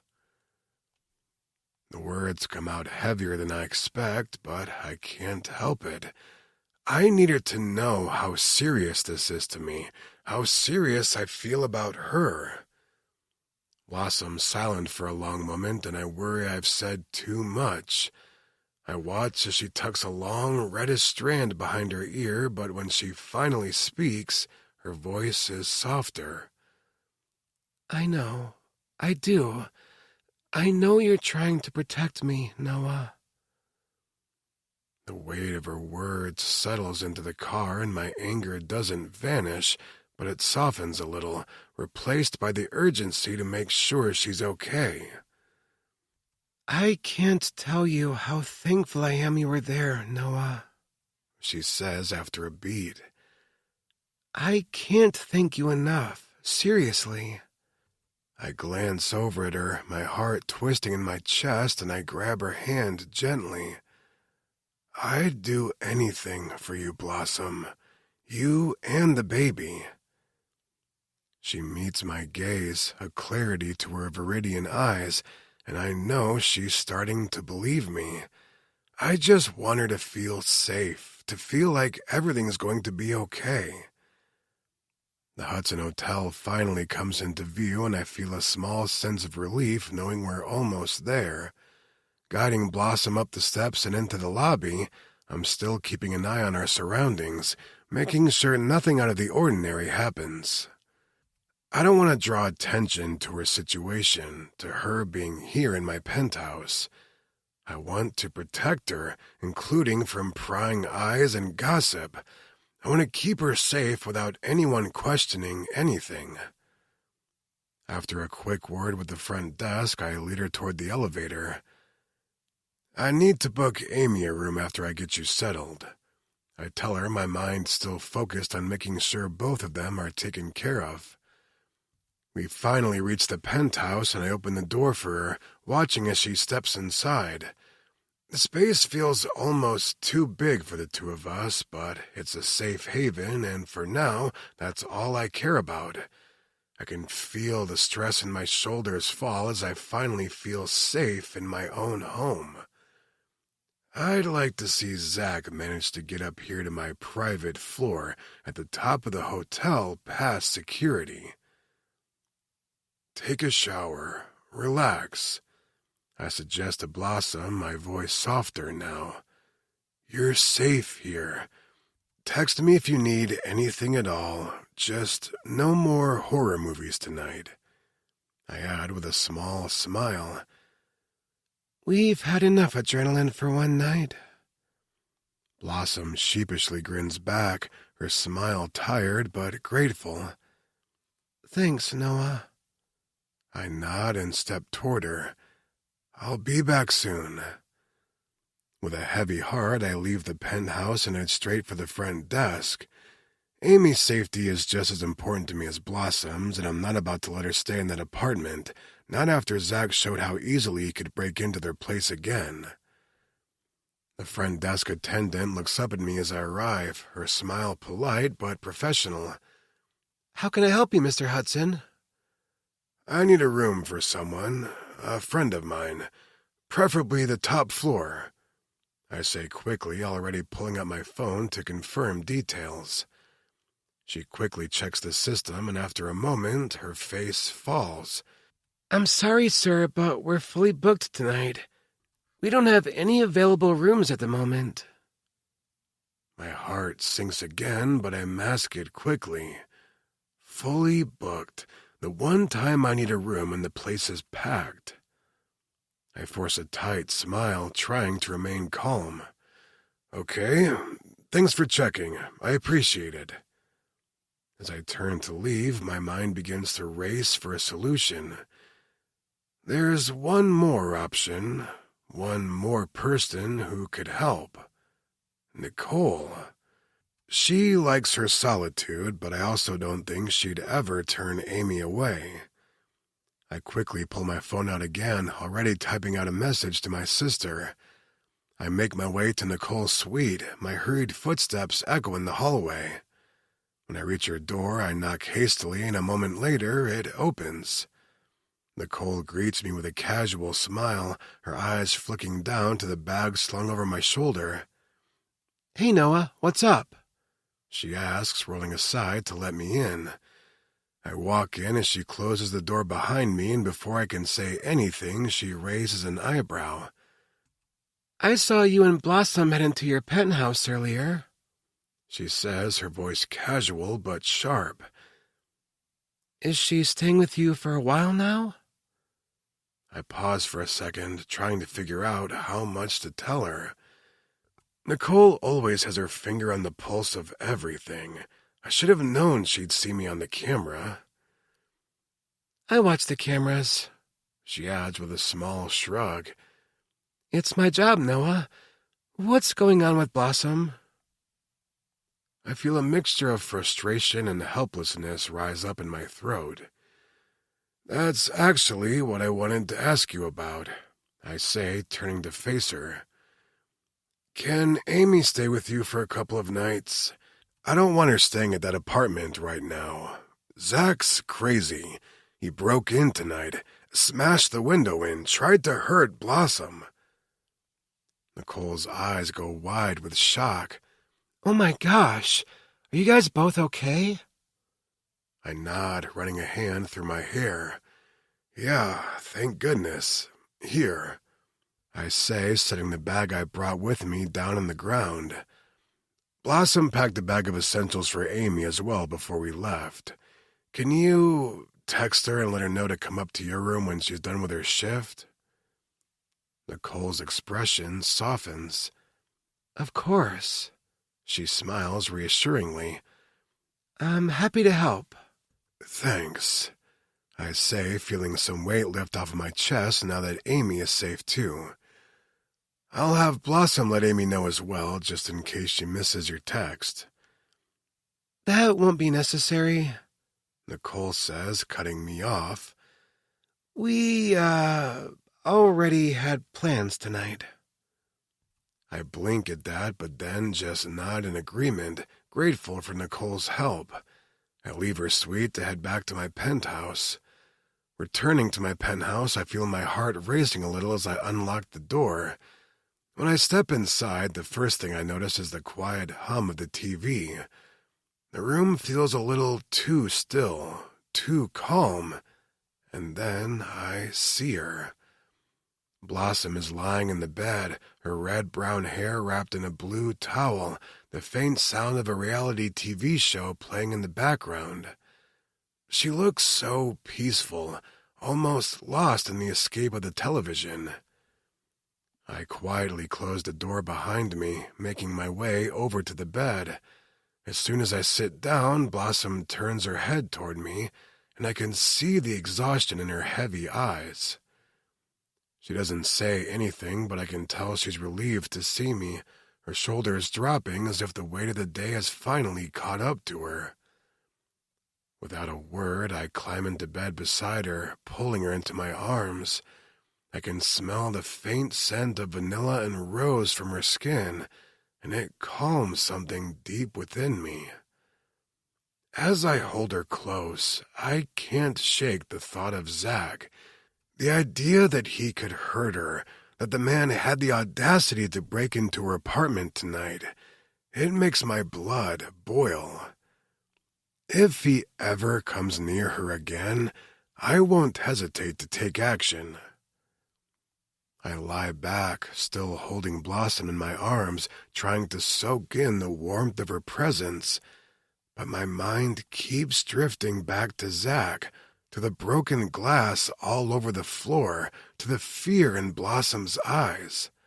Allow the music to steady your thoughts and soften your emotions as we prepare to return to the narrative.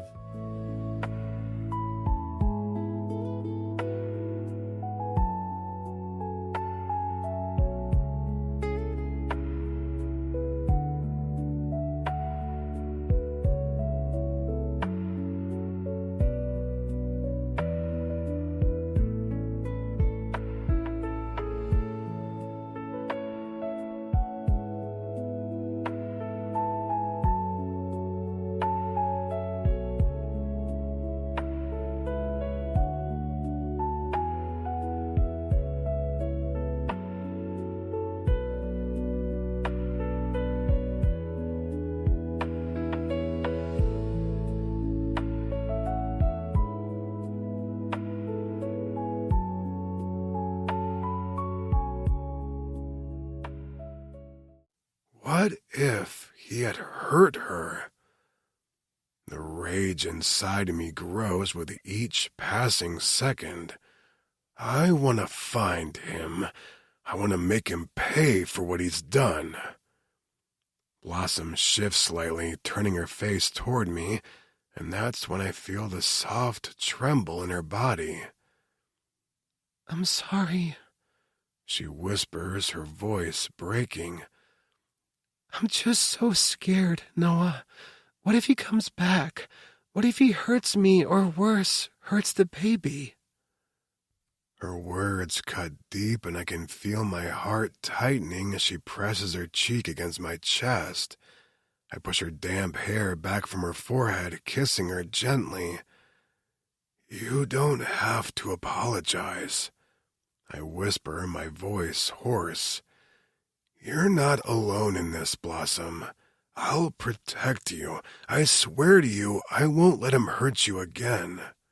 Her eyes meet mine, her vulnerability raw and real. I kiss her again, more urgently this time, and she responds, the weight of everything between us melting into the kiss. The fear, the uncertainty, it all fades away as we reconnect physically and emotionally. In this gentle moment, I want nothing more than to forget everything else, to just be with her. I break the kiss for a moment, looking into her eyes.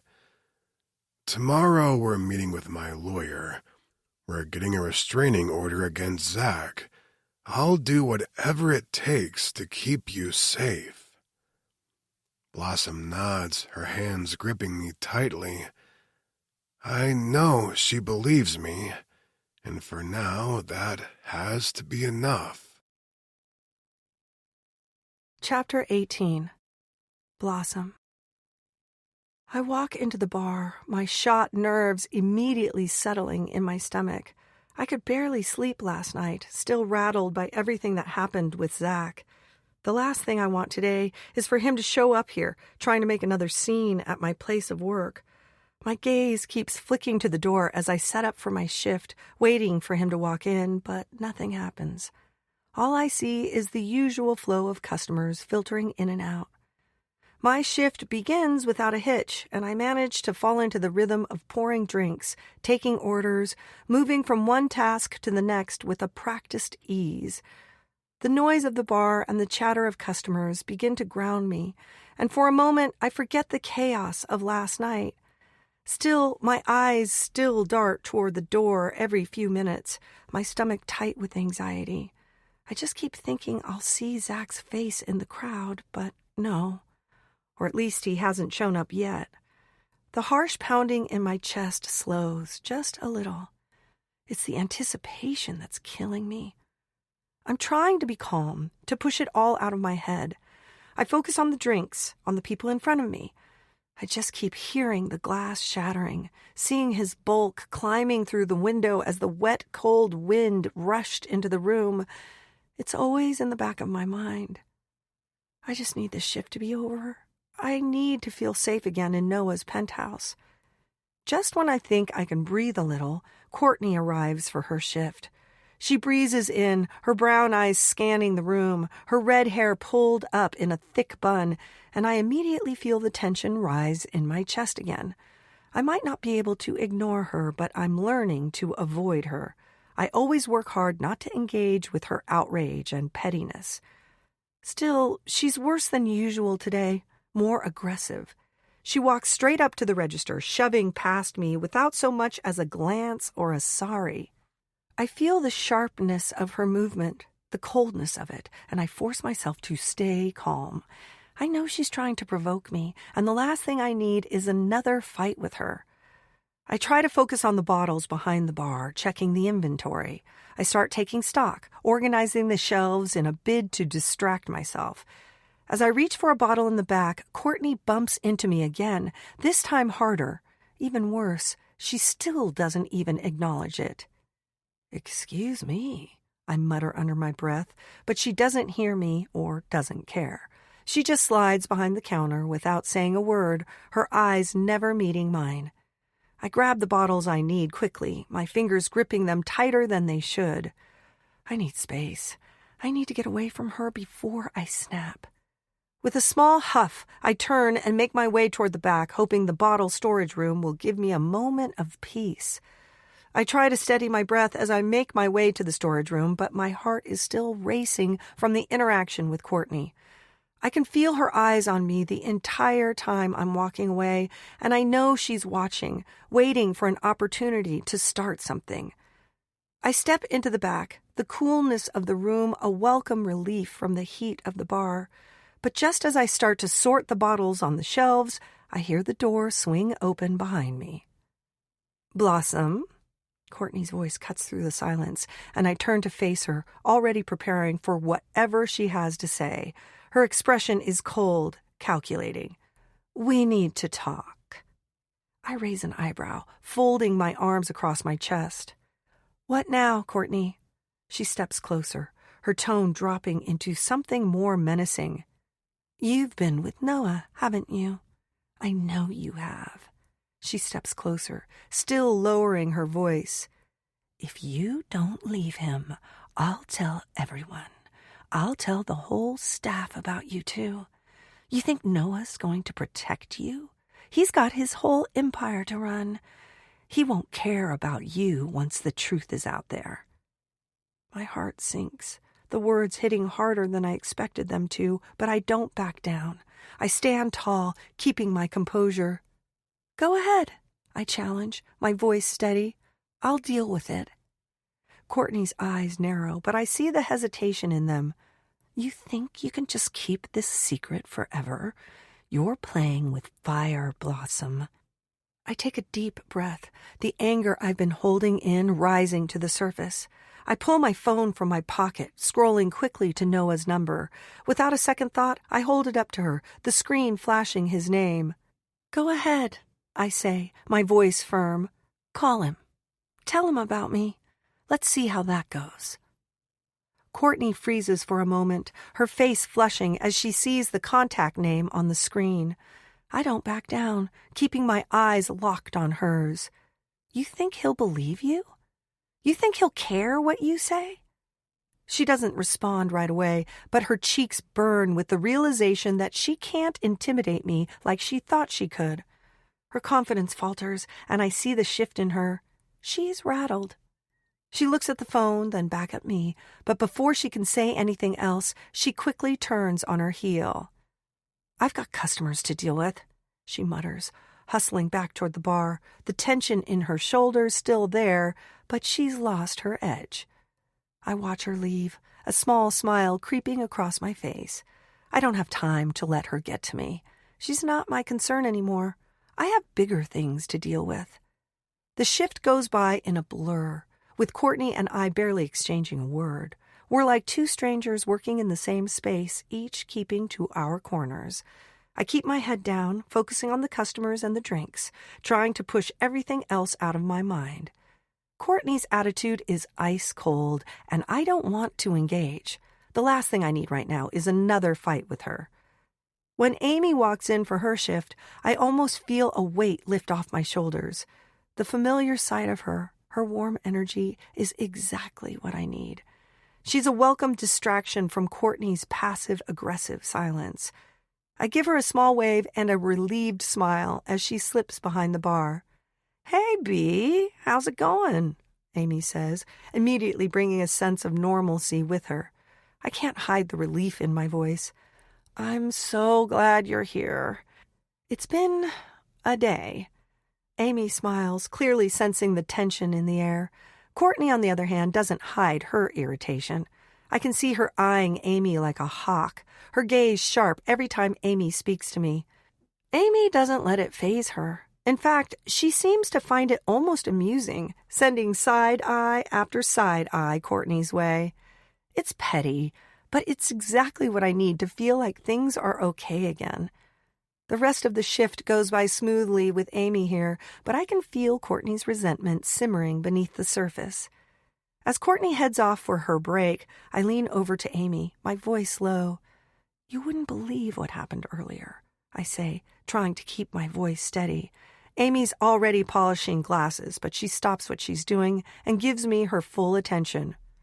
What's going on? She asks, sensing the tension in my voice. I look around, making sure no one is listening.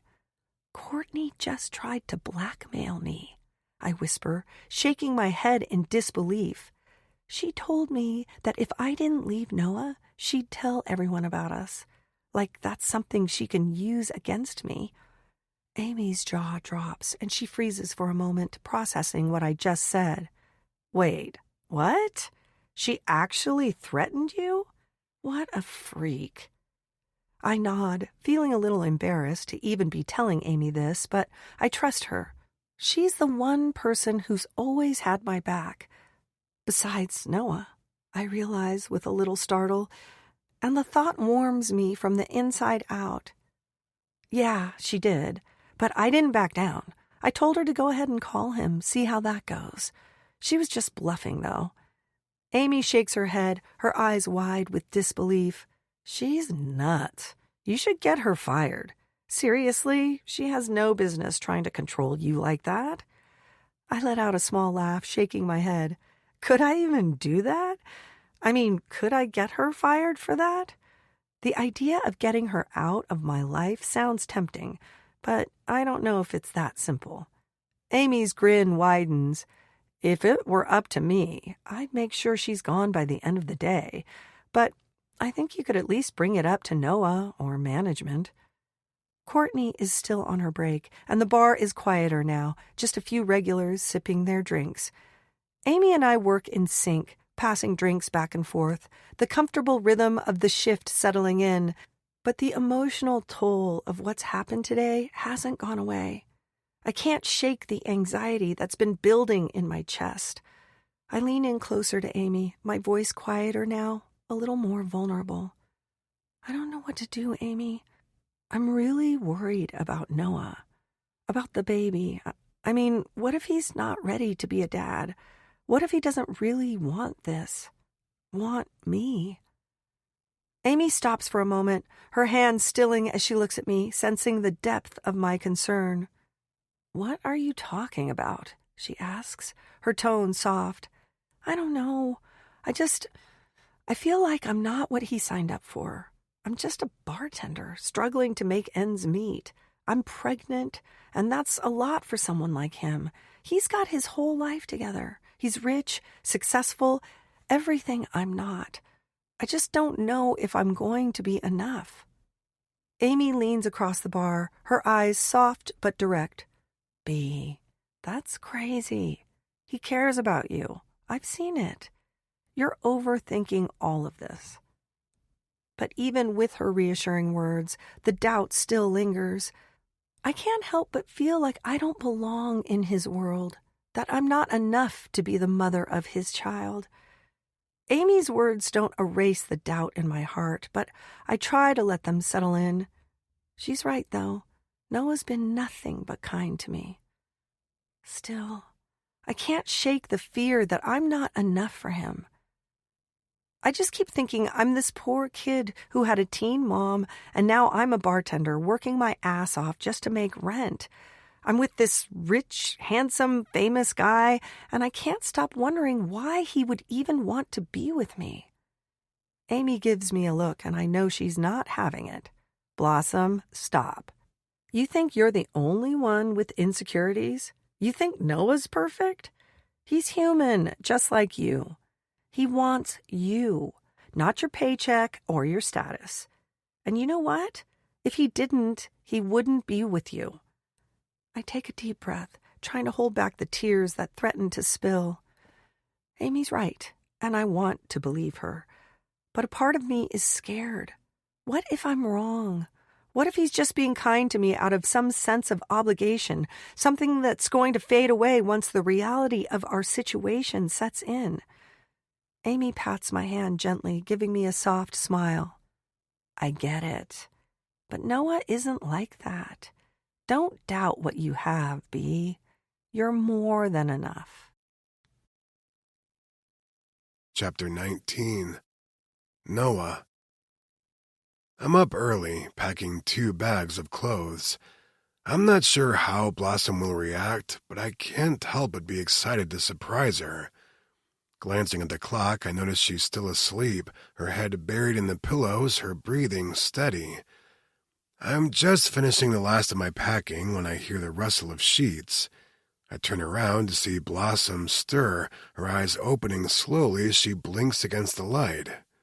Morning, I say with a smile, walking over to the bed. She stretches, her eyes widening as she sees me holding 2 bags. What's going on? What's all this? She asks, her voice still thick with sleep. I chuckle, feeling that little thrill of excitement for the surprise I've got planned. I've set up a little surprise for us. We're going away for the weekend. Blossom's eyes instantly light up. She pushes herself up in bed, practically bouncing with excitement. Wait, are you serious? Where are we going? I grin. It's a surprise. She doesn't even let me finish the sentence. I'm so excited, she exclaims, leaping out of bed and nearly throwing herself at me, wrapping her arms around me with the kind of enthusiasm I've only seen in a few rom-coms. Her excitement is infectious, and for the first time in a long while, I feel like everything might actually be okay. I smile at her as she pulls away from our hug. You might want to pack for the cold, I say, my voice laced with amusement as I toss her a jacket. We're headed to the Hamptons. Blossom's jaw drops, her eyes wide with surprise. The Hamptons? That's so nice, she exclaims, practically squealing. I chuckle at her enthusiasm, her excitement infecting me in a way I hadn't expected. She's already jumping up to pack her bags. She's in her element now, a mix of organized chaos and sheer delight. I watch as she whips her bag together, pulling out clothes and adding them in a whirlwind motion. I've never been to the Hamptons before, she says, her voice full of wonder. I've heard about it, of course, but never thought I'd actually go. I walk over to her, placing a hand on her shoulder. Well, today's your lucky day. Blossom flashes me a smile, and I can see how excited she is about this. It's not just the destination, but the feeling of escaping everyday life. That's why I've planned this weekend for both of us, as a chance to just be together with no strings attached, no pressure. We need a break. I'm glad I could do this for her. By the time we get to the airport, Blossom's eyes are wide with disbelief as she looks at the sleek private jet parked on the tarmac. She's staring at it like she's never seen anything like it before, and to be honest, maybe she hasn't. She stumbles a little as we make our way toward the jet, her steps faltering with each glance she throws at the aircraft. I can't help but smile at her in shock. You have a private jet? She asks, her voice filled with awe. I nod, keeping things light. Yeah, comes in handy for quick trips like this. Her eyes follow me as I help her board the jet, her gaze lingering on the plush interior. As soon as she steps inside, she lets out an audible gasp. This is insane, she says, her hand trailing along the soft leather of the seats. I take a seat beside her as the flight attendant offers us drinks. I accept a glass of champagne, and Blossom shyly asks about non-alcoholic options. We settle in as the engines start up, and I flick on the in-flight movie, another rom-com just for fun. Blossom laughs, her gaze flicking between the screen and me. We chat through the movie, sipping our drinks and laughing at the ridiculousness of the plot. It's relaxing, exactly what I hoped for. As we fly over the rocky coastlines of the Hamptons, I glance over at Blossom, seeing how at ease she's starting to feel. We land with the Hamptons coastline stretched out before us. The view from the plane is breathtaking, the coastline dotted with quiet, frosted beaches. The cold wind feels fresh, and I can tell Blossom's restless, wanting to get off the plane and take it all in.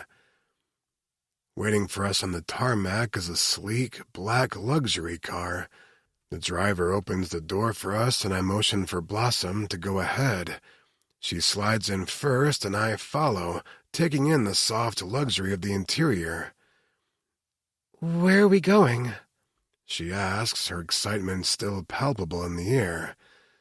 The best hotel in the Hamptons, I say with a smile, reaching for her hand as we drive toward our destination.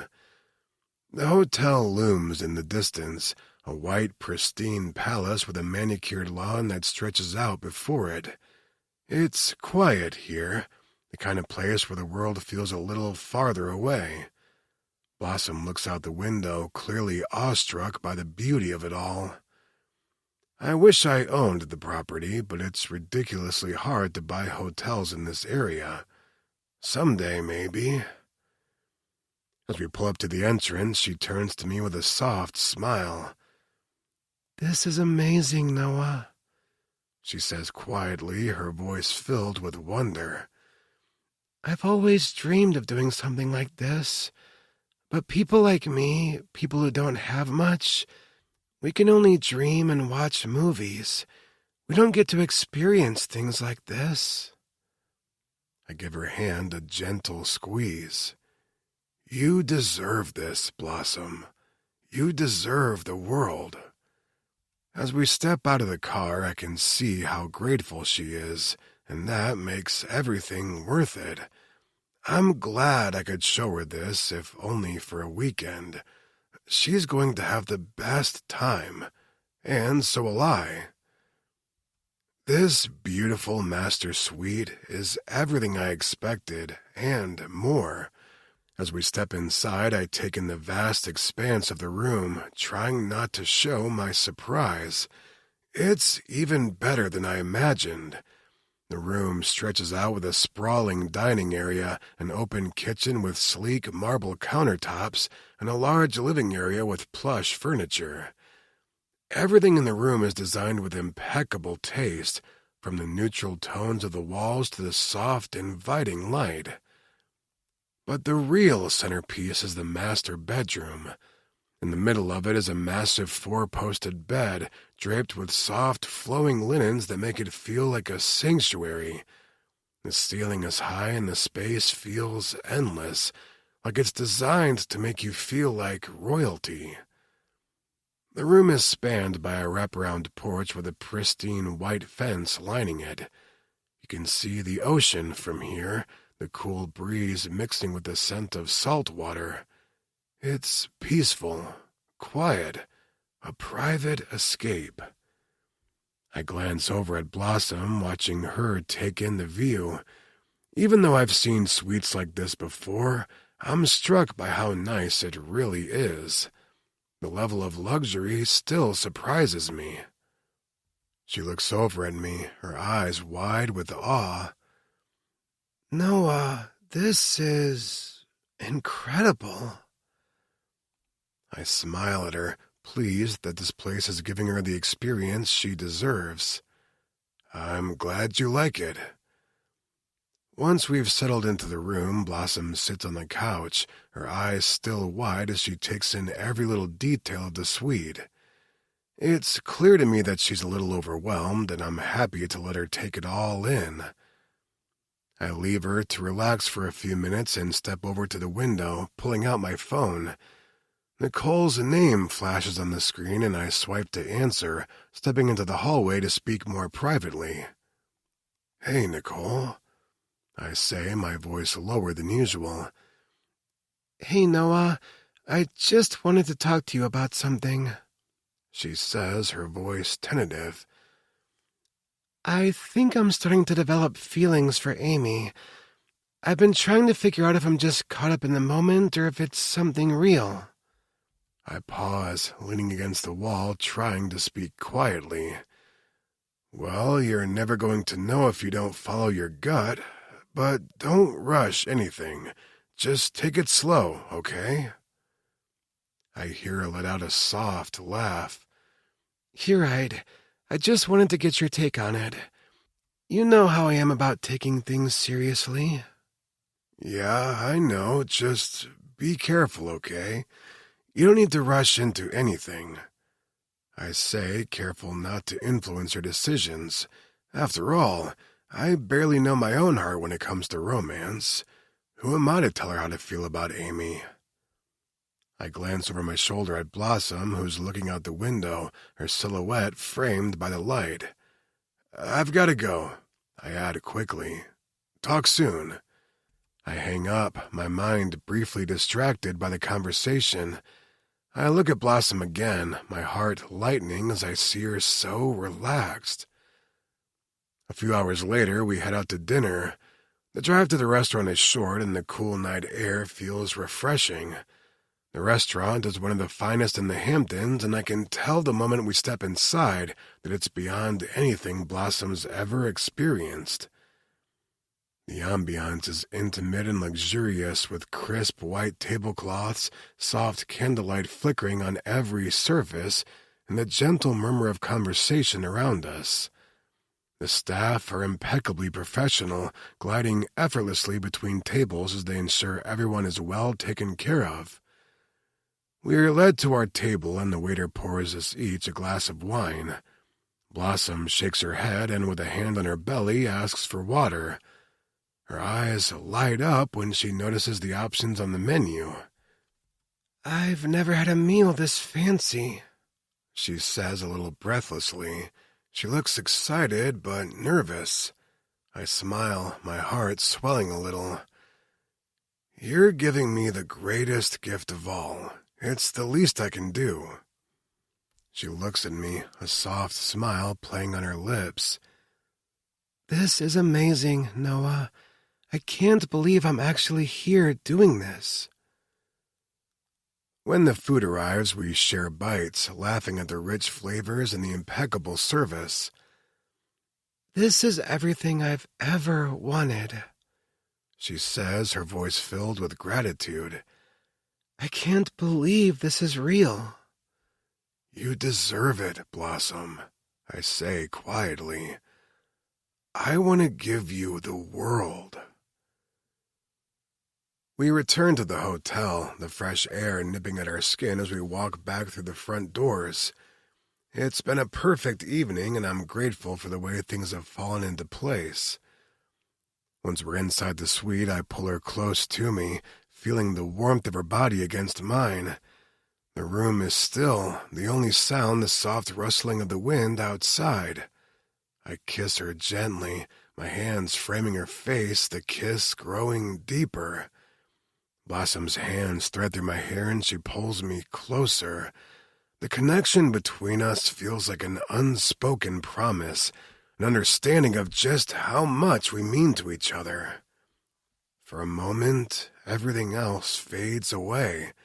Zach, the stress, the worries.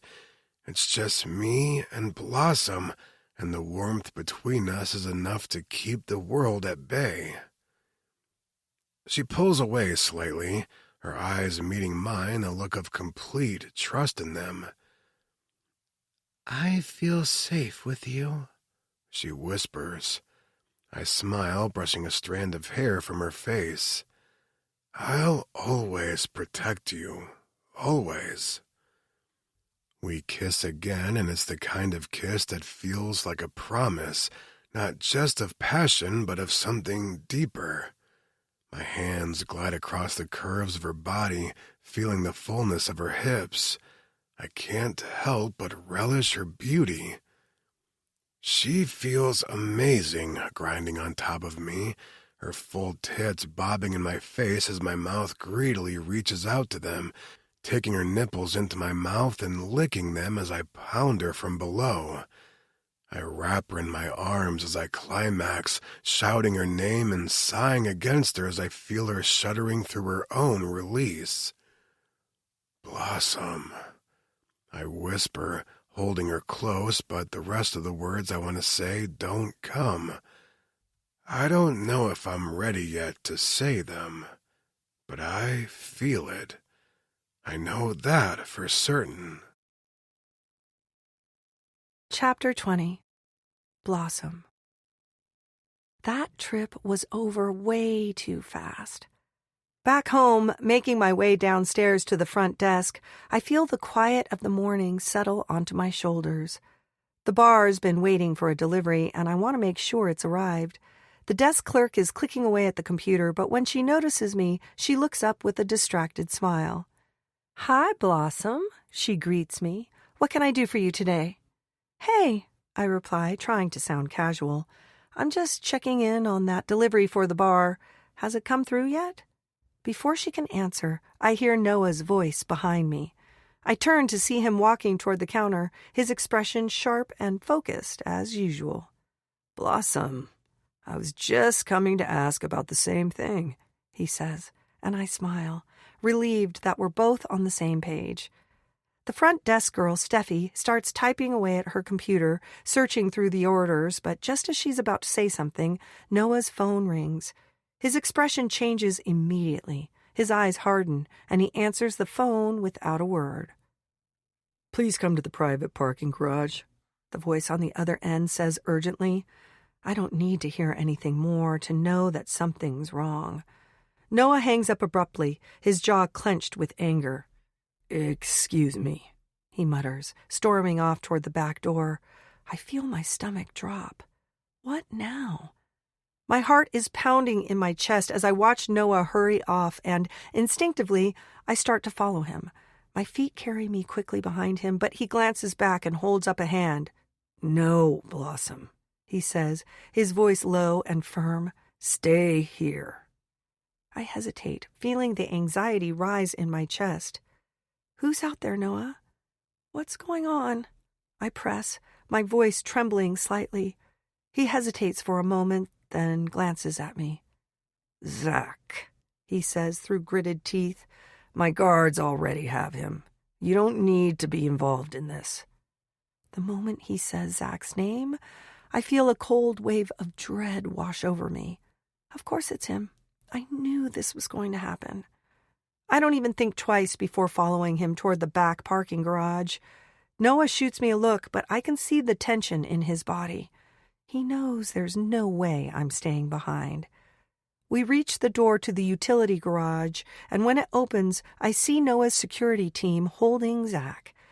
My stomach churns as I take in his disheveled, furious appearance. Noah smirks, stepping forward with a cold, knowing gaze. "Guess you must be a glutton for punishment, Zach. This is getting old." Zach's eyes flicker with anger, and he spits on the ground in front of Noah, the action sharp and purposeful as he glares at him. "I wanted to confront you man to man, but your hotel's secured like the fucking White House, apparently. Couldn't even get close to you." My heart is pounding, my stomach still twisting at the sight of Zach. He's not even a shadow of the man I thought I knew. He's reckless, out of control, and I'm done with it. Done with him. Noah steps forward, his eyes narrowing. "This is it, Zach. I'm not taking any more chances with you. You've pushed me too far." He pulls out his phone and starts typing, not even glancing at Zach anymore. I feel the anger surge through me, the audacity of Zach to show up here, trying to make this into something it's not. It makes me sick. I thought I was finally free of him, but he just won't stay away. Zach huffs, rolling his shoulders. "You don't get it, Noah. I'm not going anywhere. You think you're just going to keep me away forever?" Noah's jaw tightens, and he taps a number into his phone. "I'm done with you," Noah says, his voice cold. "This is the last time you set foot on my property, Zach." Noah's fingers fly over his phone as he dials the police. The seconds stretch, the tension building like a balloon about to burst. I can't stop watching Zach, his face twisted in disbelief, his eyes darting between Noah and the two security guards holding him in place. "I've called the police," Noah says, his voice low. "You're not leaving until they get here." Zach's face hardens, his jaw tightening with frustration. "You're wasting your time. You think calling the cops is going to scare me?" Within minutes, the police arrive, sirens blaring, lights flashing. The officers quickly move in, ready to arrest Zach for trespassing. The sight of the officers makes my heart race. This is really happening. "Blossom," Noah says, turning to me, "I'll make sure you press harassment and stalking charges in connection with the break-in. You don't have to worry about him anymore." I take a deep breath, the weight of the situation sinking in. I want him out of my life, Noah. I'm pressing charges. I'm done. Zach curses under his breath, his face reddening as he glares at both of us. "I knew you never loved me, Blossom," he spits out. "You just wanted to throw me away like everyone else." I step closer, my voice cold but steady. "I did love you, Zach. I loved you more than you loved yourself, and that's why I left." The police move in to cuff him, and as they take him away, I finally feel the weight of his presence lifting off my chest. After the police drive off with Zach, I feel like I can finally breathe. The worry over his presence, his threats, the constant fear of him coming back, it's all gone. I turn to Noah, my eyes meeting his, and in that moment there's a sense of relief between us. He's the reason I'm standing here, feeling safe.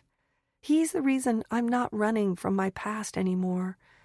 He's the protector I never knew I needed, but now I can't imagine life without him. You okay? He asks softly, his gaze warm but intense. I nod, smiling despite myself. Yeah, I'm okay now. Noah pulls out his phone and dials his lawyer, speaking in quiet, measured tones.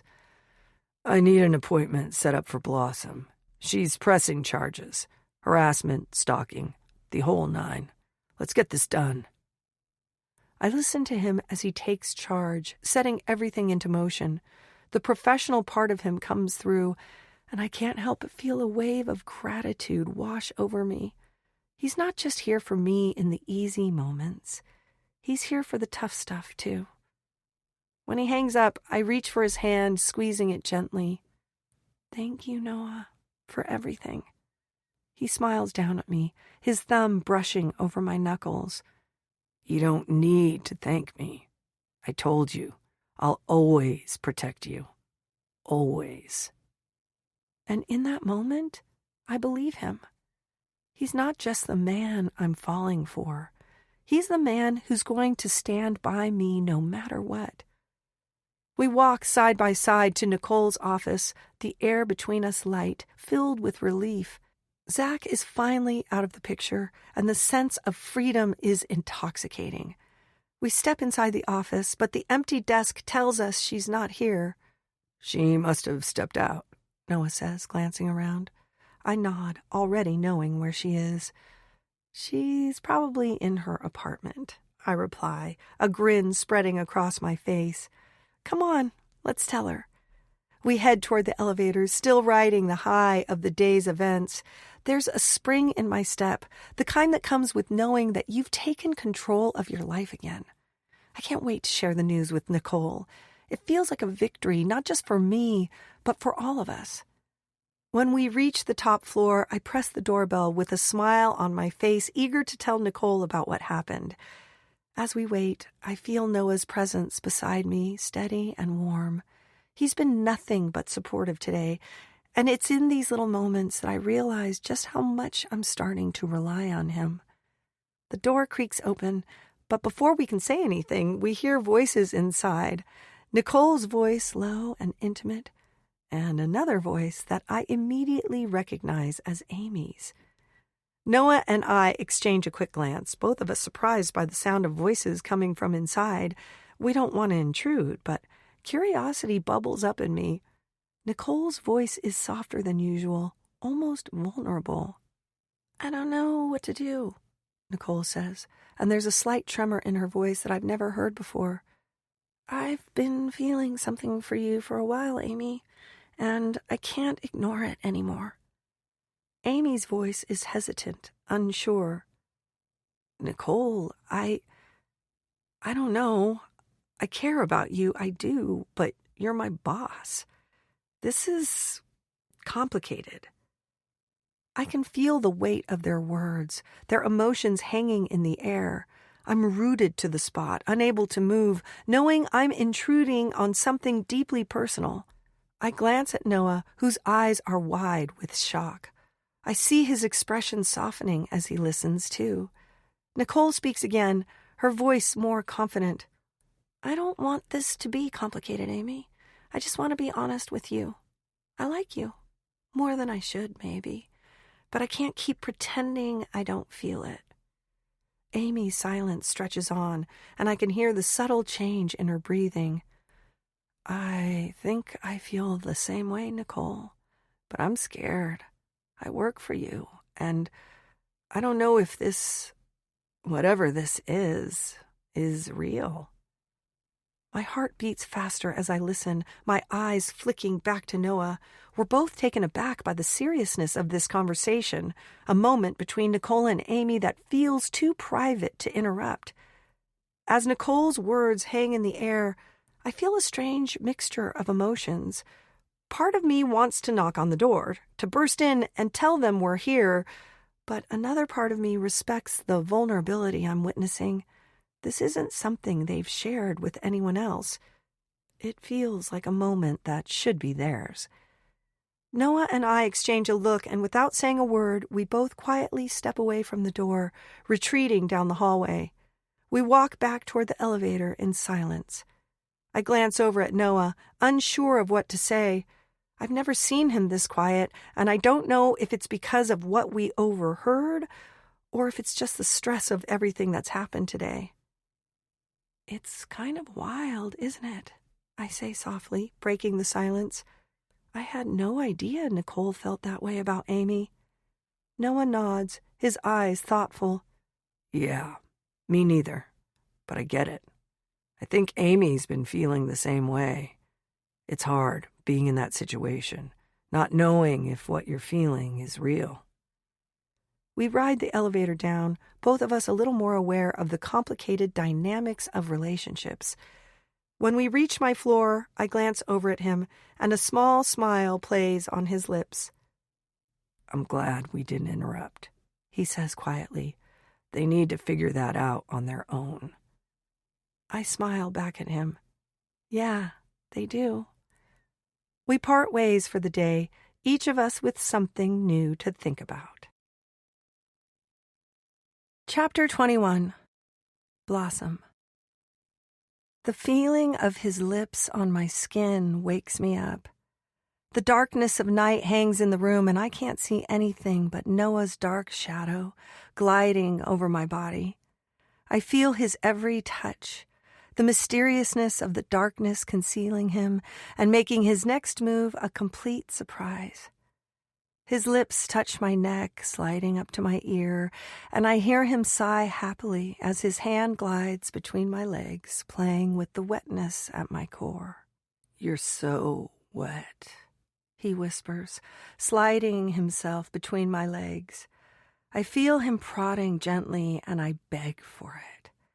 Yes, please, put it in me.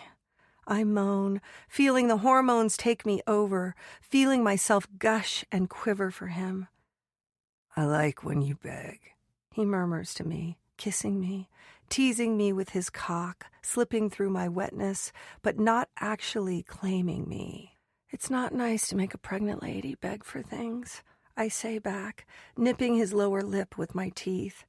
He laughs at that, leaning on his elbow and looking down at me. I can see the dim outline of him in the low light in the room.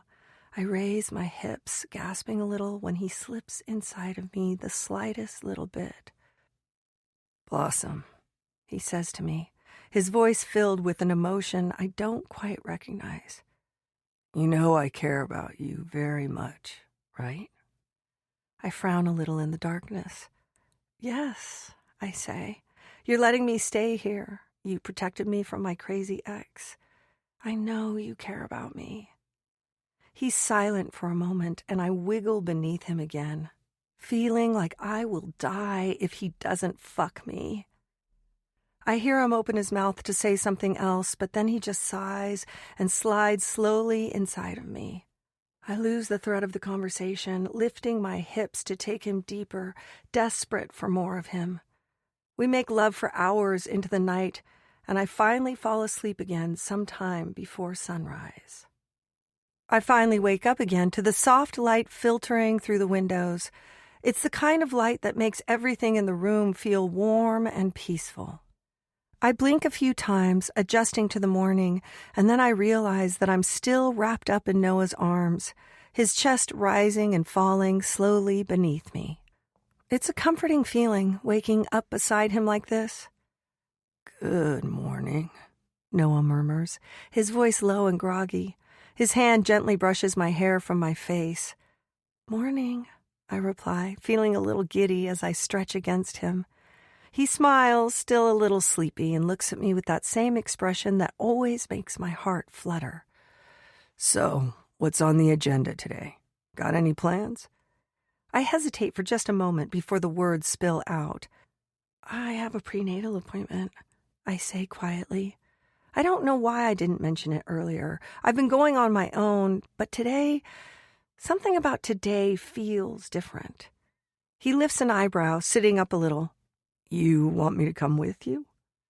The question is out of nowhere, but it feels right.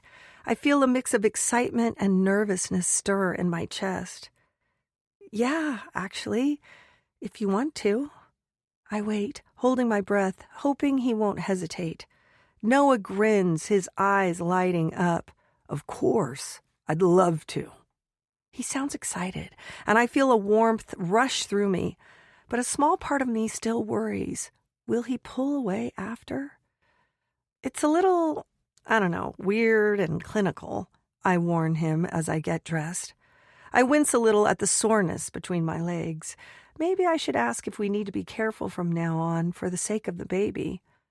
It's a doctor's appointment, Noah says back, amused. I wouldn't expect anything else. I laugh and nod my head. Yeah, I guess that's fair. I agree. I just always feel sort of like a science experiment. It's like I'm just a container they are looking inside of. Noah laughs loudly. I guess I could see that. Well, you're the sexiest container I've ever seen, he says. Does that help? I roll my eyes and shrug into a sweater. Yeah, a little, I grudgingly admit. He presses a kiss to my nose and goes to brush his teeth. The drive to the doctor's office is surprisingly comfortable. I love that we can share the kind of silence between us that's not awkward. I feel Noah's presence beside me, and even though we're not saying much, it feels like the calm before something bigger. So, what week are you at now? Noah asks casually, his eyes on the road, but his tone full of interest. 14 weeks, I reply, glancing over at him. Noah surprises me by nodding, a little grin playing on his lips. I know, he says with a smile. I blink, staring at him in disbelief. You know? How do you know? He chuckles, his gaze flicking to me briefly before returning to the road. I've been counting, Blossom. I'm just trying to keep track. I've felt a little left out, so I started a calendar. My heart skips a beat. I didn't know you were counting along, I say, my voice a little breathless. I hadn't even realized how much I wanted him to be involved, to know these little details. I had just assumed he wouldn't care. Maybe I had done that because my dad never cared and wasn't there. I realize now that I have been selfish with my pregnancy so far. I hadn't included poor Noah at all beyond telling him about it. He gives me a sideways smile, his voice full of tenderness. Well, I'm not going to let the time slip past me. I'm here for all of this. I smile back at him, feeling a sense of relief wash over me. The worry I had about him pulling away feels a little smaller now, though it's still there, hiding in the back of my mind. Childhood trauma is really as big a struggle as people say. I grimace at that and vow to work on some of these hang-ups I didn't even know I had. When we pull up to the OBGYN office, I can feel the weight of the moment pressing down on me. Noah seems a little out of place here. His posture is stiffer than usual, but there's an energy around him that makes me smile. He's excited, I can tell, even if he's trying to keep it casual. The waiting room is filled with a mix of expectant mothers, and I can't help but feel out of place, as if I'm the one who doesn't belong here, even though I feel like I have a beach ball belly sticking out in front of me. But Noah's beside me, his hand gently holding mine, and it makes everything feel a little easier.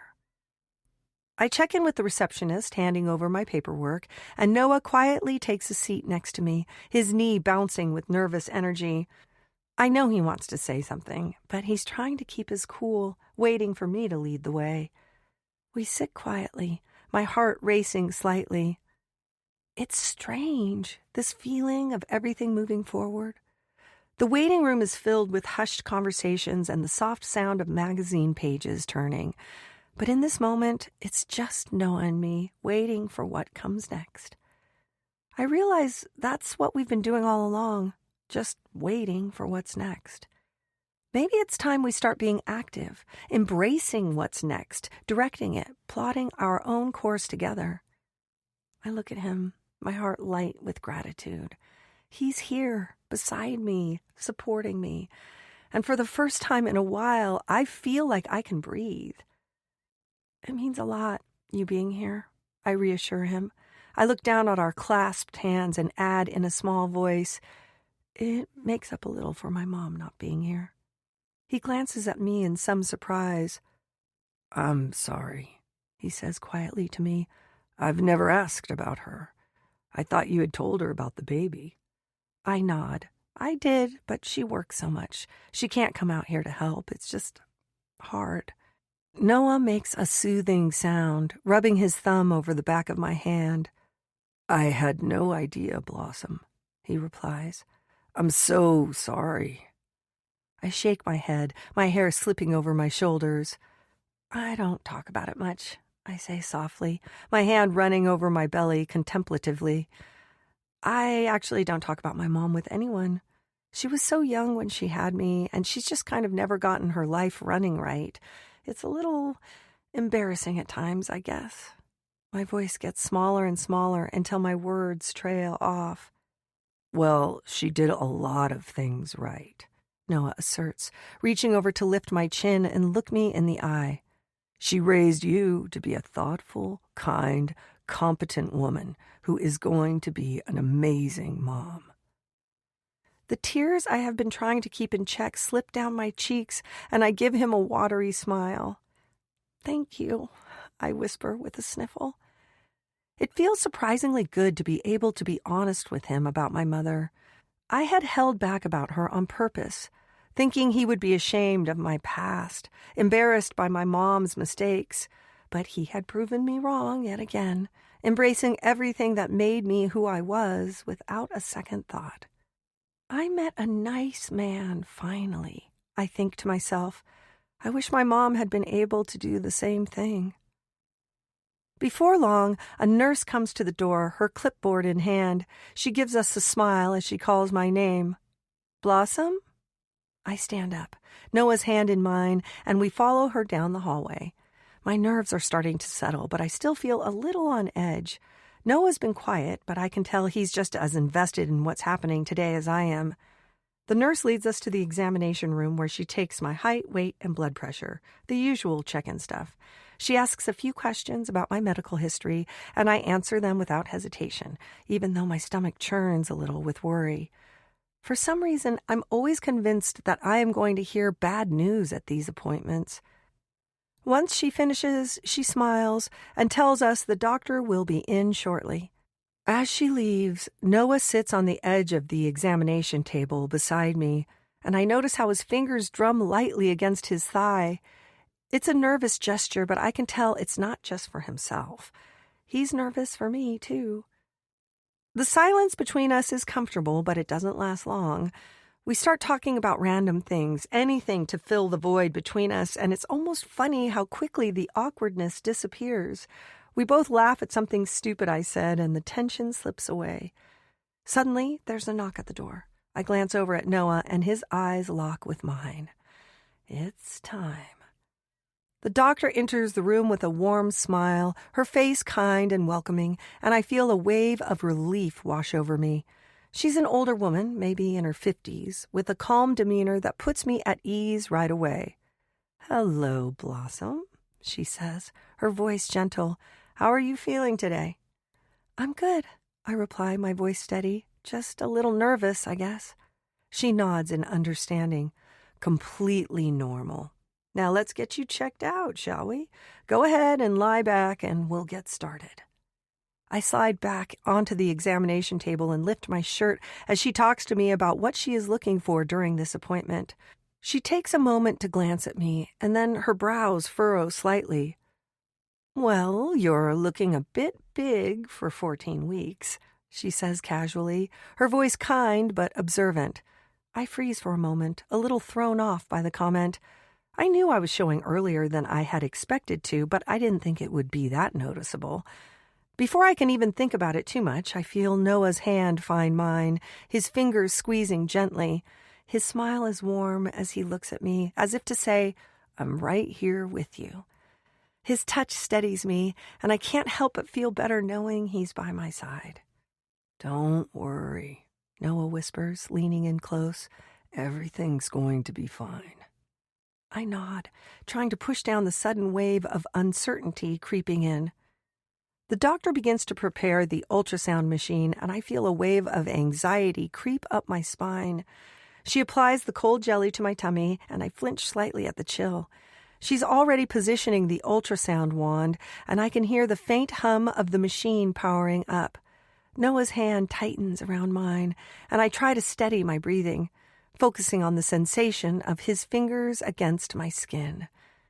The image on the screen flickers to life, and the doctor's fingers glide over the wand as she moves it around on my belly. At first, I can't make sense of what I'm seeing, just a blur of shapes and shadows. But then the doctor pauses, her eyes widening as she looks at the screen. "Oh, my goodness," she says, a smile slowly spreading across her face. "Well, this is a surprise." I feel my stomach flip, my heart racing. I can see Noah's face shift to confusion, and he leans in closer, both of us staring at the screen, trying to make sense of it all. The doctor turns the screen toward us, and with a smile that feels too wide, she says, "Triplets. There's 3. My breath suddenly catches in my throat. I feel like the world tilts under me, like everything I thought I knew about my pregnancy just spun out of control. 3? Triplets?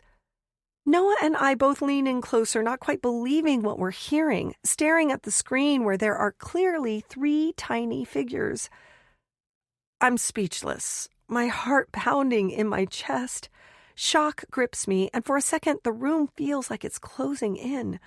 I blink, trying to process the words the doctor just said. Triplets? There's no way. I feel lightheaded, my vision blurring slightly. I'm about to faint, I think. I try to focus, but Noah, whose face has gone pale, looks completely caught off guard. His hand jerks away from mine as he stands up, stumbling slightly. Before I can even reach for him, his hand slams down onto a surgical platter of gynecological tools, sending everything flying across the room in a crash of metal. The sound is sharp and deafening, and my heart stops as I watch the tools scatter across the floor. Noah's face is a mix of shock and embarrassment, and I quickly reach out to steady him. "Noah?" I say softly, but his eyes are wide, his breathing shallow. I'm fine," he mutters, his voice tight. "I just didn't expect triplets." He's struggling to get the words out, and I can see that he's just as overwhelmed as I am. The doctor comes over quickly, offering a hand to Noah to steady him, but he shakes his head, trying to regain his composure. I reach for his hand, the weight of the news still sinking in. I squeeze his fingers gently. "Hey, it's okay. We're okay." Noah looks at me, his eyes filled with a mix of wonder and fear. 3, Blossom. 3 little ones. I nod, unable to speak for a moment, but I give him a reassuring smile. We can handle it together. "I know it's a surprise," the doctor says kindly, getting up to help Noah sit down. A nurse shows up with a worried look on her face, but she relaxes when the doctor tells her everything is fine, that we were just a little shocked to find out we were having triplets. "Oh, 3 babies," the nurse gushes. "You guys are so lucky. How exciting." It is really exciting, actually, I admit, feeling a bubble of happiness forming just under my breastbone. I glance at Noah, who is starting to smile in reply to my clear joy. "I'm sorry about the mess," Noah says, bending forward and starting to scoop up instruments off the floor. "I was just a little stunned, you know." He picks up a speculum, blushes when he realizes what he's holding, and hands it to the nurse as quickly as he can. We all laugh, and the tension eases a little. "You are not the first expectant father to practically pass out at the news that their wife is having twins or triplets," the doctor reassures him kindly. "You guys are really blessed. This is one of the most unique and special kinds of pregnancies. You will have an amazing parenting experience that few other people get to have." "More to love," I say, cradling my belly in my arms. I think of my mom, and I feel like she is right here with me, her hand on my shoulder. Somehow, I feel like the fact that there are 3 little people growing inside me makes up for my lack of family and community growing up. We leave the doctor's office in a daze, both of us still trying to wrap our heads around the idea of having 3 babies. I clutch the next appointment card in my hand, my fingers still slightly trembling from the news. The doctor was kind, explaining that I'll need additional monitoring and special care with triplets. But the good news? All 3 babies look healthy, their hearts beating strongly. The relief I feel about that is the only thing grounding me as we walk out. Noah's arm is around my shoulders as we exit the building, and I glance up at him. He's looking at me with an expression I can't quite place, something between excitement, disbelief, and the dawning realization that this is real. As we reach the car, Noah pauses, turning to face me. "Blossom," he says, his voice soft. "We're in this together, all 5 of us."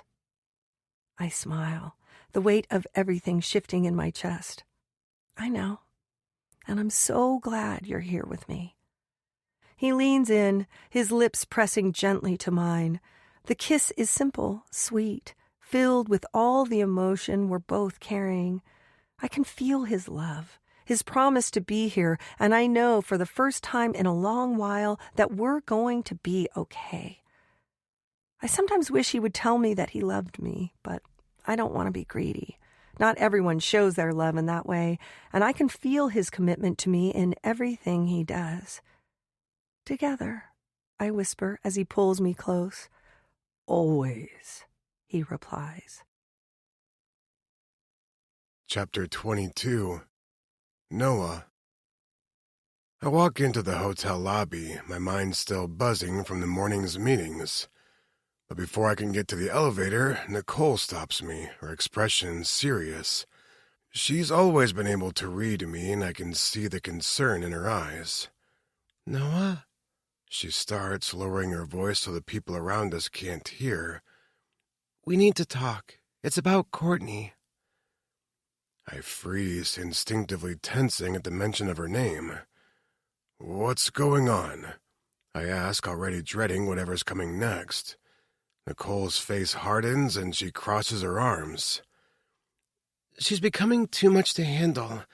She's been making patrons uncomfortable with her loud talk about Blossom's connections and how employees are, well, involved with management. It's getting out of hand." I can feel my jaw tighten at the news. Courtney had always been trouble, but this is crossing a line. She's dragging the reputation of the hotel and Blossom through the mud, and I won't let her get away with it. "I'll handle it," I tell Nicole, my voice low but firm. I can already feel my temper starting to rise. "I won't let this slide." Nicole nods, looking relieved that I'm not brushing this off. "Thank you, Noah. It's becoming a real issue." I don't say another word as I make my way toward the bar. My steps are purposeful, my mind already turning over how I'm going to deal with Courtney's insubordination. When I reach the bar, I open the door with a sense of urgency. The second I step inside, Courtney's head swivels toward me, and I can immediately tell what's been going on. She greets me loudly, putting on a show for the guests. Well, well, if it isn't Mr. Hudson," she says, her tone dripping with sarcasm. Her eyes flick to the patrons, who are now looking at me with curious expressions. I can tell they've heard whatever bullshit she's been spinning about me. I can feel my anger simmering under the surface as I look at the patrons' uncomfortable expressions. They're all pretending not to hear, but I know better. They've all been listening to her gossip, and I'm not having it anymore. "Courtney," I say, keeping my voice steady but laced with warning, "I need to speak with you in the back, now." She doesn't seem fazed, though. She just smiles, leaning casually against the bar. "Oh, sure, Noah. Let's have a private chat about whatever you want."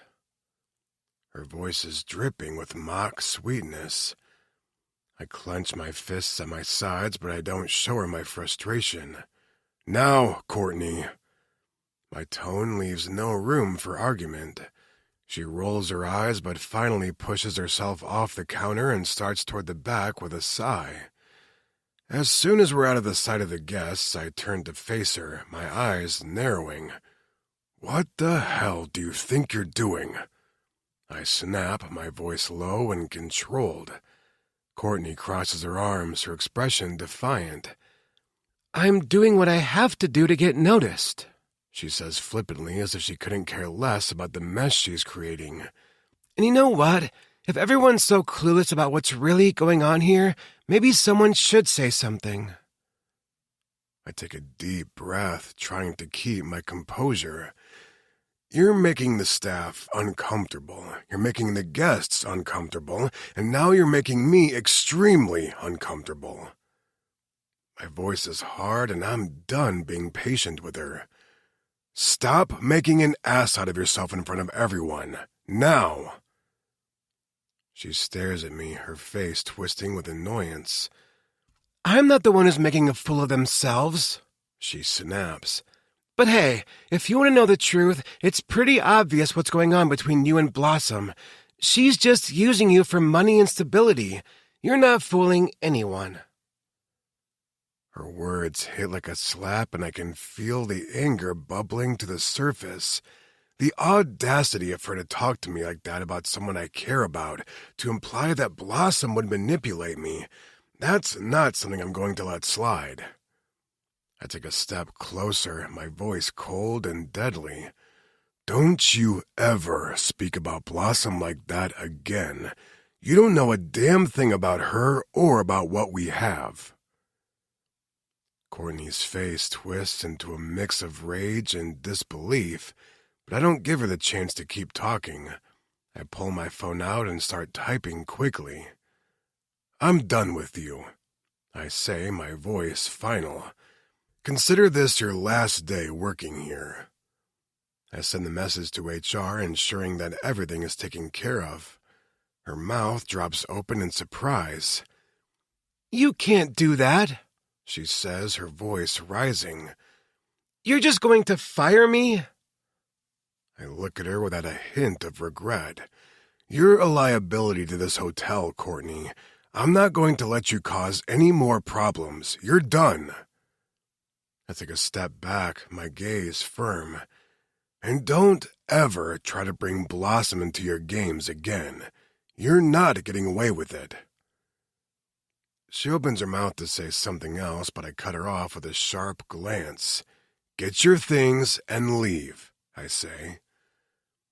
Just as Courtney huffs, gathering her things, Amy walks in for her shift.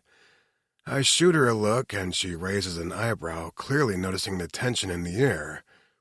I turn and walk away without saying another word to Courtney. The door to the bar swings shut behind me, and I feel the need to get some fresh air. I head outside, my mind swirling with everything that just went down. I needed to put an end to Courtney's chaos. I just didn't expect it to be this messy. I lean on the balcony railing of the penthouse, looking out at the city. My mind keeps returning to Zach, his arrest, the fact that he's finally out of the picture. Blossom's pressing charges, and for the first time in months, I can feel a weight lift from her shoulders, from both of us. The past few weeks of him lurking in the background, threatening everything we're building, have come to an end. Zach is gone, and he's not coming back. I can't help but feel a sense of relief. I was ready for him to show up again, to try to manipulate his way back into her life, but now with the law on our side, it's over. Blossom can finally breathe again, and so can I. I look down at the city lights flickering below me, the late-night hum of Manhattan filling the space.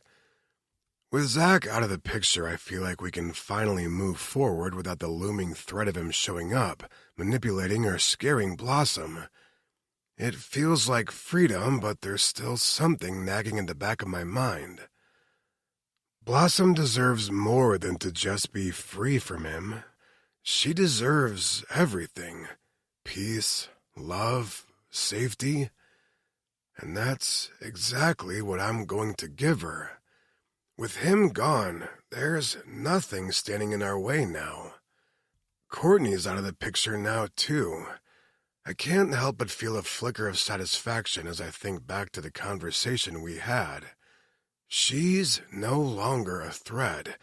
She won't be coming near this hotel or Blossom again. If she behaves the way Zach did, trying to make a scene or spread rumors, I have no problem having her arrested too.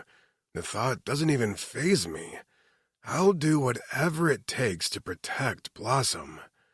I'm not someone who lets anyone walk all over me, but with Courtney and Zach gone, I can't help but wonder, what's still holding me back from pursuing Blossom completely? What's stopping me from taking the next step, from moving this forward in a way that's more than just late night sneaking around? I feel the urge to make a commitment, to solidify this, whatever this is, between us. But I'm still hesitant. My mind races as I think about it. There's still so much I haven't figured out, so many uncertainties. The fear of losing someone again, the same way I lost my wife, holds me back. But Blossom isn't my late wife. She's her own person, and she's not going anywhere. I need to let go of the past and take a chance on her and my unborn children. I just have to figure out how to tell her that. When I walk back into the penthouse, the sight of Blossom sitting on a couch with Goldie brings a smile to my face. The golden retriever looks up at me with those warm brown eyes, his black nose twitching as Blossom gently scratches behind his ears.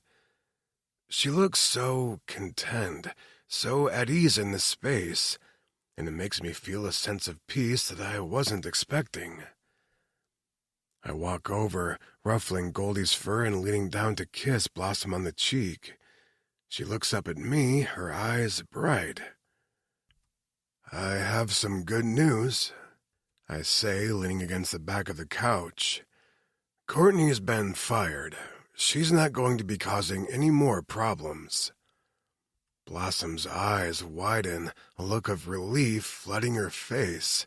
She jumps up, surprising me as she wraps her arms around me and plants a kiss on my lips, soft and lingering. Thank you, she says, her voice full of gratitude. I can't believe she's gone. You really came through for me, Noah. I pull her close, holding her for a moment longer, feeling the weight of the past few weeks finally start to settle. You don't have to thank me, I whisper. You're my priority, always. Her smile is warm, and I feel like we're one step closer to something real, something solid. As I pull away from the kiss, I can feel a sense of nervousness starting to bubble inside me. I've been thinking about this a lot lately, and now seems like the right time. Blossom, I begin, my voice a little more serious now. I've been thinking about something. She looks up at me, her brow furrowed in curiosity. What's up? Would you consider moving in with me? I ask, my voice tentative but hopeful. The words hang in the air for a moment. I want you here with me, full time. I can see the hesitation in her eyes, the uncertainty that I know she's feeling. I don't want to mess things up, Noah, she says quietly. I don't want to rush anything. What if we're not ready? I feel a tightness in my chest, but I can't let this moment slip away. I'm in this for the long haul, Blossom, I say, my voice soft but firm. I'm not going anywhere, and I want you here with me. We've already been through so much, and I'm not letting fear hold me back anymore. She looks at me, her eyes searching mine. What about Amy? She asks, her voice hesitant. How can she afford the rent without my half? I smile, my hand brushing against her cheek as I lean closer. I don't think it'll be an issue, I say with a wink, my smile playing at the corner of my lips. But I'll leave that to you two to figure out. Blossom laughs softly, and I feel the tension between us dissipate. You know what? I think I'm ready. Let's do it. And just like that, everything feels a little more complete. Chapter 23. Blossom. Noah takes me out for a dinner I won't soon forget. A night that feels like the first moment we've had to ourselves in ages, now that Zach and Courtney are completely out of the picture. We arrive at a chic rooftop club, and as soon as we step inside, I'm overwhelmed by the beauty of it all. The floor-to-ceiling windows offer an incredible view of the city, the sparkling lights of Manhattan stretching out beneath us like a sea of stars. The skyscrapers loom tall, their lights flashing in the distance, while the soft hum of the city below creates a low, comforting sound. Inside, the club is sophisticated and modern, with black marble floors, plush velvet seating, and sleek chrome accents. The lighting is soft but dramatic, highlighting the rich tones of the wood paneling and the crystal chandeliers that hang overhead. The atmosphere is warm yet elegant. Noah and I are seated at a quiet table near the window, and we sip on expertly crafted drinks. His alcoholic, mine made as mocktails. Both of us are still basking in the relief of knowing that Zach and Courtney can no longer affect our lives. The air between us feels lighter, freer, and it's easy to forget about everything that's been weighing us down. The delicious food arrives, and we laugh as we enjoy the meal, savoring each bite. I think this might be the best dinner I've had in a long time, I say, smiling at him, feeling completely content in the moment. Noah's grin in return makes my heart flutter. After dinner, we make our way to the dance floor. The music pulses through the speakers, a perfect beat that feels like it's made for the moment. I slip my hand into Noah's, my little black dress with the sweetheart neckline swaying as I move with him, and I can feel the connection between us, the easy chemistry that's been there since the very first moment we met. The lights overhead flash, bright colors washing over us, casting shadows on the floor that flicker with the rhythm. The music's so good, it practically takes over, and I lose myself in it, moving to the beat with Noah close by my side. We share a smile as we dance together, our bodies in sync, and it feels like we're in our own world. I close my eyes for a moment, remembering how we danced at the wedding that first night we met. It feels the same, fun, carefree, like we are the only two people in the room.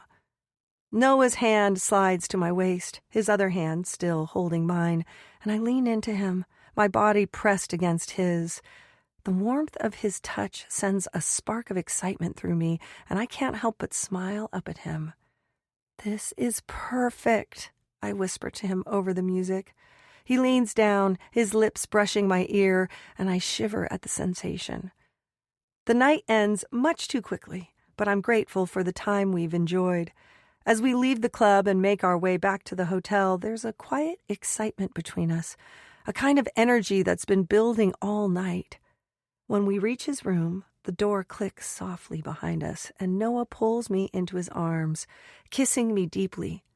The room is bathed in the soft glow of the city lights outside, but it feels like we're in our own world, disconnected from everything else. We kiss again, this time with more urgency, the anticipation of the evening finally catching up with us. His hands move to my back, pulling me closer, and I feel his heartbeat match mine. In the darkness of the room, we hold each other tightly, as if neither of us wants to let go. Our kisses deepen, and the world around us fades. It's just me and him, this moment, this connection that feels so right. I pull him closer, feeling the warmth of his body against mine, and for a moment everything is perfect. "I'm glad we're doing this," Noah whispers against my lips, his voice filled with emotion.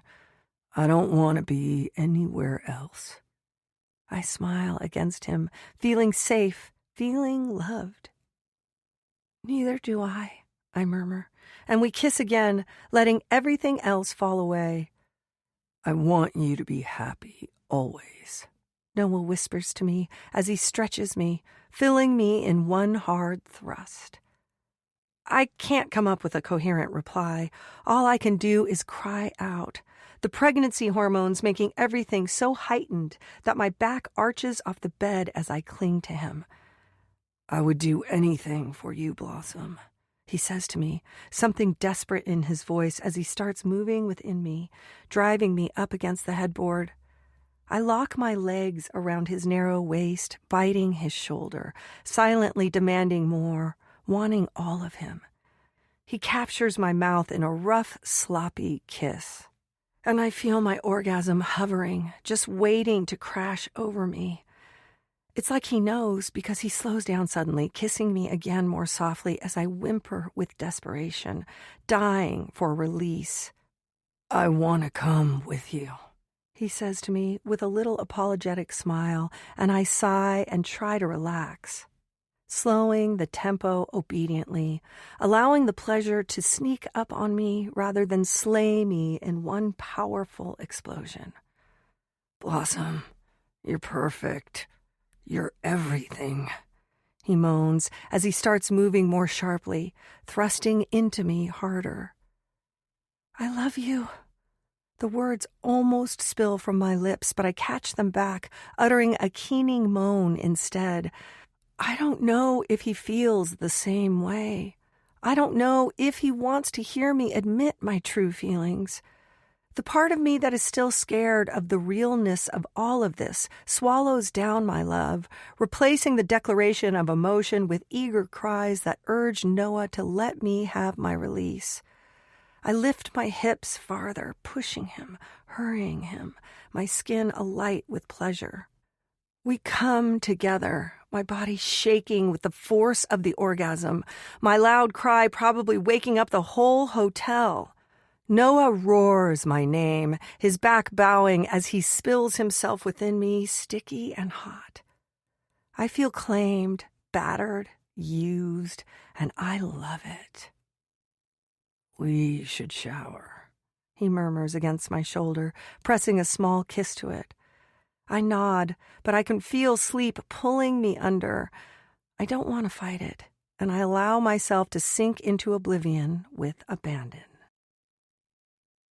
The morning light filters through the windows, casting a soft glow across the room. I wake up slowly, feeling the warmth of Noah's body beside me. His arm is draped over me, and I can feel his steady breathing against my back. It's peaceful, like everything in the world is exactly as it should be. I smile to myself, the comfort of the moment settling deep into my bones. I shift slightly, careful not to wake him, and rest my hand over his. He stirs, and his hand moves instinctively to rest on my growing belly. His fingers gently rub over the curve, and I close my eyes, savoring the tenderness of the moment. "Good morning," Noah murmurs, his voice still thick with sleep, but there's so much love in it. The niggling worry I feel about the fact that he hasn't said he loves me pesters me a little, but I push the thought away. I refuse to be greedy about this part of our situation. He rubs my belly again, his touch soft, and I feel my heart swell with gratitude. "Good morning," I reply, my voice low, my fingers resting over his hand. It's moments like this that make everything feel right. Being here with him, feeling his warmth and his care makes me feel safe and secure. Noah stretches his body, shifting as he sighs. "I've got to get up, unfortunately," he says with a small chuckle, pulling his hand away from my stomach. I feel the loss of his touch immediately, but I smile and nod. Go ahead, I whisper. I'll be here. He gives me a small kiss on the forehead before slowly getting out of bed. I watch him for a moment, feeling content in the knowledge that this, us, feels like it's exactly where I'm supposed to be. Noah leans over to kiss me before heading out, his words casual but comforting. I've got a meeting to attend. You enjoy your day off, Blossom. I'll be back later. I nod, watching him go, already missing the warmth of his presence next to me. It's been a lot lately. Zach is gone, Courtney is out of the picture, and for the first time in a while, it feels like I can breathe. I roll over and snuggle deeper into the soft blankets, feeling content for a moment longer. The silence in the room is soothing, and I close my eyes, letting myself linger in this moment of peace. An hour and a half later, my phone buzzes on the bedside table. I reach for it lazily, checking the screen to see a message from Noah. Meet me in conference room number 4 on the 16th floor when you're ready. Curiosity flutters in my chest as I reread the message. What's he planning? I can't help but feel a little excited. Noah's been full of surprises lately, and something tells me this one's going to be no different. I get up, stretching as I make my way to the bathroom. I take a quick shower, then wander to the huge closet. I choose a simple outfit, comfortable but nice enough for whatever Noah has in store. A part of me wonders if this is another one of his gestures to show how much he cares for me, and I can't wait to find out. When I make my way to the 16th floor, I'm buzzing with anticipation. I round the corner to conference room number 4 and spot Amy working. She sees me and smiles, clearly busy with her tasks, but always happy to chat. Hey, Blossom, she calls out as I approach. How's it going? Everything good? I smile back, my excitement bubbling up. Yeah, I just got a message from Noah. He wants me to meet him in the conference room. I glance at the door, wondering what's going on behind it. Amy raises an eyebrow, looking a bit more intrigued than usual. Oh, Nicole mentioned Noah might be up to something. I wonder what it is, she says, her voice playful but with an edge of curiosity. I chuckle, feeling the nerves settle in. I'm not sure, but I'm excited to find out. Amy tilts her blonde head, her eyes sparkling with mischief. Well, whatever it is, I'm sure it's going to be good. You two have been through a lot lately. He's probably planning something special. I nod, feeling a warmth spread through me at Amy's words. I hope so. Well, don't keep him waiting, Amy says, flashing me a grin. You've got a big surprise ahead of you. I wave goodbye to her and turn back to the door, excitement thrumming through my veins. I take a deep breath before opening the door, eager to see what Noah has planned. I push open the door to conference room number 4, and my breath catches in my throat. The room before me is completely transformed. What was once a dull, plain conference room has been turned into a beautiful photography studio. My photography studio. There's a large white backdrop set up in the center of the room with soft lighting and professional equipment that looks straight out of a high-end studio. On the far wall, there's a sleek desk with my favorite camera, a new lens, and several rolls of film sitting on it. Everything is designed with me in mind to make my dreams come true. I'm speechless for a moment, my heart racing in my chest. Noah steps in behind me, his voice warm and proud. I thought you could use a space to call your own, he says softly, almost like he's shy. I turn to face him, my eyes wide with disbelief. Noah, this is incredible. He smiles, stepping closer, his hands resting on my shoulders. You've got a talent, Blossom. You deserve a space to create, to capture the moments that matter. I want to support that every step of the way. Tears sting my eyes as I look around, the magnitude of the gesture washing over me. This is more than just a space. It's Noah showing me that he believes in me, in my dreams, in us. It's as clear a declaration of love as any words he could utter. I can't believe this, I whisper, my voice thick with emotion. Noah pulls me into a tight embrace, kissing the top of my head. I believe in you, Blossom, and I'm here to help you make your dreams happen. I look up at him, my heart full. Thank you. Thank you so much. Noah's smile is everything. Anything for you. Noah shuts the door behind us, a mischievous smirk across his succulent lips. I feel the grip in his fingers tighten as he playfully bends me over the desk, his hand gliding across my ass and legs. I feel myself getting hot and wet for him, nearly panting, as I feel him play with me from behind, his fingers exploring beneath the long dress I slipped on. Slowly, he lifts the dress up, exposing me to the cool air, and I shiver gently, waiting for him. Within a few seconds, I feel him hard and hot, pressing against me, and I invite him in, pressing myself back and feeling him slide inside of me. I rock myself back and forth on him, his grip against my hips hooking me close to him. His quick thrusts pound through me, making me quiver. I feel the pleasure building more and more with each stroke until finally I feel the deep throbbing wash over me as waves of pleasure crash down on me.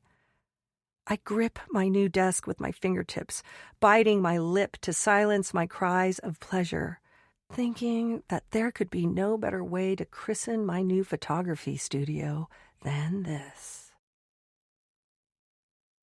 Chapter 24. Noah. The weeks have turned into months, and the reality of parenthood is finally setting in for both of us. The triplets are on their way, and Blossom's belly has grown exponentially, making everything feel more real with each passing day. It's strange how quickly this all has happened, but it feels like it was always meant to be. Our home together has become a blend of both of our worlds. All of Blossom's small knickknacks and decorations, things she picked up from flea markets or from adventures with her mom, are now scattered around our place. There are little picture frames on the mantel that I never would have bought myself, but they make the space feel lived in, full of personality. I sit down on the couch for a moment, looking around the room. There's a sense of comfort here now, something I didn't know I needed. Her presence has softened the space. The sterile, all-business apartment I used to inhabit feels warmer and more inviting. Her things, some of them quirky, some of them sentimental, have made my penthouse feel like home in a way I never expected. She's made my space her own, and in doing so, she's made it ours. I can't help but smile to myself. We've come a long way from where we started, and now, looking at this space, it feels like we're ready for what comes next.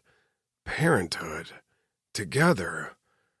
I'm standing in the kitchen, mixing pancake batter as the scent of fresh coffee fills the air. It's a Sunday morning, and we've both got the day off. I look over at Blossom as she lounges in the living room, her feet propped up on the couch, a comfortable blanket draped across her legs.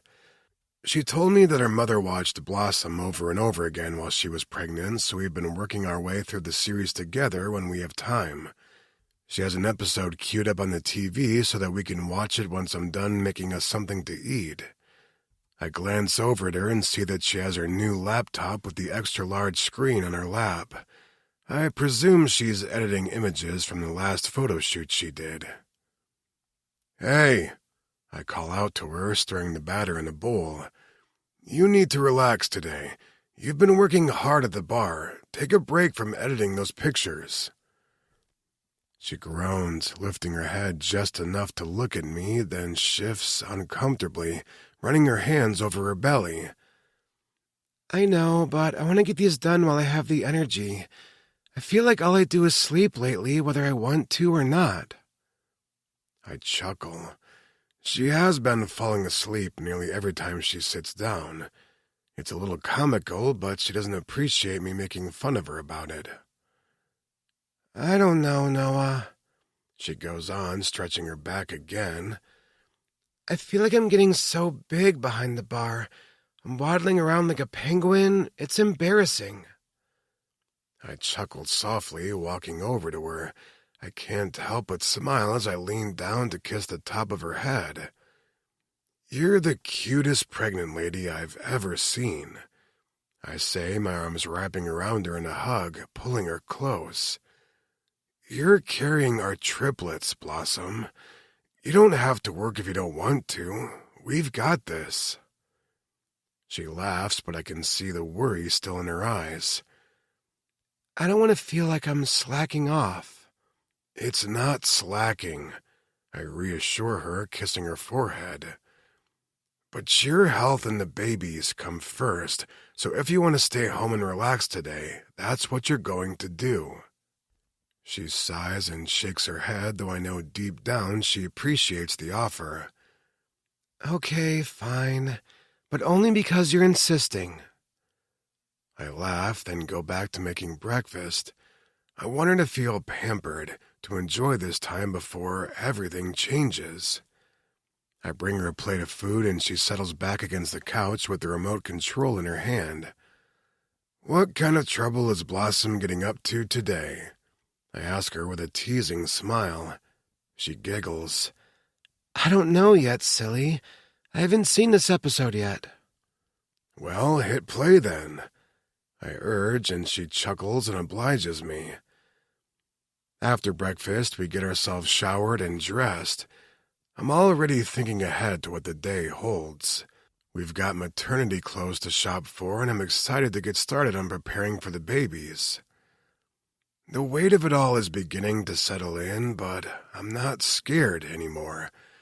At first, when we found out about the triplets, it hit me like a ton of bricks. I had all these doubts, these fears about being a good father. But now, after all these months, I feel ready. It's a strange feeling, this sense of responsibility mixed with excitement, but I know that I'm ready for it. For Blossom, for our family, for the triplets. As we head out of the penthouse, I feel a deep sense of peace. Watching Blossom's face light up when I talk about the babies, when I talk about our future, fills me with a confidence I didn't know I could have. I'm not just doing this for myself anymore. I'm doing it for all of us. She looks up at me as we walk down the hallway toward the elevator. "Do you think we'll be ready? I mean, 3 babies, Noah. That's a lot." I smile at her, squeezing her hand gently. "We're going to be more than ready, Blossom. We're a team." She smiles back, her eyes shining. It's not a declaration of love. I wish I could make those words cross my lips, but somehow every time I start to say them, I feel like I'm betraying Whitney. We pull up to one of the nicest shopping centers in Manhattan, the kind of place that feels a little out of my element but is perfect for today. Blossom gasps when she sees some of the prices at the stores. I can see her eyes widen as she glances at the maternity clothes hanging in the window, her brow furrowing slightly. "Noah," she says, her voice hesitant. "I don't think we need to spend that much on clothes. This is a little ridiculous." I walk up to her, placing my hands on her shoulders, looking down into her eyes. "Blossom, you can get whatever you want," I tell her softly. "I want to spoil you. You're carrying our babies. Don't worry about the prices. Just pick out what you need." She looks at me like she's unsure, still hesitant. "I don't want to waste your money, Noah." I can't help but smile. It's not a waste. I want you to be comfortable, and I want you to have what you need, so go ahead. Let's get you a whole new wardrobe. You deserve it. Her face softens, and I can see the reluctant smile on her lips. "You're something else, you know that?" "Yep," I reply with a wink. "And I'm going to keep spoiling you until you learn to like it." We end up in a few different stores, and by the end of it, I'm holding bags full of maternity clothes. It's much more than I thought we'd get. She's still a little worried about it, but I'm happy. As we walk out, my mind wanders, feeling an ache of longing. I haven't put a title on what we have yet, and part of me wonders if I should. We've got time, I decide. For now, I'm content with just being with her, with this life we're building. Hey, I say as we head back to the car. We'll get through this together, no matter what. Blossom nods, her smile more relaxed now. Yeah, together. As we walk to the next door, I can sense a shift in Blossom. She's quiet, too quiet, and I can feel the tension radiating off of her. She's always been easy to talk to, but now she is withdrawn, her gaze fixed on the ground as we move toward the entrance of the store. I stop in my tracks, causing her to pause too. Hey, I say softly, gently touching her arm. Are you okay? Blossom blinks, and for a moment I don't think she's going to say anything. Then suddenly her eyes brim with tears. My heart sinks as I watch her struggle to hold it together, and before I know it, the tears start to fall, one by one. Noah, She whispers, her voice breaking. I don't know what's happening anymore. I drop the bags at my sides, immediately pulling her into my arms.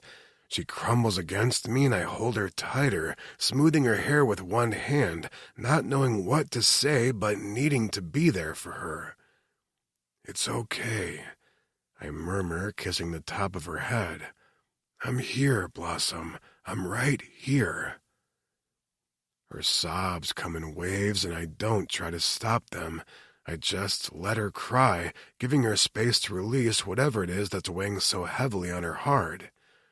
I feel the strain in her body, the way she's holding on to me, and I realize this isn't just about the pregnancy or the babies. It's deeper than that. Blossom pulls away after a few moments, wiping her tears with the back of her hand, trying to compose herself. But I can still feel the heaviness of her emotions hanging in the air, and I gently lift her chin, making her look at me. I'm just so overwhelmed, she says through shaky breaths. Everything's changing so quickly. My body, the way it's changing. Us, Noah. I don't want to make things harder for you. I don't want to demand too much from you. I'm scared that I'm asking too much, and I'll end up pushing you away. I don't want you to get sick of me. The words break something inside me, and I reach for her, pulling her back into my arms. I feel her body tremble against mine, her head resting on my chest, and I kiss the top of her head softly. Blossom, I say gently, my voice steady and warm. I'm not going anywhere. You don't have to worry about that. I'm not running from you, from us, and I definitely don't think you're asking too much. You're carrying 3 babies. You have to ask for help. You're doing the hardest job in the world right now. Her sobs have slowed, and I feel her shake her head slightly. I've got you, I whisper, tightening my embrace. I'm here for all of it. I'm here for you. She sighs, her body relaxing against mine, and I feel the tension ease between us.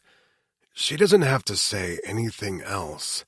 The weight of her fears has lifted, at least for now.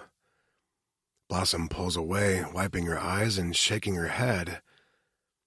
I don't know, Noah. You say that, but I'm scared. My dad left, and I know you're not like him, but I just don't know how to trust this. I can't shake the feeling that you're going to leave too, and I'll be here alone with 3 babies. Her words hit me like a punch, and I feel my chest tighten. I'm not going to let her go through this alone, but I can see the fear in her eyes. I reach out, pulling her back into my arms. Listen to me, I say, my voice firm and sincere. I'm not like your dad. I'm serious. I'm not going anywhere, Blossom. You couldn't keep me out of these babies' lives even if you tried. I'm ready to be a father, and I couldn't think of a better woman to be the mother of my kids. You're everything I've ever wanted and more. She looks up at me, her eyes filled with uncertainty, but I see something shift in her expression, a flicker of hope. You're not alone in this, I whisper, brushing a stray tear from her cheek. You never have to be alone again. Blossom takes a shaky breath, then nods, pressing a soft kiss to my lips. Okay, she whispers. Okay. We stand there for a moment, just holding each other, and I can feel the weight of everything finally shifting. Blossom's starting to believe me, I can tell. The tension between us has melted, and in its place is a quiet understanding. We pull away and head into the baby store, the neon signs in the windows flickering as we walk past. I grab a cart for us, and I notice her smiling at all the baby clothes hanging neatly before us on tiny little hangers. I can see her excitement, and it's infectious. Hey, I say, slipping my arm around her waist. Why don't you pull out your phone? We can start your baby registry today. Blossom looks at me, her smile soft and full of affection. Yeah, let's do it. Let's get everything we need for our babies on here. As she starts tapping away on her phone, I can't help but think how perfectly everything is falling into place. We've still got challenges ahead, but I know we'll face them together. And I'm ready for whatever comes next. Chapter 25. Blossom. I wake up earlier than usual, my alarm buzzing relentlessly, forcing me out of the comfortable warmth of bed. I drag myself out from beneath the sheets, still groggy from the late night I had editing photos for my portfolio. Today is huge. I've been hired to photograph a high-profile wedding for a big-name internet influencer, and my nerves are already starting to settle in with the morning light. This will probably be one of the last photo shoots I can do before I'm just too big and cumbersome to be on my feet for so many hours. Shuffling to the bathroom, I notice my belly feeling more full today than it ever has before. As I stand under the hot stream of water in the shower, I let my hands glide over my stomach, the stretch marks appearing in new places with every passing week. It's crazy how much my body's changing. I used to be so aware of every inch of myself, but now it's all so foreign and yet strangely beautiful. I pause, running a hand over my belly again, taking a deep breath. This is for the babies, I remind myself. I won't let these changes throw me off.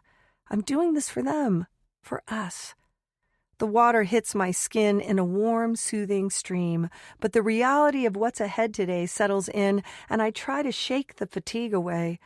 I've got a job to do, and I can't afford to feel overwhelmed. After the shower, I quickly dry off, glancing at myself in the mirror. I feel tired, but I can't let that show. The world keeps turning, and I need to keep moving. I stand in front of the mirror, adjusting my new maternity clothes, feeling a little unsure as I take in my reflection. I still don't recognize the woman staring back at me. The dress is cute, but the growing belly makes everything look different. It's been months now, and while I'm grateful for the lives growing inside of me, some days the physical change feels overwhelming.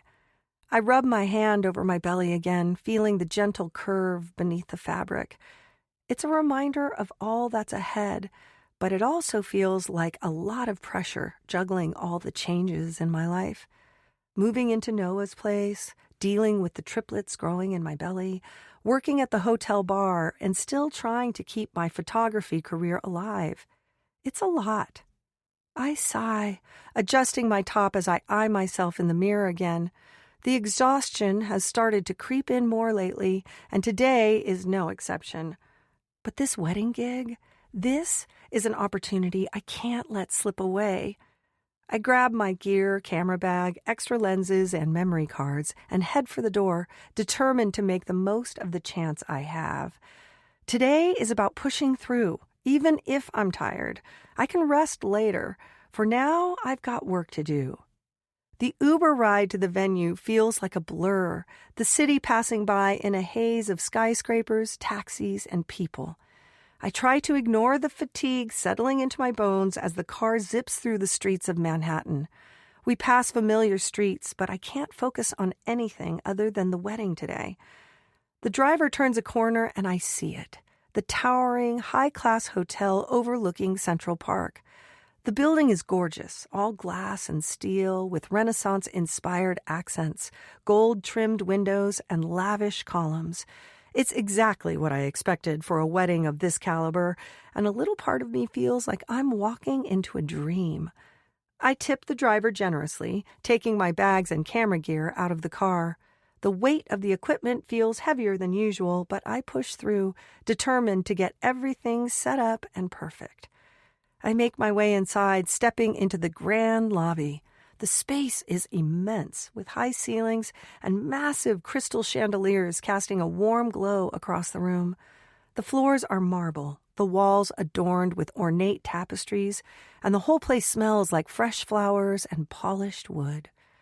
Pausing for a moment to take it all in, I continue toward the front desk.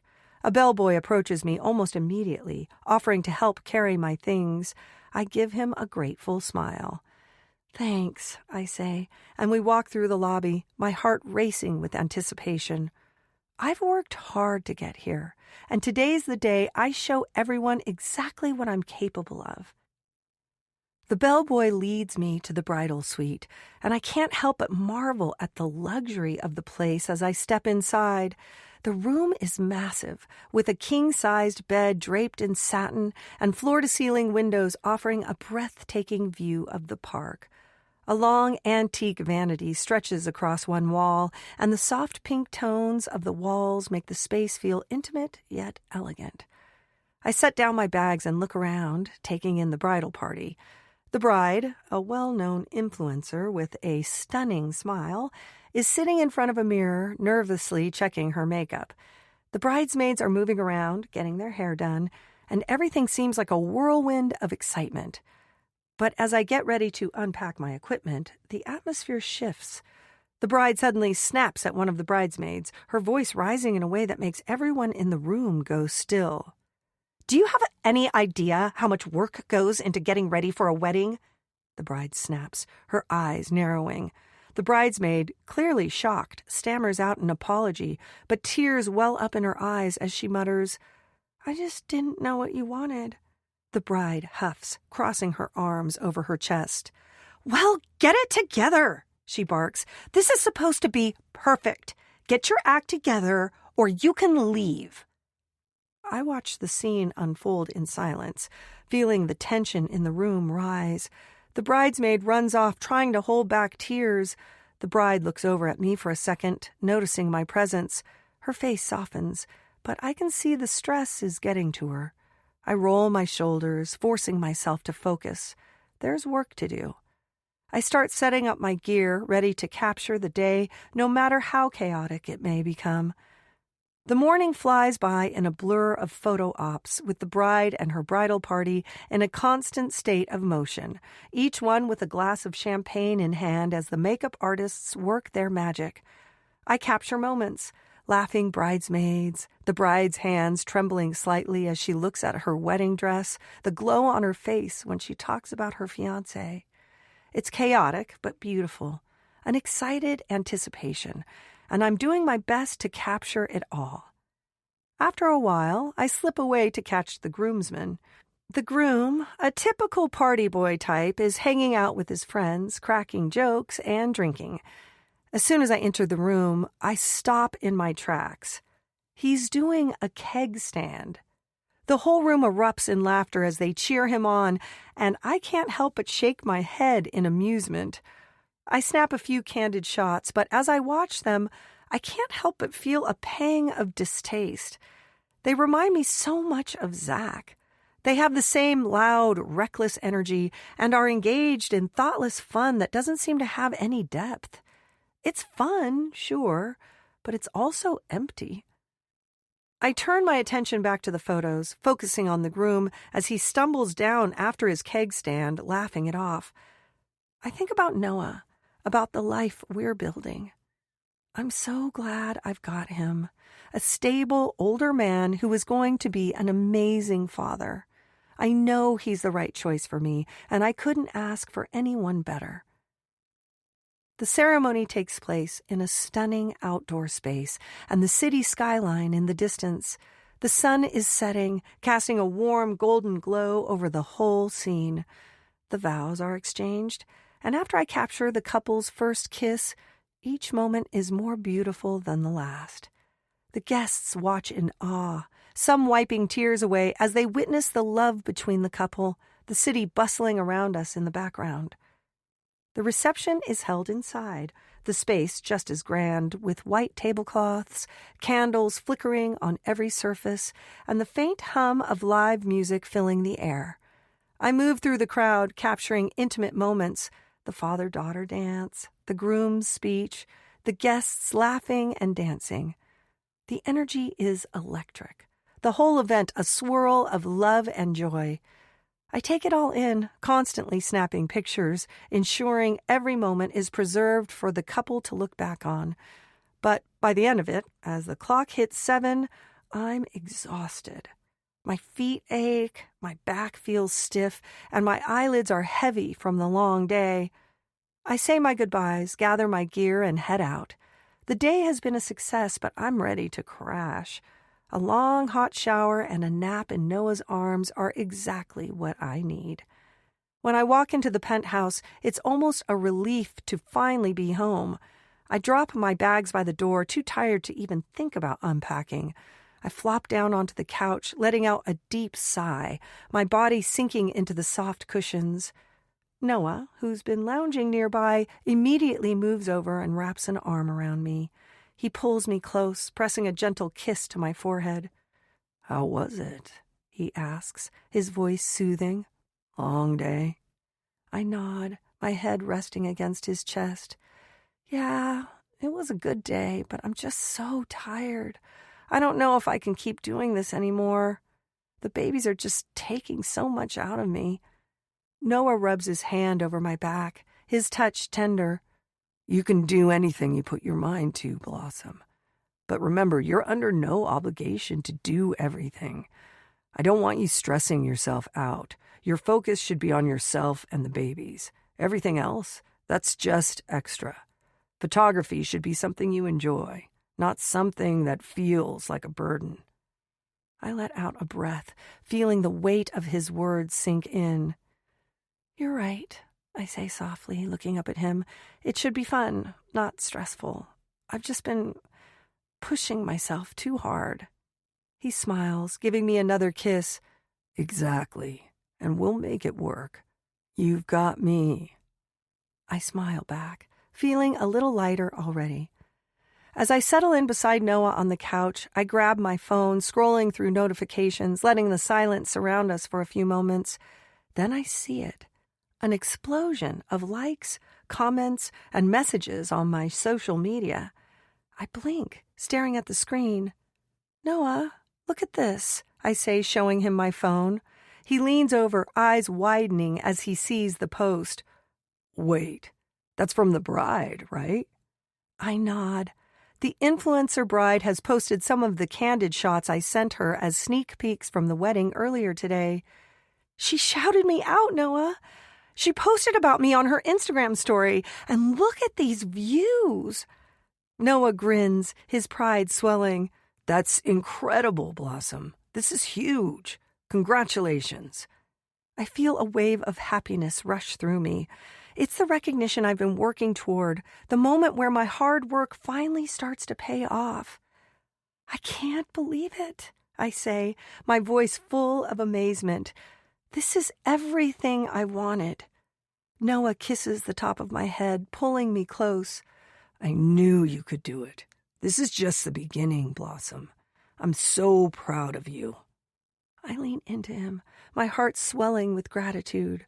For the first time in a long time, I feel like everything is falling into place. Chapter 26. Blossom. The baby shower is everything I could have dreamed of and more. We're in a gorgeous conference room at the hotel, which has been transformed into a cozy, whimsical space.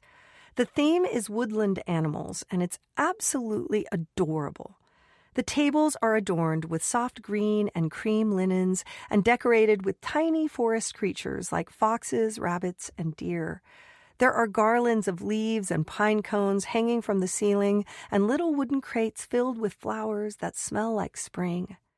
The whole room has this peaceful, nature-filled vibe, and it feels like we've stepped into a fairy tale.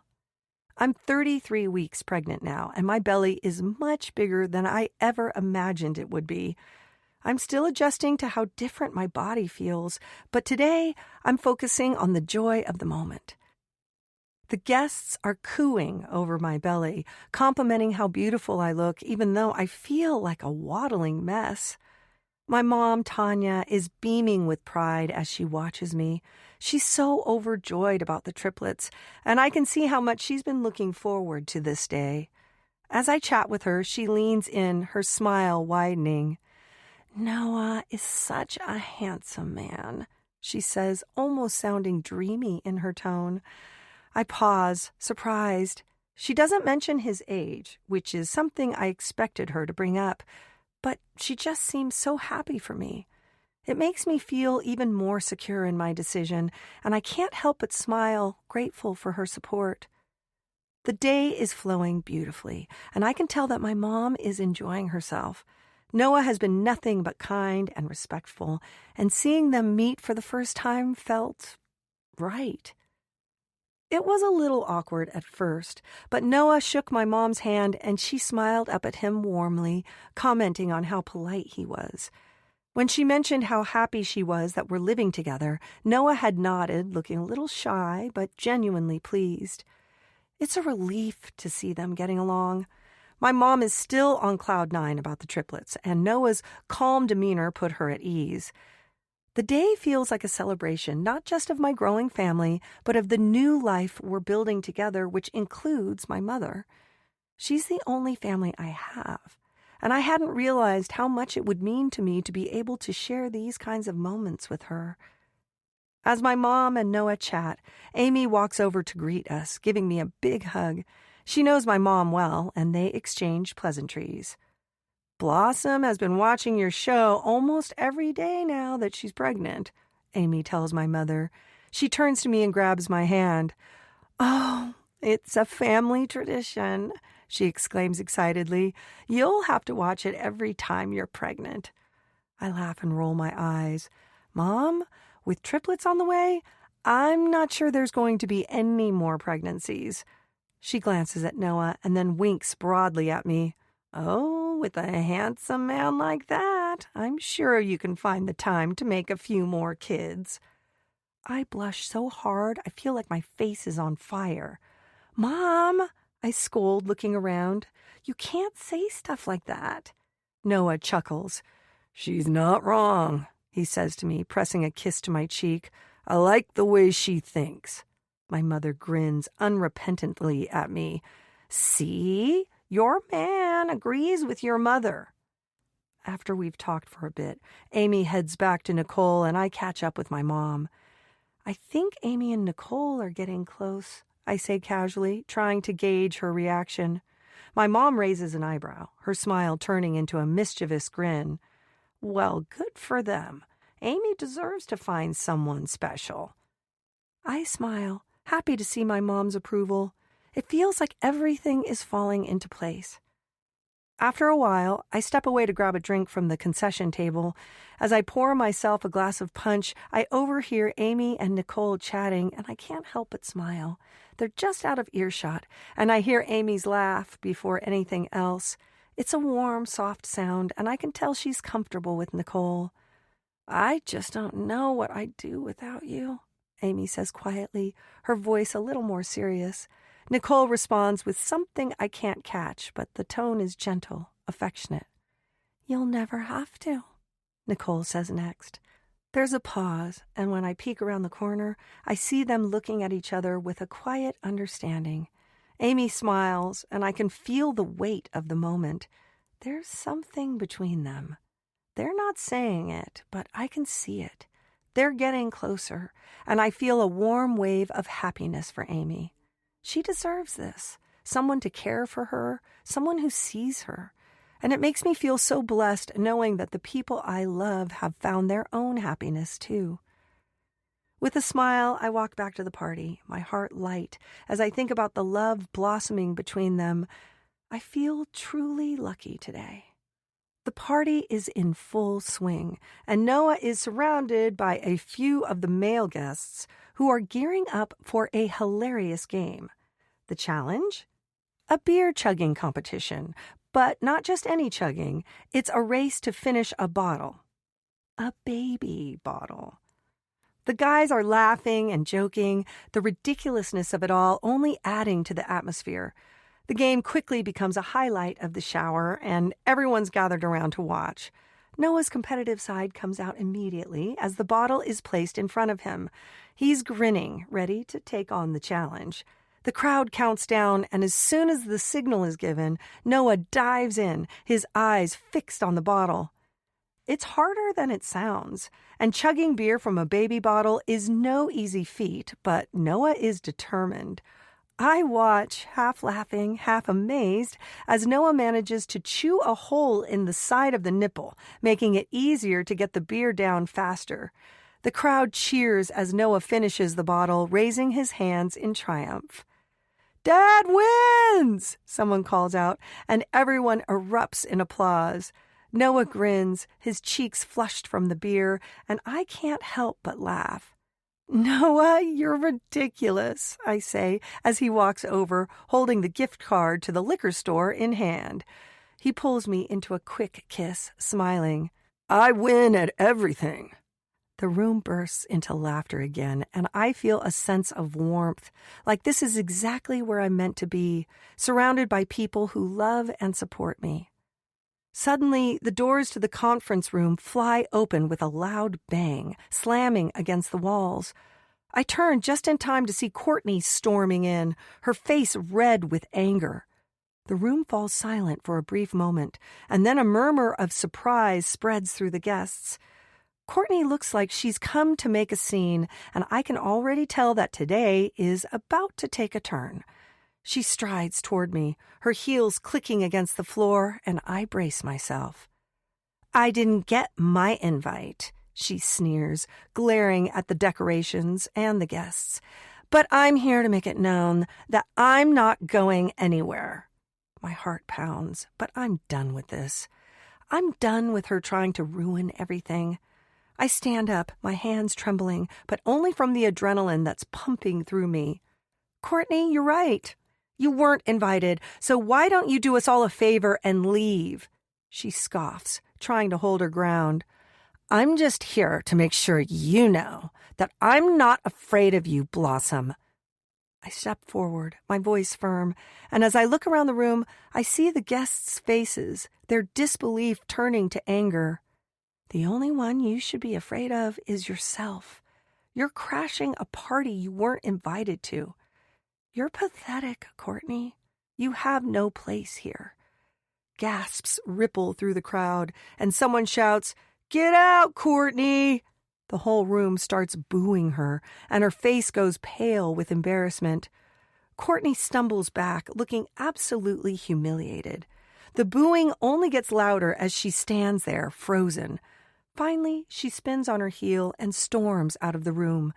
As soon as the door slams shut behind her, Noah's on his phone calling security. His voice is calm but decisive. Get Courtney out of here. She's not welcome, and I want her banned from the hotel. File trespassing charges if she dares to come back.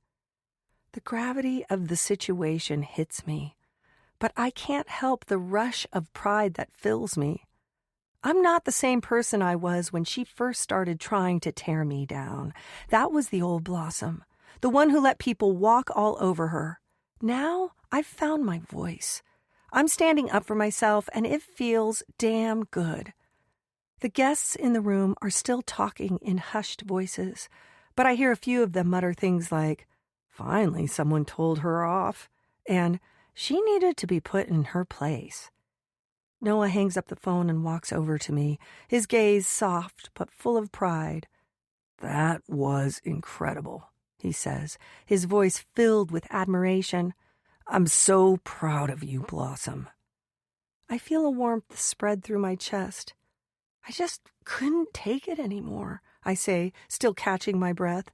I'm done letting people like her control my life. "Today was a turning point for you," Noah says, gently pulling me into a hug. "You've taken control, Blossom, and I'm so proud of how you handled it."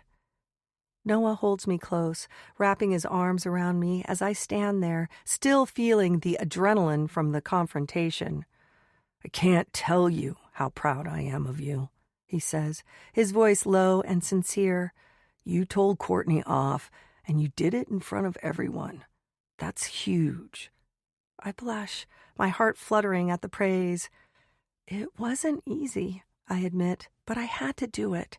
She was never going to stop until I put my foot down." Noah grins, his lips brushing against my ear as he kisses me gently. "I like it when you're feisty," he murmurs, his voice husky.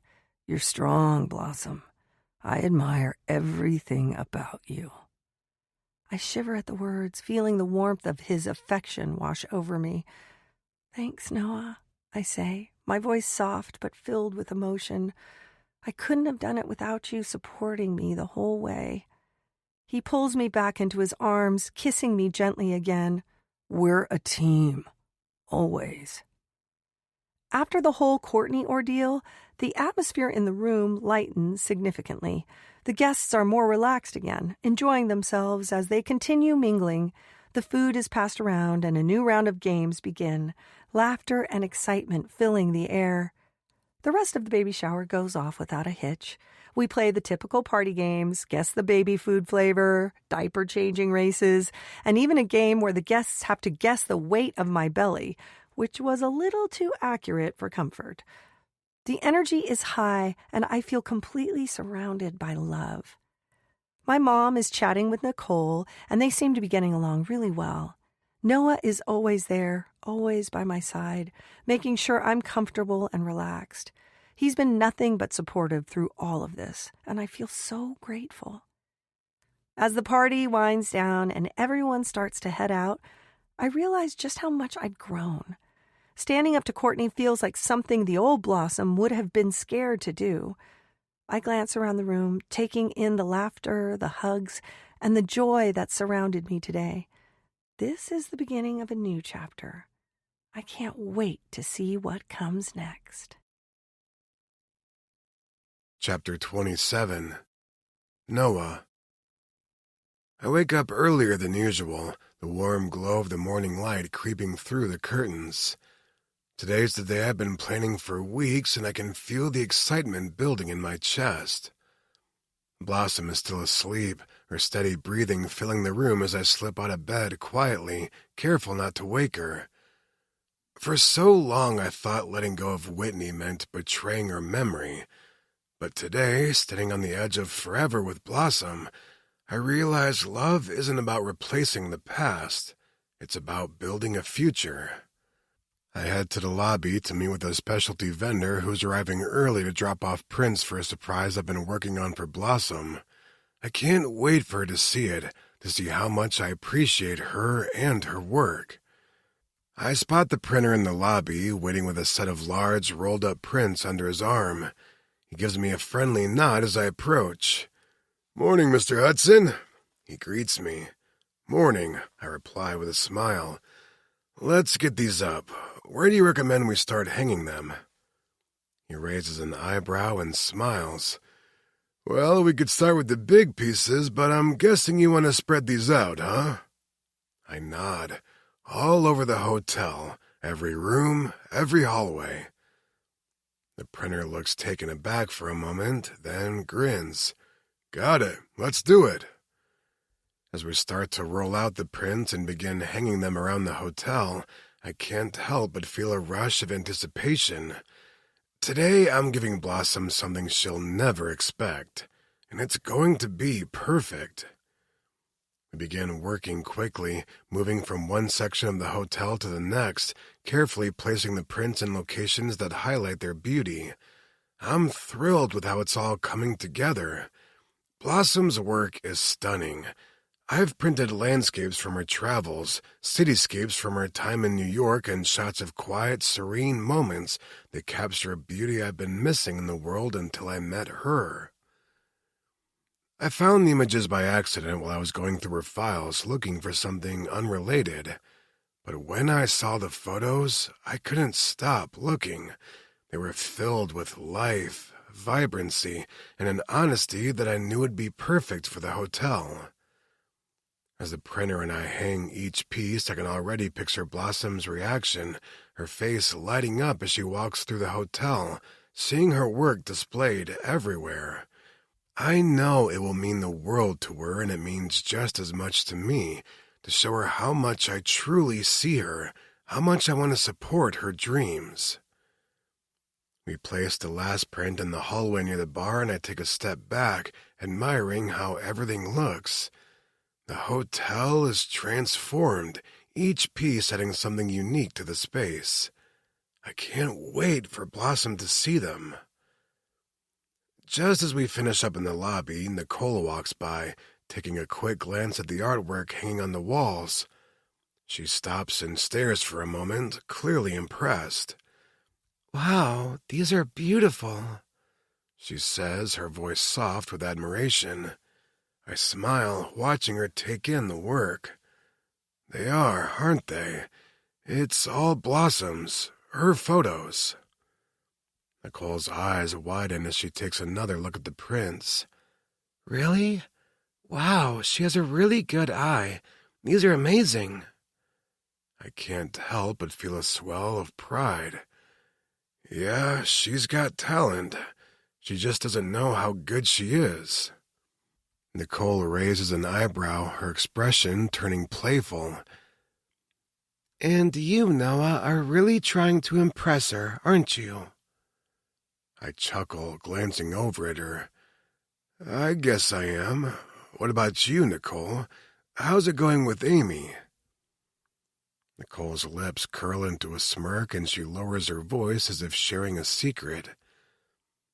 About as well as things between you and Blossom. She winks at me before rolling away, leaving me to stand there with a smile on my face. I'm not going to lie. I feel a bit of satisfaction knowing that Nicole sees my love for Blossom. This isn't just about me making a gesture. It's about Blossom and me, and I'm doing everything I can to show her that I'm here, fully in this. By the time we've hung the last print, I get a text from Blossom. It's simple enough to shift my focus. Hey, where did you go? You disappeared this morning. I glance at the clock and realize it's getting close to the time I promised I'd be back. I quickly wrap things up with the printer and head back to the penthouse, feeling that familiar flutter of anticipation in my chest. I can't wait for Blossom to see everything I've done. When I arrive, she's sitting on the couch, her hair still messy from sleep, her expression soft. She looks up at me as I walk in, her eyes bright with curiosity. Hey, I say, grinning. I have a surprise for you. She raises an eyebrow, a playful glint in her eyes. Another surprise? Am I going to need a suitcase again like last time?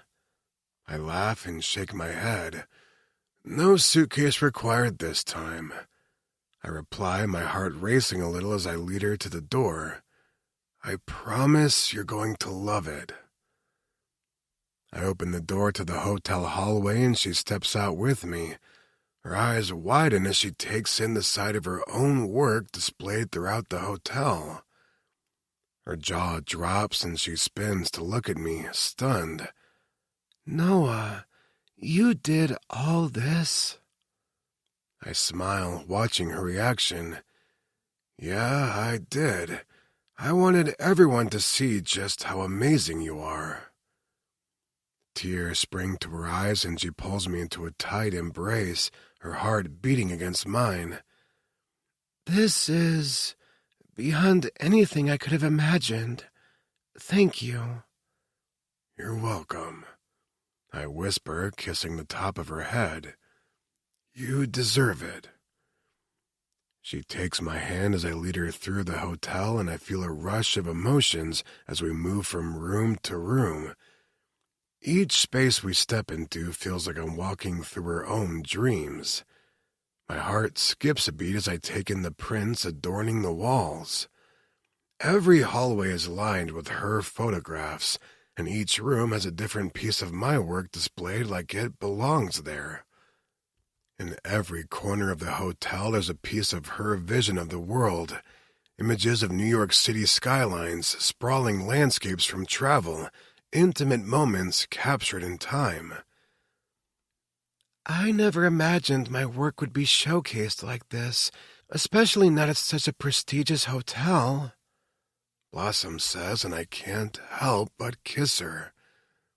We stop in the middle of one room, her eyes scanning the wall in awe. This is huge. I can't believe it, Noah. This is my work all over the Hudson Hotel. I smile, my pride in her shining through. You deserve it. This hotel is more than just a business to me. It's about legacy, and I want your legacy to be part of it. I see tears prick at her eyes, overwhelmed by the recognition and my support. Thank you, she whispers. This is more than I ever expected. After seeing her work hanging in every corner of the hotel, I take her to the hotel's restaurant for breakfast. We sit at a cozy table by the window, and I feel like I'm on cloud 9 just by taking in the beaming smile Blossom has on her face. As we sip our coffee, the conversation shifts to her work. I lean back in my chair, looking over to her. I was thinking about the restaurant and how your work could fit in here, too. We could do a whole feature wall with some of your best cityscapes, something to really set the mood for the space. She smiles big and wide. You really want my work everywhere? I nod, my gaze steady. I want your fingerprints all over this place. I want this hotel to feel like yours as much as mine. You're not just my partner, Blossom. You're the heart of this hotel now. Your art, it's a part of who we are. I feel a lump form in my throat at my words. It's overwhelming in the best possible way. I never thought I'd be in a position like this, to open up to her, to anyone. You make me feel so seen, she says softly, her eyes meeting mine. I smile, reaching for her hand.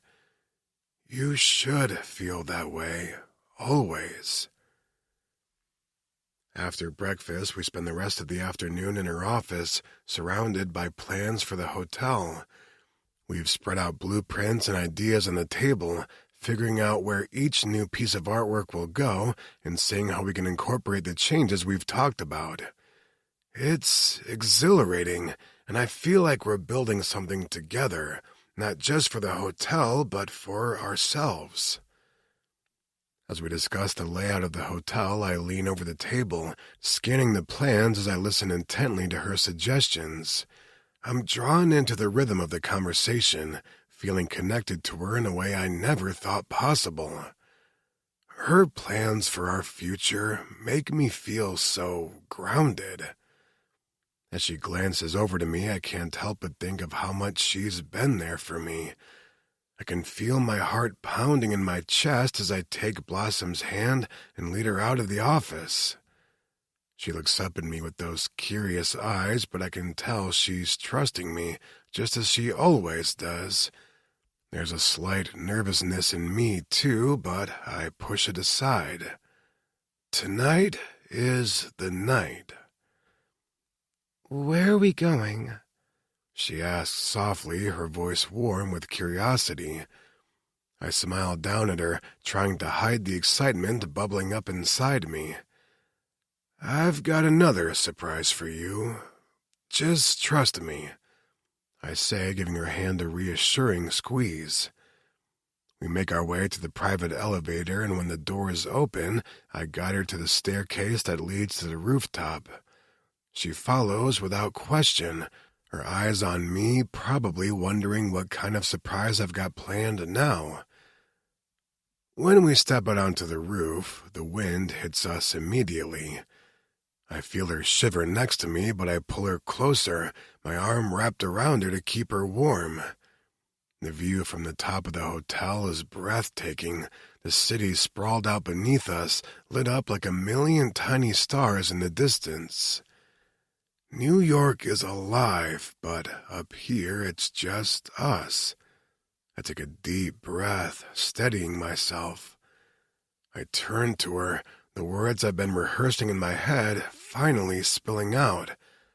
I drop to one knee and I see the surprise flicker across her face. Blossom, I say, my voice steady despite the pounding in my chest. I've never been more sure of anything or anyone in my life. I love you. Will you marry me? Her eyes widen and I watch as she blinks away tears, and then her voice, filled with emotion, says what I've been hoping for. Yes, of course. I pull her into my arms immediately and we kiss, the wind swirling around us, the city lights twinkling like they're celebrating with us. I hold her tight, knowing that this moment is everything I've dreamed of. Us together forever. Our hands are all over each other as we return to the penthouse, and I feel embarrassed later thinking of how Nicole probably saw us on the camera feed, but I don't care. I love Blossom. I want her in my life forever, and I don't care if everyone in this hotel hears me fucking my bride-to-be. As we make love that night, our bodies communicate in a way far deeper than before. Her whispering she loves me brings me to the edge, making me want to weep and cheer at the same time. Blossom brings everything out of me that I thought was long dead, and with each thrust, I feel like my body is trying to communicate how much I've needed her. I need you, Blossom, forever, my body says, and she responds in kind, giving me new kinds of pleasure I never thought I would know. Chapter 28. Blossom. I wake up to an odd feeling, like something's just off. As I shift in bed, I feel a sudden rush of warmth between my legs. My heart skips a beat, and I immediately sit up, my hands flying to my belly. The panic hits me like a freight train. My water has broken. I turn to Noah, who's still sound asleep beside me, his steady breathing filling the room. "Noah," I say, my voice tight with urgency. "Noah, wake up. Something's happening." He stirs, groggy at first, and then his eyes snap open when he sees the panic on my face. "What? Blossom, what's wrong?" My water broke," I say, my breath coming in shallow gasps. "It's too early. I'm only at 34 weeks, Noah." He sits up instantly, his worry mirroring mine, but his actions are swift and calm. He grabs our baby bags from the side of the bed, pulling them toward the door. Okay, we've got this. Let's get you to the hospital. We're going to be fine." I nod, trying to reassure myself as much as him, but I can't help the worry and excitement that's building inside me. These babies are coming now, and no matter how ready I thought I was, I'm not. But at the same time, I'm also bursting with excitement. I'm about to meet my babies. Noah is driving like a man on a mission, weaving through the streets of New York at 4 a.m. The city is eerily quiet, but the speed at which we're moving definitely makes up for it. Slow down, I laugh, holding onto the seatbelt for dear life. You're going to make us crash, and I'll have to give birth in the back of this car. Noah glances at me, his face set in determination. We're getting to the hospital as fast as possible, Blossom. We're not waiting for an ambulance. I'm getting you there. Trust me. I can't help but laugh, even as my contractions increase in intensity. You're going to make it worse. You know that? I joke through gritted teeth. We're going to be pulled over by the cops, Noah.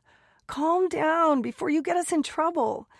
He doesn't even flinch at my joke, just presses harder on the gas, managing to speed through 2 yellow lights.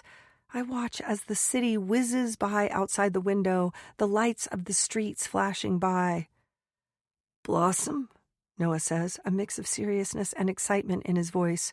We're going to do this. We're almost there. Just breathe. You're doing great.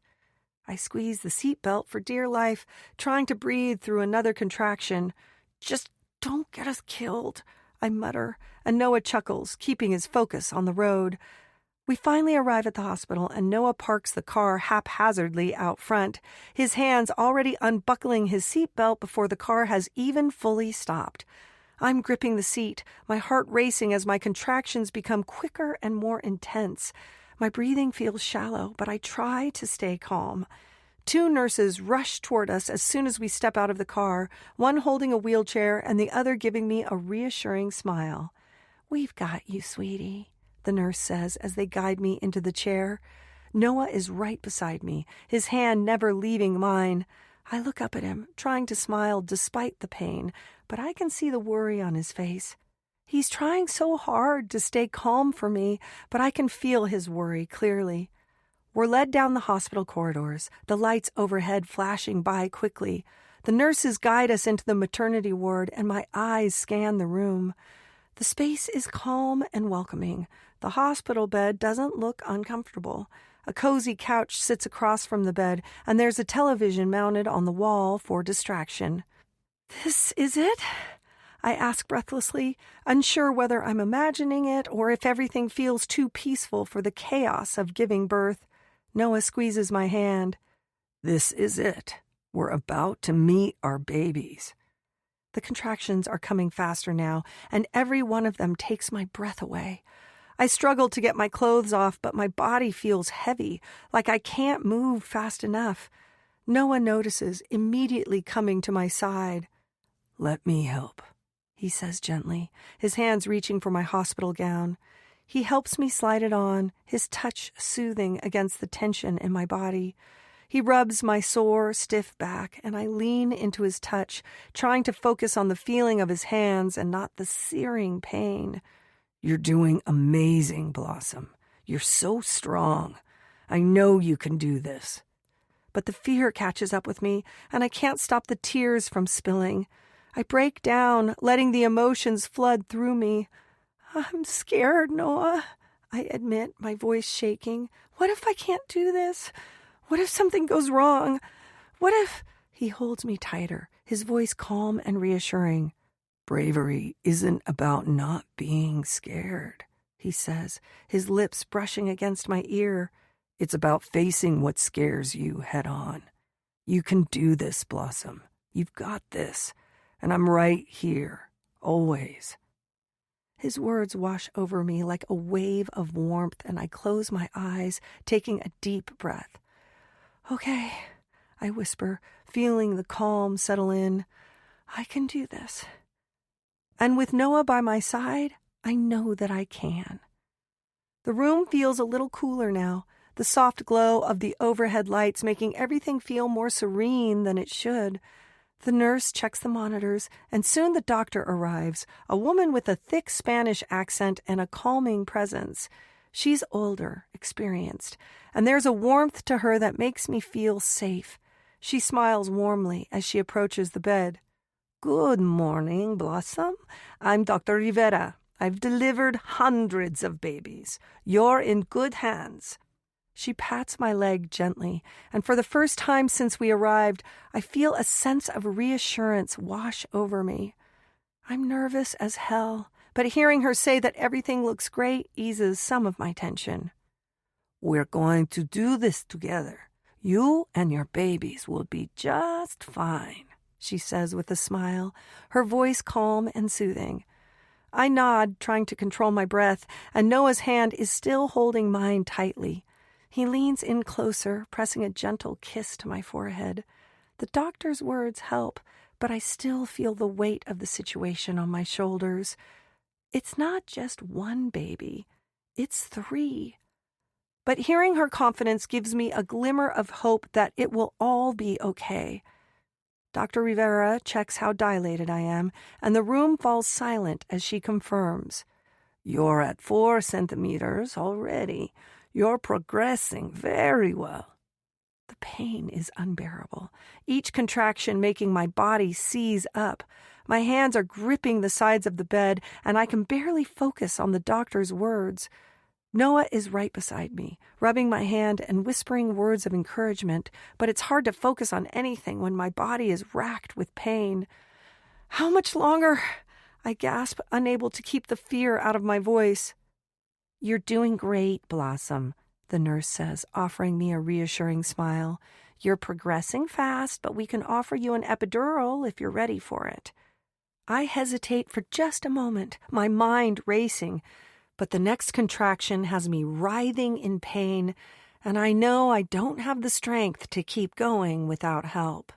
"Yes," I whisper, "I need it." The nurse hands me a form, and I sign it quickly, the urgency in my movements betraying my fear. The nurse walks over, and I lean forward as she prepares the syringe. They take their time preparing the injection site, and I grip Noah's hands hard enough to leave bruises as I weather a couple more contractions. The sensation of the needle is sharp, but it's nothing compared to the pain I've been feeling. Soon I can feel the effects of the epidural. My body starts to relax, and the pain dulls to a manageable pressure. The relief from the epidural is almost immediate, and for the first time in hours, I can breathe again. The sharp, cramping pains are dulled, and I feel the weight of my body shift, my legs feeling like they belong to someone else. I know it's only temporary, but the change is enough to give me the strength I need. The nurse comes in and checks the monitor again, nodding to herself. "You're fully dilated, Blossom. It's time to start pushing. Let's bring those babies into the world." I glance at Noah, who looks at me with tears in his eyes. He's been so strong, but I can see how overwhelmed he is with emotion. Yet he's right there, ready to support me every step of the way. I think of a story my mother told me once when she had had too much to drink one night. She cried, telling me that my father had run out of the room while she was in labor delivering me. Apparently, he had gone to the bar down the road, and he hadn't come back until she called him to find out where he was. I look at Noah, relieved that he is everything that my father never was. I can't imagine how scared and alone my mother must have felt, abandoned in the middle of something as momentous as giving birth. "What is it?" Noah asks me, concern on his face. I shake my head. "Nothing. Just thinking about something my mom told me," I reply. "It doesn't matter." I give his hand a squeeze.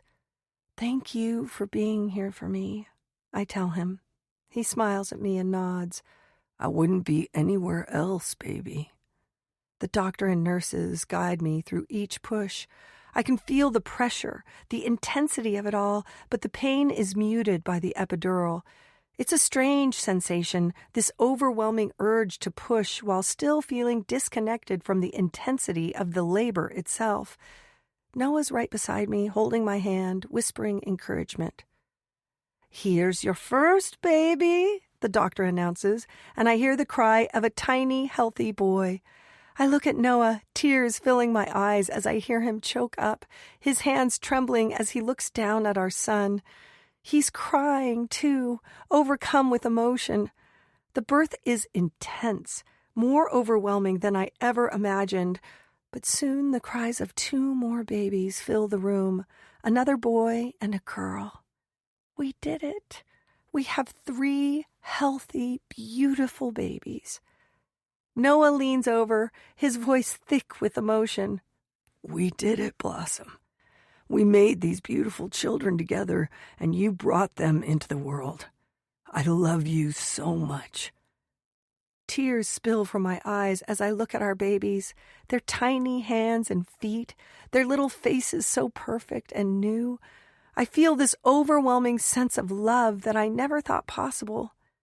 This is it, our family, right here, and I can't imagine it any other way. Noah holds our daughter in his arms, his face glowing with happiness as he looks down at her. He turns to me, kissing my forehead. I'll always be here for you, Blossom, for all of you. I smile through my tears, my heart full. I know. I'm so lucky to have you. We look down at our children, overwhelmed with joy and love, and for the first time in my life, everything feels complete. Chapter 29. Noah. 6 months have passed since we brought our babies home, and I can't believe how much has changed. The apartment is full of baby gear, diapers, clothes, toys scattered across the floor, and baby monitors constantly humming in the background. There's always something to be done, always a baby that needs to be fed, a diaper to be changed. It's chaotic, yeah, but it's also beautiful chaos. It's ours. Blossom and I have spent so much time learning how to juggle everything. The first month was rough. Tanya came to stay with us for a while to help out, and I'm not sure how we would have made it through without her. She took charge when we were exhausted, making sure Blossom healed and keeping up with the babies. Her calm presence in the house helped me stay sane. Now, 6 months later, things feel a little more stable, but I'm not sure I'll ever fully get used to the exhaustion. The babies are growing fast, and while it's still hard, we're finding our rhythm. Blossom's body is recovering, though she still talks about not feeling like herself. I'm proud of her for everything she's done. She's been amazing through all of this, and I wouldn't trade our little family for anything.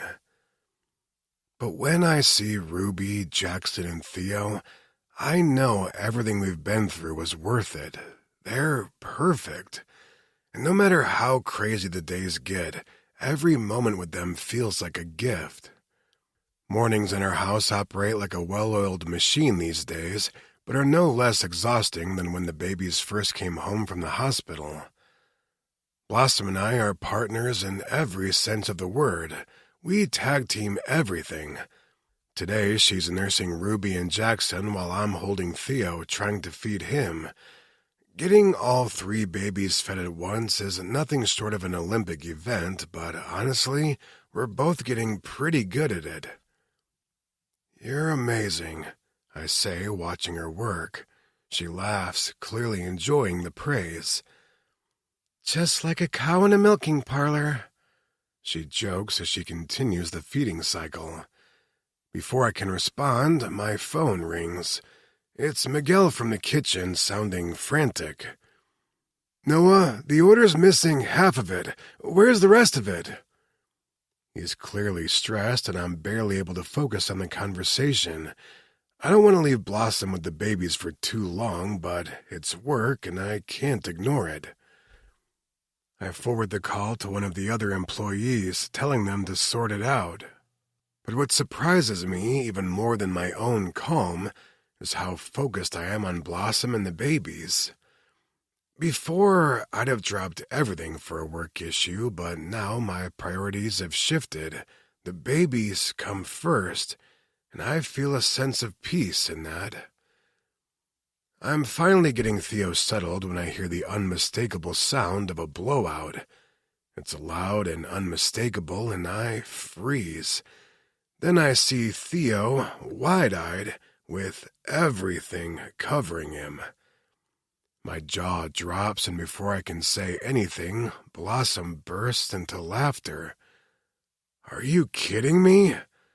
I ask, holding Theo out like he's radioactive. I try to keep my voice steady, but I can't stop laughing too. "This is the third one today." Blossom rushes over to help me, still chuckling. "Theo's got a gift for this." "Great gift," I mutter, shaking my head as I try to figure out how to deal with the situation. I lift Theo out of his soiled onesie, and Blossom quickly grabs a clean set of clothes for him. I kiss Theo on the cheek, trying to make light of it, even though I'm completely covered in his mess.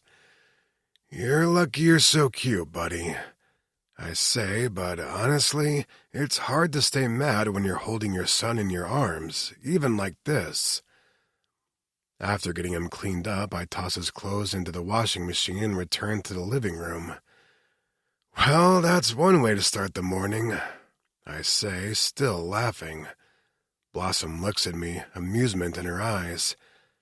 "At least we can laugh about it," I say, brushing my hands off, and Blossom just shakes her head, still smiling. By the time the babies are fed, changed, and ready for bed, I'm feeling the exhaustion starting to hit me. I take a quick shower while Blossom settles the babies into their cribs for the night. When I come out, I see her on the couch, curled up with her eyes half closed. She's tired, but she looks content. I join her on the couch, letting out a long sigh as I sit beside her. We've made it through another day. Somehow. "I don't know how we're doing it," Blossom murmurs, leaning her head against my shoulder. I wrap my arm around her and pull her close. Because we're in it together. We're a team. She closes her eyes, her exhaustion catching up with her. "I can't wait to do this all over again tomorrow." She jokes, her voice soft and sleepy. I chuckle softly, kissing her forehead. I wouldn't want to do it with anyone else. We sit there in silence, the house calm for the first time all day. The weight of everything, the babies, the sleepless nights, the chaos, seems to lift just a little. It's just us here in this moment, and I wouldn't change a thing. "Everything we've been through," I say quietly. "It's worth it, Blossom. Every bit of it." She smiles up at me, a little tired but full of love. "I know," she says, resting her head back on my shoulder. "I wouldn't want to do this with anyone else either." And I realize in that moment that I'm right where I'm supposed to be. We're sitting on the couch, the room lit only by the soft glow of the TV. Blossom's leaning against me, her head resting on my shoulder, her soft breaths relaxing against my chest. It's quiet, and for once, I feel like we have a second to just breathe. We've been so busy, so focused on the babies and everything else, but tonight, we're just us. Blossom shifts a little, her fingers lightly brushing my arm. "Hey," she says softly, breaking the silence. "How about we get some food delivered from the hotel restaurant? I'm starving and I don't feel like cooking tonight." I smile, already pulling out my phone. Good idea, I say, unlocking the screen and opening the restaurant's delivery menu. I place an order for a few of our usuals, pasta for me, sushi for her, and a couple of sides. As I hit order, Blossom relaxes further, her eyelids drooping as she settles deeper into the couch, curling up against me. I gently rest my arm around her, letting her lean into me as the warm comfort of the moment settles in. We've been through a lot. 3 babies, sleepless nights, endless feedings, but right now it's just us, just Noah and Blossom, watching TV and waiting for food. She drifts off to sleep against me, the quiet rhythm of her breathing making everything feel still. I close my eyes too, savoring this rare moment of peace. 20 minutes later, the sound of a knock at the door jolts me awake, and I feel Blossom stir beside me. I blink, half asleep, but immediately reach for her, making sure she's still comfortably nestled against me. She stirs, her eyes slowly opening. "Food?" she asks, her voice sleepy. I nod and get up carefully, trying not to disturb her. I move quietly toward the door, my heart racing slightly in anticipation of the delivery. The last thing I want is for the babies to wake up, especially now that they've all been so quiet. I open the door, greeting the younger staff member with a smile. "Hey, thanks," I say, taking the bags of food from him. I tip him well, making sure the transaction is quick and quiet. As I close the door, I pause, listening for the sound of crying. There's nothing. Silence. I hold my breath for a moment, a little too eager to believe that we've somehow avoided waking them. I look at the bags in my hands and then back at the nursery door. Blossom's right behind me now, a soft smile on her face as she watches me, her eyes full of appreciation. "Shh," I whisper, holding my finger to my lips as we both stand still, waiting to hear anything from the nursery. But all we hear is silence, and it makes me grin. We finally head back to the couch with our food, trying to be quiet as we settle in. I sit beside Blossom, and we both dig into our meals. There's something comforting about the simple act of sharing food together like this. No rush, no interruptions, just a moment for the two of us. Blossom giggles between bites, her hand brushing mine as we chat casually. "I really appreciate you, you know," she says, glancing up at me. Her eyes are soft, her smile genuine. "For everything. You've been incredible through all of this, especially with the babies. You've made it so much easier for me." My heart swells at her words. I lean in closer, brushing a lock of her hair away from her face.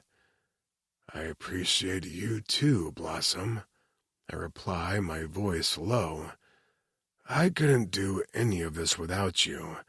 You're the reason everything feels like it's falling into place. I'm lucky. We're lucky." She smiles, a soft blush creeping onto her cheeks. I kiss her forehead, gently pulling her closer. She rests her head against my shoulder again, and I find myself gazing down at her, thinking how incredible it is that I get to share this life with her. We've built something beautiful together, and I'm not going to take a single moment of it for granted. We kiss, the warmth of her lips sending a surge of happiness through me, and for a brief second, everything else fades away. Just as we finish eating, a loud cry breaks through the silence, followed by another and then another. My stomach drops, and I see the same exhaustion on Blossom's face as she looks at me, her expression one of resigned amusement. "Looks like our peace and quiet is over," she says with a tired laugh, getting up from the couch. I can already feel the weight of the situation, but we both stand up and exchange a knowing look. It's not even a question anymore. It's just part of our routine.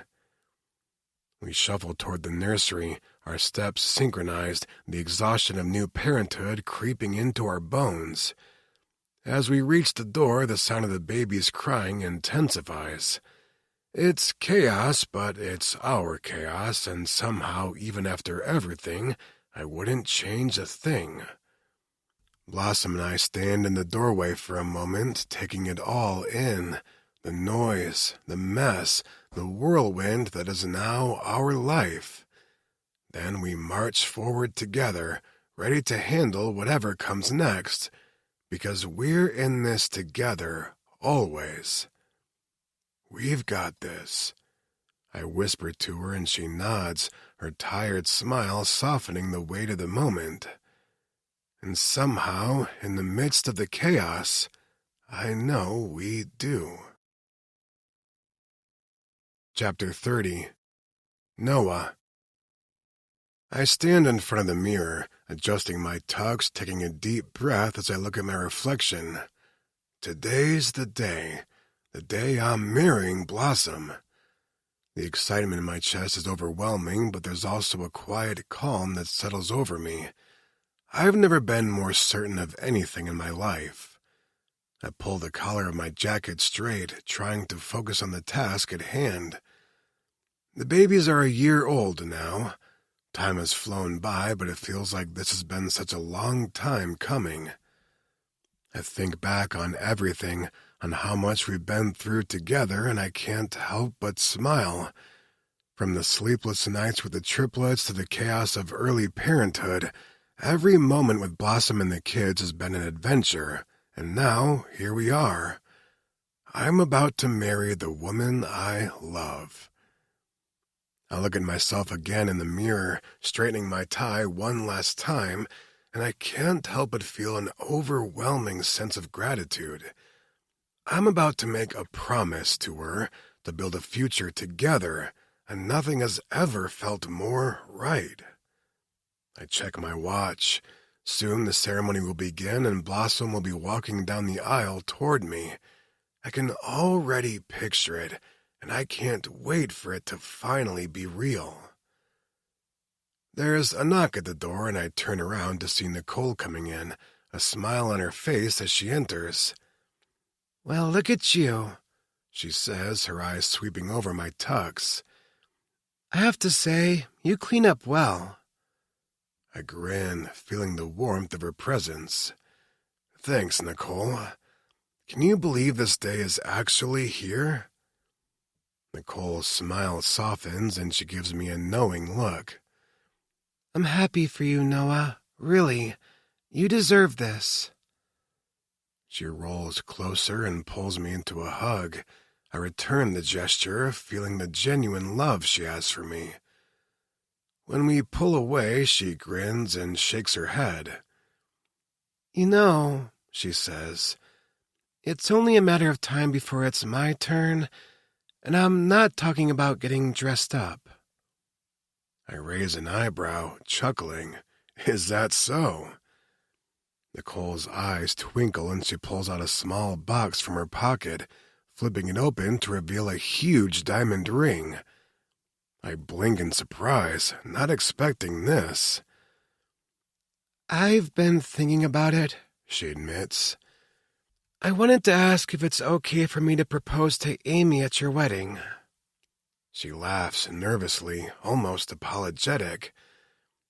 "I didn't want to be annoying, but I thought it might be a good moment to do it." My heart swells with pride. Of course you can, Nicole. I think she's going to say yes. It's obvious how much you mean to her. Nicole's smile is wide as she listens to me. "Really?" she asks, her voice almost disbelieving.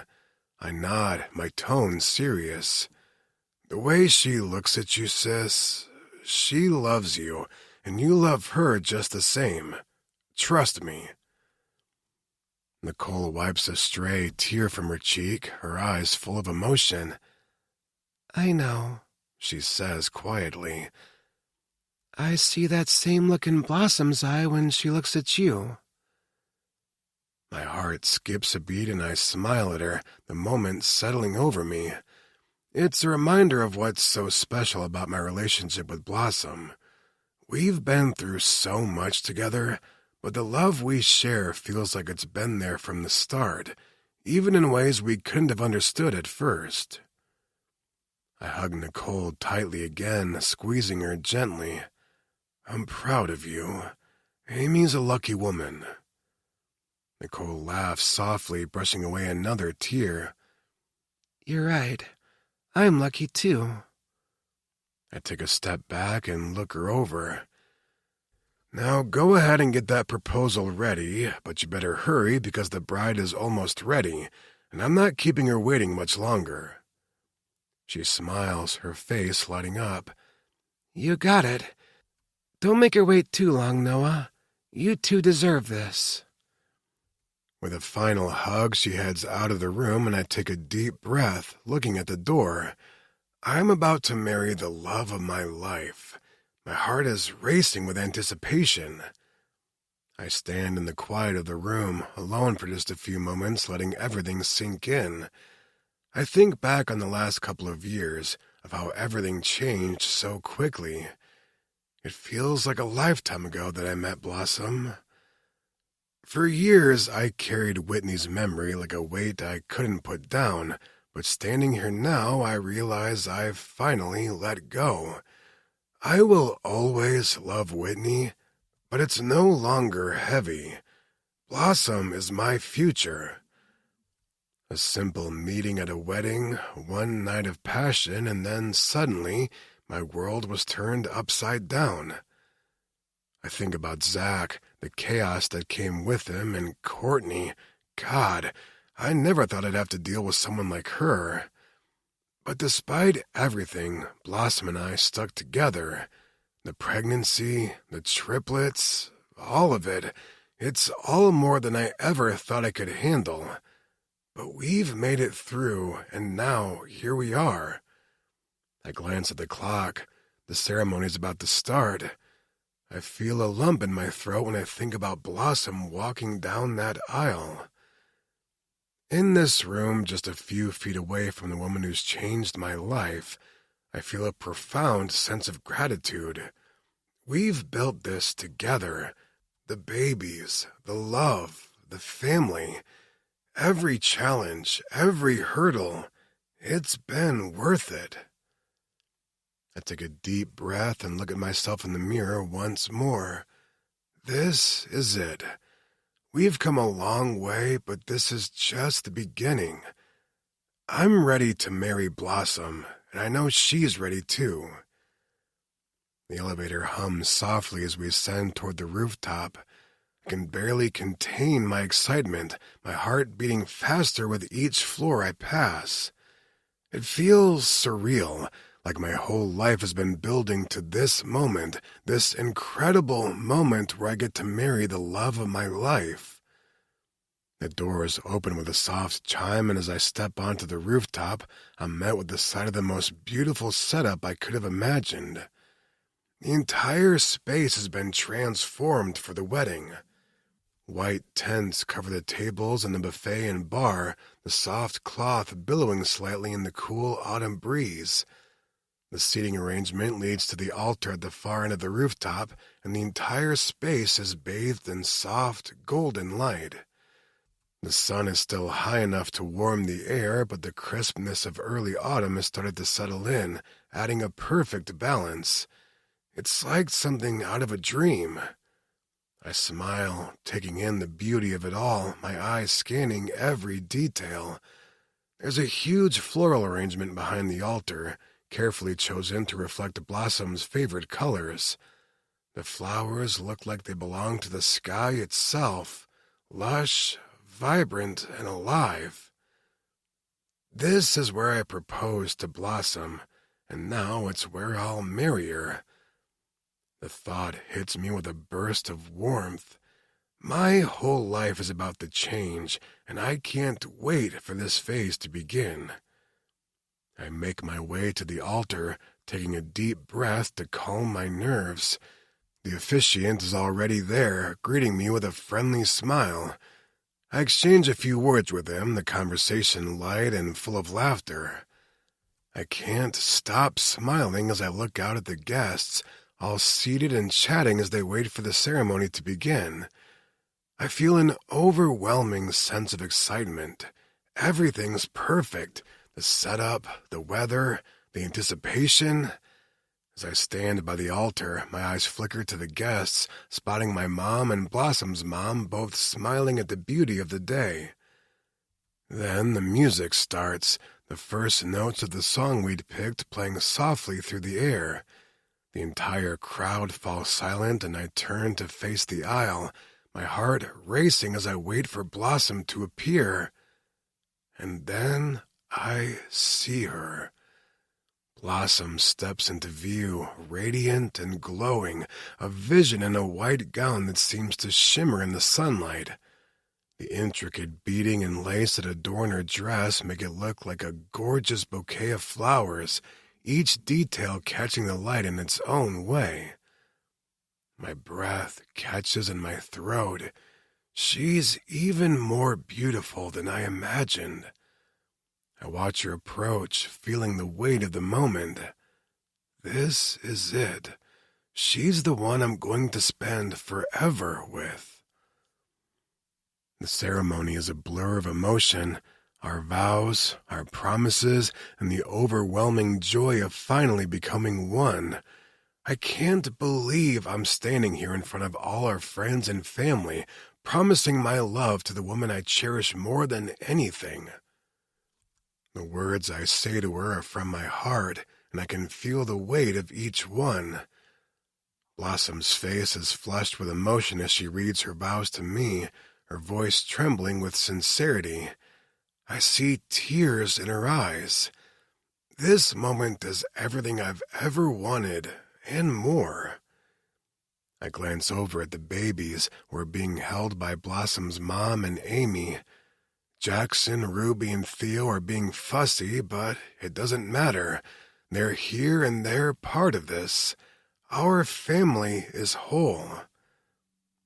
When I slip the ring onto Blossom's finger, I can barely hold back my tears. She's mine. Forever. I slide her ring on her finger, and as we stand there looking into each other's eyes, we both burst into happy tears. I lean down and kiss her, sealing the vows we've made to each other. The applause that erupts around us feels distant because in this moment, it's just the two of us, bound together by love. The reception is a beautiful blur of food, dancing, and laughter. The sun has set and the rooftop is now illuminated by the twinkling string lights, casting a warm, romantic glow over the venue. The air is cool, the perfect temperature for dancing. Blossom and I hold each other close, lost in the rhythm of the music. She's so beautiful in her wedding gown, her smile radiant, and I can't take my eyes off her. We dance for what feels like hours, swaying to the music, lost in our own world. I'm blissfully happy. This is everything I've ever wanted. Our friends and family are all around us, celebrating the love that Blossom and I share. It's perfect. Then, out of nowhere, Nicole grabs Amy's hand and pulls her to the center of the dance floor. The crowd grows quiet, and I can see something's happening. Nicole drops to one knee, and Amy gasps, hands covering her mouth in surprise.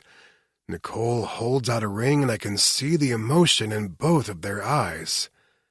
Amy says yes, her voice trembling, and they kiss. The crowd erupts in cheers, and I find myself laughing, my heart swelling with happiness for my sister and Amy. They're going to get married too. This is what love looks like. Our entire family connected, bound by love, just like Blossom and me.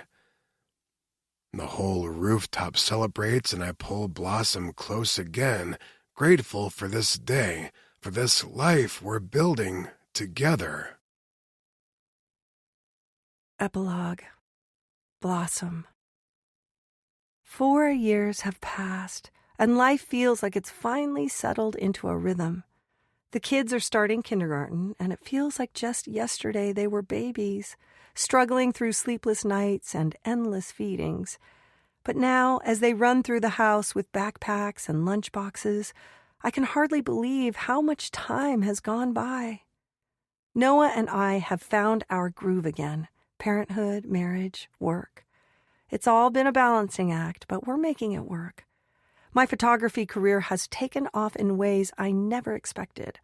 I'm booking gigs almost every other week, and sometimes I have to turn down work because I simply don't have the time. It's a good problem to have, but it also means that I'm not as free as I used to be. The bar? That's a distant memory now. I'm not bartending anymore. The hotel, Noah's support, and my own hard work have allowed me to focus on photography full-time, and I couldn't be more grateful. There's so much about our life that has changed, but in the best possible way.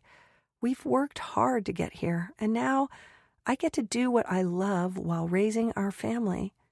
It feels right. I can finally breathe, knowing that I've created a life for myself and my children that I'm proud of. I heard the kids into the elevator after school, all of them chattering at once about their day. Jackson is talking about how he's learned the color blue.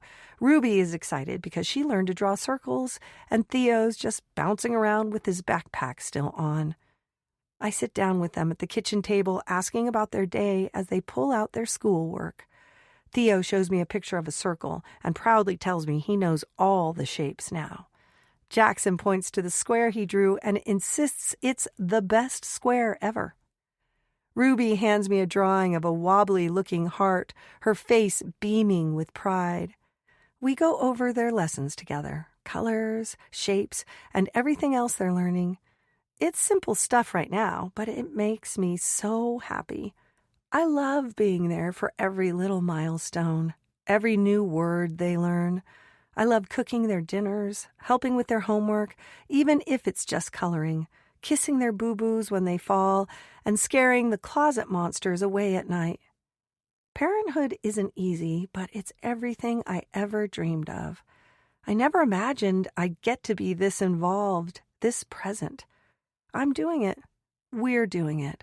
And I couldn't be more grateful for this life.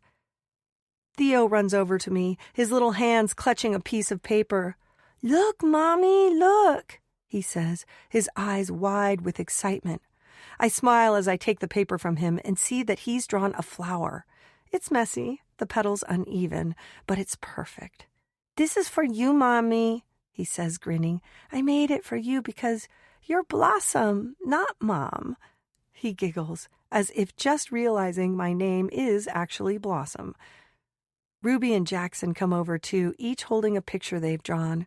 Ruby's is a rainbow with big, colorful stripes, and Jackson's is a rough sketch of a car. I take all the drawings, smiling as I stick them to the fridge with magnets.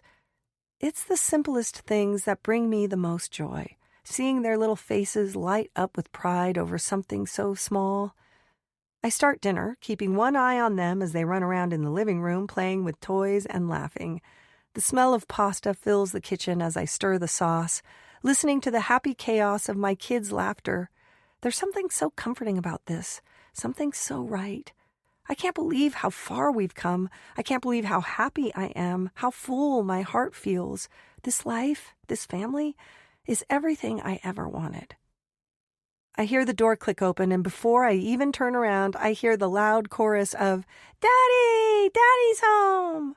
The kids scramble to the front door, eager to hug Noah as he steps inside. I watch the scene unfold, smiling to myself.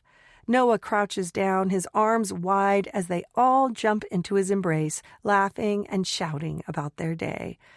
It's one of my favorite moments of the day, the moment Noah walks in and the kids surround him, their faces lighting up like he's the best thing in the world. And he is, to them and to me. Noah stands up, cradling Theo in one arm and holding Jackson's hand with the other. He walks over to me, kissing me on the cheek. I smile, feeling that familiar rush of love every time he touches me. "Hey," he says, still smiling, his eyes warm and full of love. "What's for dinner? I'm starving." I laugh, pulling the pasta off the stove. "Pasta and garlic bread. I figured we'd keep it simple tonight. He nods, dropping a kiss on my forehead as he helps me set the table. Sounds perfect.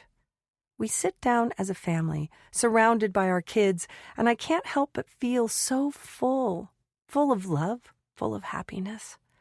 This is it. This is our life, and I wouldn't change a thing. We sit around the dinner table, the noise of the kids' excitement filling the room as they recount their day at school, this time for their father. It's a lively, chaotic moment, but it feels so comforting. Ruby starts first, her voice high-pitched as she recites a little poem she learned. Roses are red, violets are blue.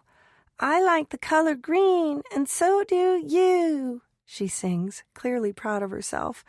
I can't help but smile at how sweet she sounds. Jackson immediately follows, reciting a poem he's learned about animals. His voice is quieter, but he's still so excited to show off what he's learned. Theo jumps in, repeating the last line of the poem he's just heard, not entirely clear on the words, but full of energy. He's trying so hard to get the pronunciation right, and Noah jumps in, helping him with each word. Noah, the ever-doting father, gently guides Theo to help him pronounce the words correctly. It's like this, buddy, Noah says softly, his smile warm and full of encouragement. Ruby starts singing a little song she learned in music class. Noah's eyes are so full of pride as he listens. He's such an incredible father. I love seeing him like this, so patient, so gentle, so involved. The kids adore him, and I can see why. They're his whole world. His smile, his encouragement, his pride. He's not just their father. He's their hero. And he's mine, too. After dinner, we moved to the living room, the kids snuggled up on the couch with their blankets as a movie starts. It's a goofy, light-hearted family film, the kind the kids adore. They giggle and laugh, their little faces full of joy as the characters on the screen do something silly. I feel the warmth of the moment settle over me, my family gathered together, safe and sound. By the time the movie's over, the house is silent, save for the soft, rhythmic breathing of the kids. Theo has fallen asleep, sprawled out on the couch, and Ruby's eyelids are heavy, fluttering as she drifts into peaceful sleep. Jackson's head is resting on my shoulder, his small body already slack with sleep. I know it's time. Quietly, I stand up, careful not to wake them, and lift Theo into my arms. Noah follows suit, picking up Jackson and Ruby, one in each arm. We walk together down the hallway to their rooms, the soft weight of our children in our arms, feeling familiar and comforting. We tuck them in one by one, kissing their foreheads and whispering good night. Good night, little ones, I murmur, my heart full as I look down at their peaceful faces. Noah kisses them too, and we leave their room quietly, our footsteps soft on the carpet. As we close the doors behind us, I feel an overwhelming sense of peace settle over the house. The day is done, and in this quiet moment, everything feels right. We've created this beautiful life together, and I wouldn't change a thing. It's just Noah and me now. He leans into me as we sit together on the couch, the world outside fading away. He wraps his arm around me, brushing a strand of hair from my face, and for the first time today, I can breathe. His eyes meet mine, and for a moment, it's as if the chaos of the day disappears. We're both tired, but in this moment, there's no place I'd rather be than here with him. Our lips meet in a kiss, soft and slow. It's as if we're reclaiming the time we've missed, letting the weight of parenthood fall away for just a moment. My arms find their way around his neck, and he pulls me closer, deepening the kiss. We both breathe in the quiet, letting go of the tension from the day. This is what we've worked for. The love. The moments like this where it's just us. I don't need anything else. When we finally come up for air, we smile at each other, breathless. I love you, he whispers, his voice thick with emotion. I love you too, I murmur back, my voice full of tenderness. We sit there wrapped in each other's arms, enjoying the peace before the chaos of tomorrow begins. Later that night, as we lay in bed, I can't help but reflect on everything. My life has changed so much in just a few short years. I think about how it all started with that crazy night at the wedding I photographed. Who would have thought that night would lead me here? 3 beautiful kids, a husband I adore, and a life I could never have dreamed of. My hand glides across his chest, his body warm and familiar. He turns toward me, pulling me close. I nestle against him. The way I fit so perfectly in his arms, it's a feeling I never want to let go of. I never could have imagined this life, but now that I'm living it, I can't imagine anything else. Noah and I have created something beautiful together, a family, a life, a future. I feel his breath steady against my back, and I know he's fallen asleep. My heart swells with love for him, for everything we've built.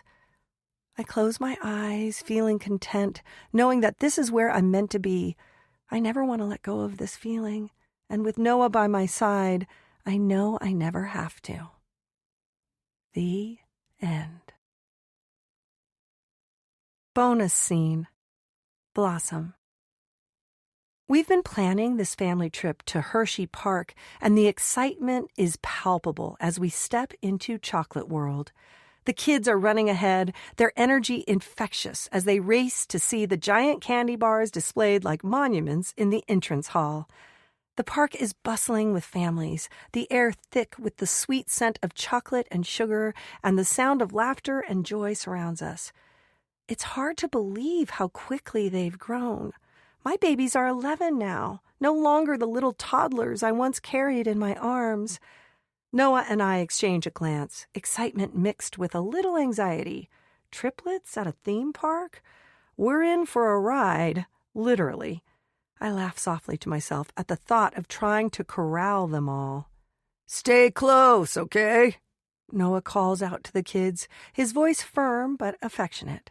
They all nod, their faces lit up with excitement. Jackson, ever the daredevil, immediately darts for the nearest roller coaster, and Theo follows him, laughing. Ruby, ever the peacemaker, tries to rein them in, but she's too caught up in the thrill of the day to be effective. Noah pulls me close for a moment, his hand resting on my back. We watch them run off again, and I can't help but feel proud. They're growing up so fast, and it's a little overwhelming, but in the best way possible. We're here together, and life feels perfect. As we stand in line for one of the kids' rides, Noah and I exchange an amused glance. It's moments like this that I'm reminded of how different the dynamics are between the 3 of them. It's craziness, always. But watching them, I can see how they've developed into their own little personalities. Noah leans in and quietly says, "You ever think about having more kids?"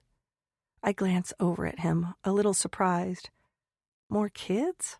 I mean, I hadn't really thought about it," I reply, raising an eyebrow. "We've got 3, Noah. That's plenty for now." He grins. "Well, yeah, but we make cute kids." I can't help but laugh, the idea of it suddenly seeming so funny. "Maybe we could have more," I say, shrugging, "but I'm not ready for 3 more at once again," I add, chuckling. Noah laughs along with me. "I'll admit, 3 at a time was a bit of a shock, but the idea of having more with you, yeah, I could get behind that." We both laugh, the noise of the park swirling around us, and I can't help but feel that familiar, contented warmth fill me. It's crazy, the thought of more kids, but with Noah by my side, I know we could handle anything.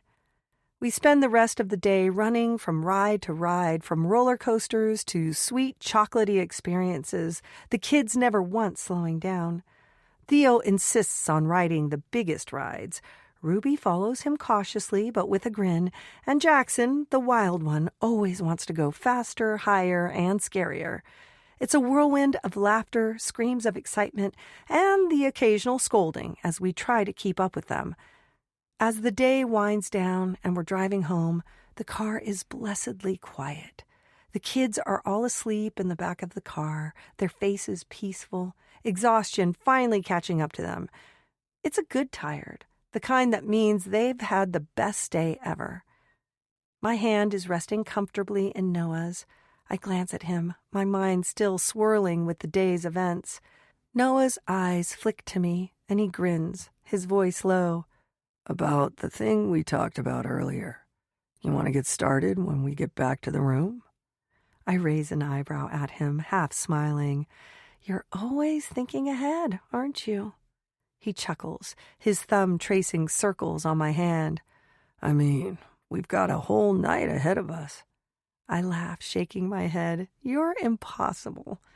But there's something in his eyes that makes my heart race just a little faster, and I know exactly what he's suggesting. Once we're back at the hotel, the kids shuffle into their room, exhausted from the day. "Good night, Mommy. Good night, Daddy," they shout, waving sleepily as they shut the door behind them.